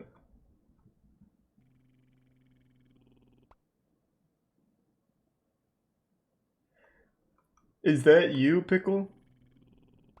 Disappointed Cabbage? Are you on a different account? Or are you Pickle's friend that has them? Can you send it through Whispers or resend the email then? Thanks for the 20 trash. What? I really appreciate the generosity tonight. Jesus Christ. Thanks to resub Lamarvin. God damn. Thanks to Tier 1 Flynn. 10 unsettling possibilities regarding alien life. I think I've seen this one.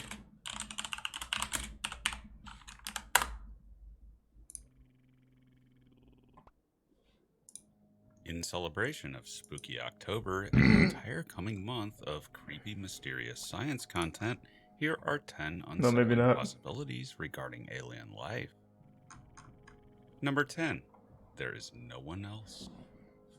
To paraphrase Arthur C. Nah, there's Clarke, definitely other life out there. Other intelligent alien life in the universe, or there isn't. Here's the And prime two Jablowy. possibilities Give some are surefire. equally frightening.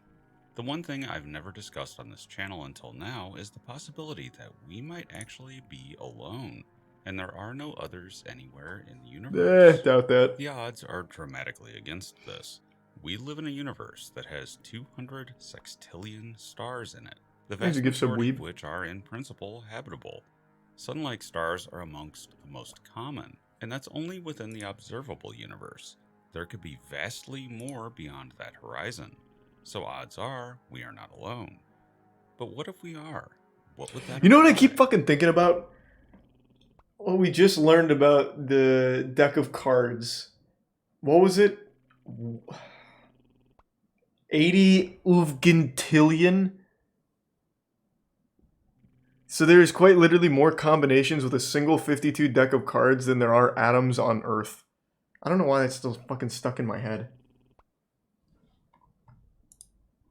So now the universe seems small, because he only said sextillion. That's nothing compared to a deck of cards. I'll tell you what.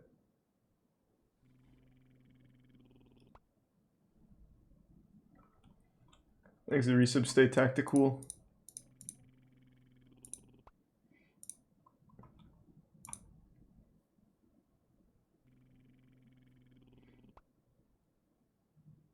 There's also more combinations in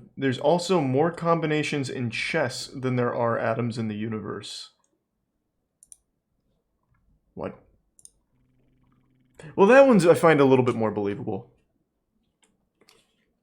Because a chess game, the thing with the deck of cards is there's 52 and that will never change. There's 52 cards and that's it. But with chess, I can absolutely see why there'd be more combinations there. You could say the same thing for pretty much anything. So, like, there's more possibilities in how a Valorant game will play out than there are atoms in the universe, because there can always be something a little different. But with a deck of cards, it's 52 static. That doesn't change.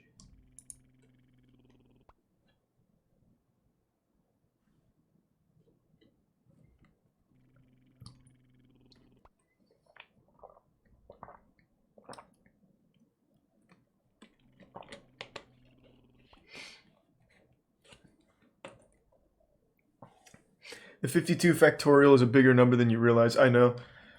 And that video we watched earlier really put it all into perspective. I always knew that if you shuffle a deck of cards, there's a good chance that whatever combination you land on is a combination that's never been seen in the history of the world. I always knew that. But I guess I never really just saw what number of possibilities that represented.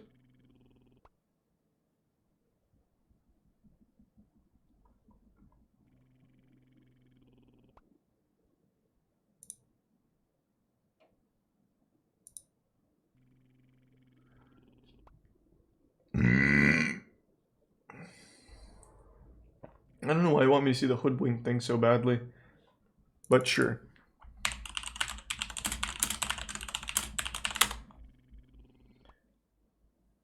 Oh, this is 32 minutes. I don't remember hoodwink being this bad. I don't know if I want to watch something this long right now. It's already 1:30.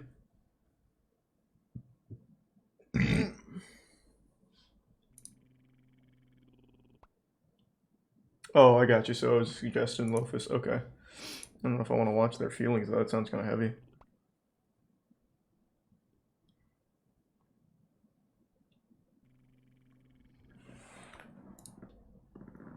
Whew.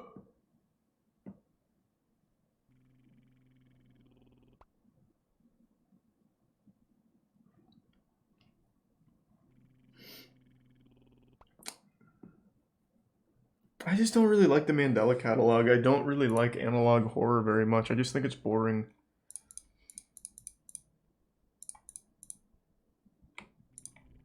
Thanks for the gift sub, Kaz.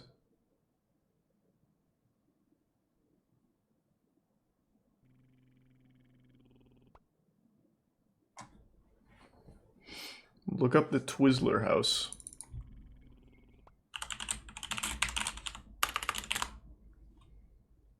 And this is just your video. Nice.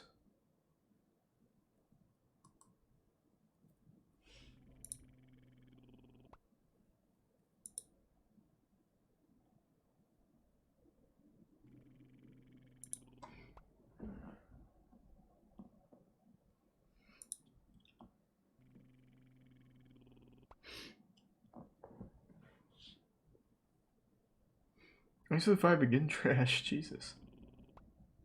Thanks for the resub Lego movies.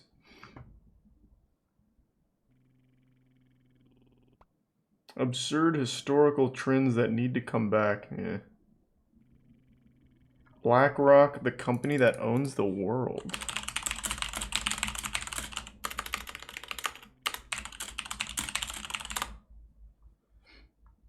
This? Major financial institutions have teetered on the edge of collapse, and some have failed. As uncertainty has grown, many banks have restricted lending. Credit markets have frozen. Thanks, and families George. and businesses have found it harder to borrow money. We are in the midst of a serious financial crisis, and the federal government is responding with decisive action. So I propose that the federal government reduce the risk posed by these troubled assets and supply urgently needed money so banks and other financial institutions can avoid collapse and resume lending. This rescue effort is not aimed at preserving any individual company or industry. It is aimed at preserving America's overall economy. In January issue, the bailout is far bigger than the Federal Reserve let the public or even members of Congress know at the time. During the 2008 meltdown, when the government bailed out too big to fail giants like Bear Stearns, AIG, Fannie Mae, Freddie Mac, who did they hire to analyze and clean up the mess? Another giant financial firm by the name of BlackRock, led by a very well-connected billionaire by the name of Larry Fink. Never heard of him. BlackRock was awarded these key government contracts to help with the meltdown with no competitive bidding while being enveloped in secrecy. Basically, Larry Fink was hired to be the manager of Washington's bailout of Wall Street, even though BlackRock is one of the biggest shareholders in the same banks they were helping to get bailed out, making Larry Fink the most powerful man in the post-bailout economy. fast forward to the 2020 pandemic. Oh, I've never heard of them. Rick, quick question for you, sir. We're just getting word from the Federal Reserve, and this might be boosting the markets even more this afternoon. They are talking about the details of their corporate bond purchases. The Fed making history My mom today, works and for them. for the first time ever, She's evil then. began buying corporate debt ETFs. Your mother's a harlot. The unprecedented move driving an explosion in the I guess. corporate debt I don't market. know. We are Is committed BlackRock to using bad? our full range of tools to support the economy and to help assure that the recovery from this difficult period will be as robust as possible. But again, as I mentioned, the Fed 2 weeks ago began buying individual corporate bonds, and we just got granular detail about what types of purchases it made yesterday. And who did the money printer of the US, the Federal Reserve, hire to manage their scheme to buy corporate bonds? Basically, they were bailing out corporations that had too much debt to withstand Who the is pandemic. that guy? You guessed it, they went right back to BlackRock. Yeah. Even though, again, the same corporations BlackRock was helping to bail out were the same corporations that they own some of the biggest stakes in. Keep in mind, though, these are just Do you the own top 10 BlackRock? holdings. Like, The whole goddamn, list, man. which the Fed has published Thank on you the to New give York subs, Fed Katya. website includes 794 Jesus sucks. Thank you again, man. companies. So yes, these are just the top 10 by holdings, but there are hundreds of other companies that could be. Yeah, this is kind of boring. I thought there was going to be something far more insidious. I thought it was going to be kind of wild, but it's more analytical than I expected. These three men control Wall Street: BlackRock, Vanguard, and State Street. Never heard of them. If they don't make anime or video games, I don't care. They don't own shit then. Thanks for the 5 gift subs again. Trash. Jesus. Thank you. Very sweet.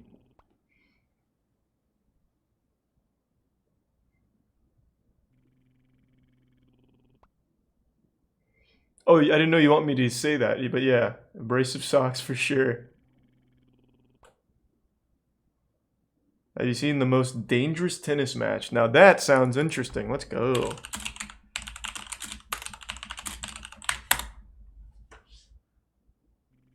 Why Dubai built the world's deadliest tennis court?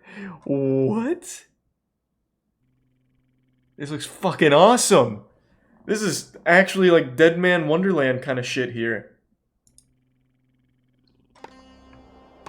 Imagine a tennis to the game of death. Tennis where one wrong move could send you spiraling down over 700 feet to a very certain and clickbait? painful death. Oh, don't tell me Not that. for the faint of heart. Unbelievably, this exact scenario actually played out one afternoon back in 2005, when Ace of tennis 5 gift greats subs Roger like Federer a- and Andre Agassi played a round of tennis on top a sky-high helipad converted grass tennis court, with no fencing or safety boundaries whatsoever. Yeah. Though pictures, discussions, and ridiculous myths have swirled the internet for years regarding this iconic matchup, little is actually publicly known about the Is it Brian circumstances, Toyo? logistics, and real reasons Let me behind sub the event's Osmundo. inception. A story revealed to involve a professional tennis tournament's struggle to stay alive, a man determined to solidify tennis's place in the Middle East, and a personal request from the Prime Minister of the United Arab Emirates himself.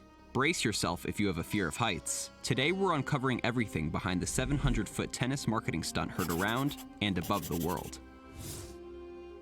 There's a safety net right here.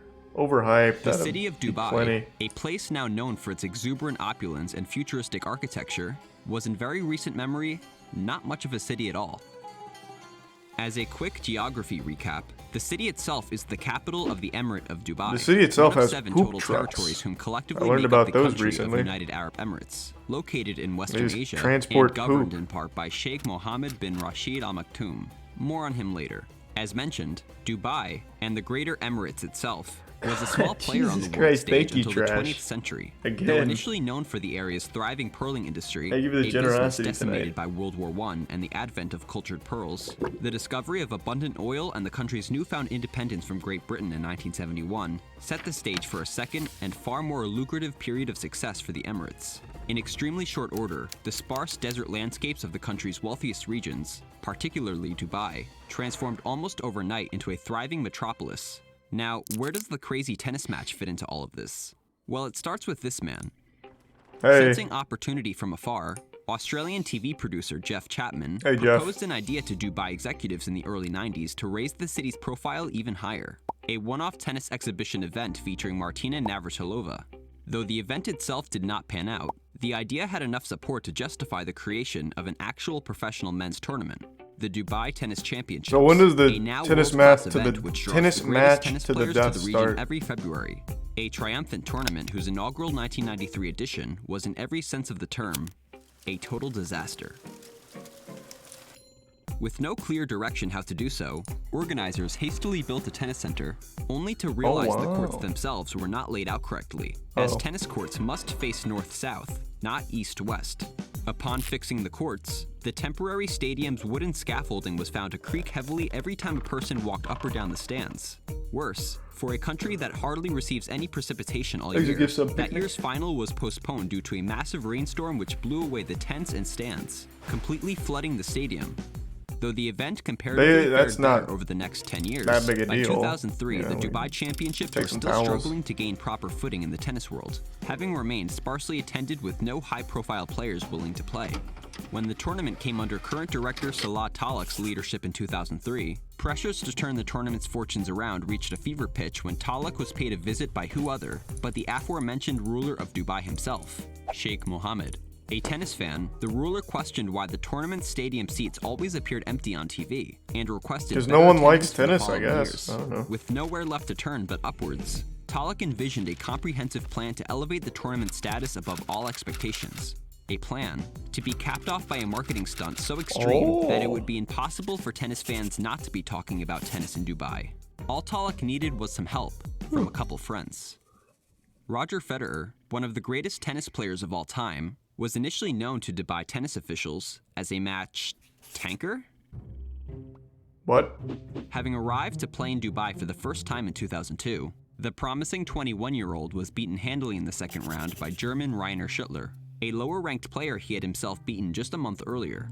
Determining the Swiss played far below expectations, Chapman, in his last year of directorship, decided to not only withhold Federer's prize money and appearance bonus, but reported him to the ATP for suspected wrongdoing. Following an investigation, the ATP ordered organizers to pay up the prize money. The appearance money, substantially larger, was held back on the condition that Federer they just played like shit. I don't know what to tell you. What began as a hostile association became a blossoming partnership, as Federer in subsequent years would win back-to-back Dubai titles and was eventually made tournament ambassador, significantly raising the event's international profile. I just want to see the death match. Talak and company's hard work at further improving the tournament, such as elevating its status to an ATP 500 event, pushing its dates deeper into February so players wouldn't have to arrive right after the Australian Open, and introducing an equal pay women's draw to coincide with the men, the 2005 Dubai Tennis Championships was poised to be the highest profile edition of the tournament seen to date, with a star-studded cast which for the first time included fan favorite Andre Agassi.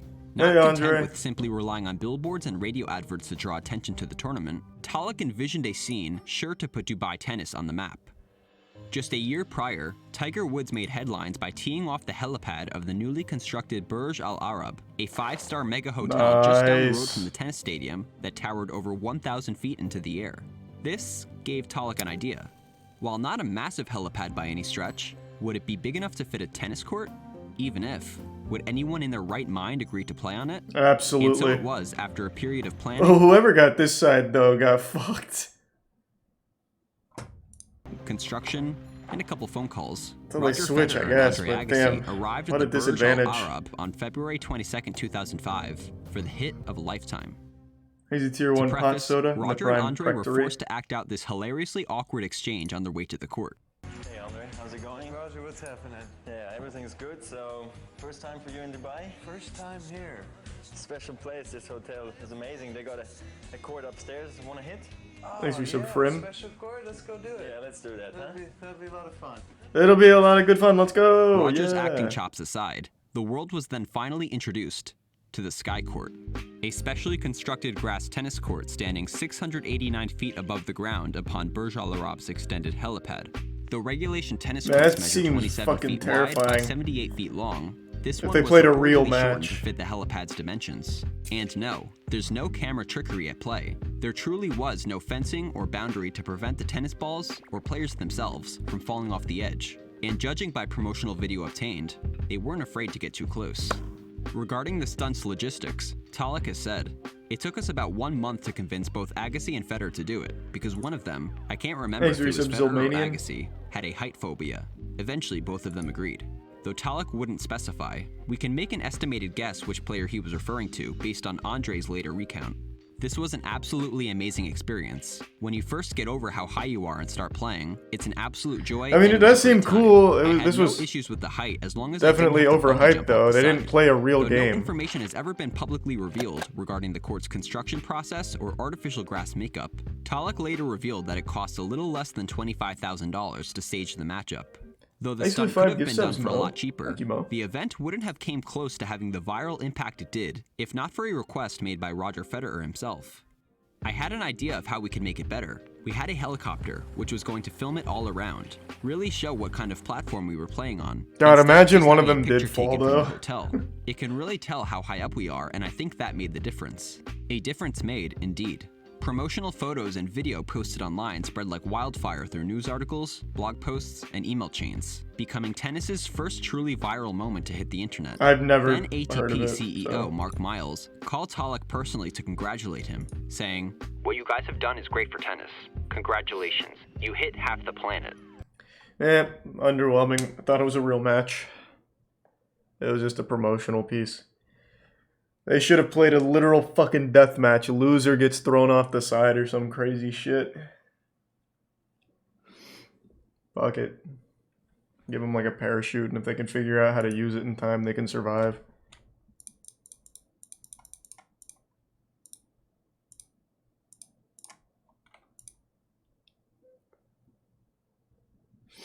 That's illegal. Maybe they sign waivers. There's a prime R share. That would be the best match of tennis those two men had ever played in their lives, though. Literally playing not to die. Oof. You would see some incredible stuff, I think. The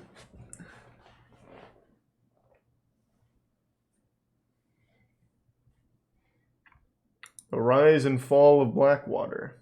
What's that?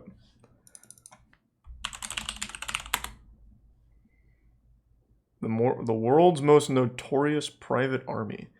This is again just going to be like another analytical, historical look at it. I'll pass for now, but I've never heard of them. Thanks to resub porn.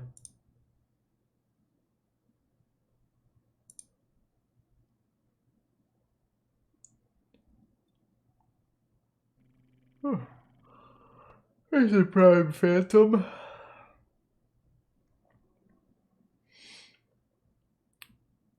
Thanks to resub Warren. I'm getting tired. I think I'm going to call it a night. Alright everyone, thanks for tuning in. To everyone who donated, big thank you. New subs, welcome aboard. Sub means a lot. Thanks for subbing. Hope you all have a wonderful rest of your evening. I'll throw you on over to... I'll throw you to Rex. Thanks to the resub Aegon, Tank, and Warren. Have a great night, everyone, and thanks again for the generosity. And thanks for the 5 gift subs again, Trash Jesus. Appreciate it. See you all tomorrow.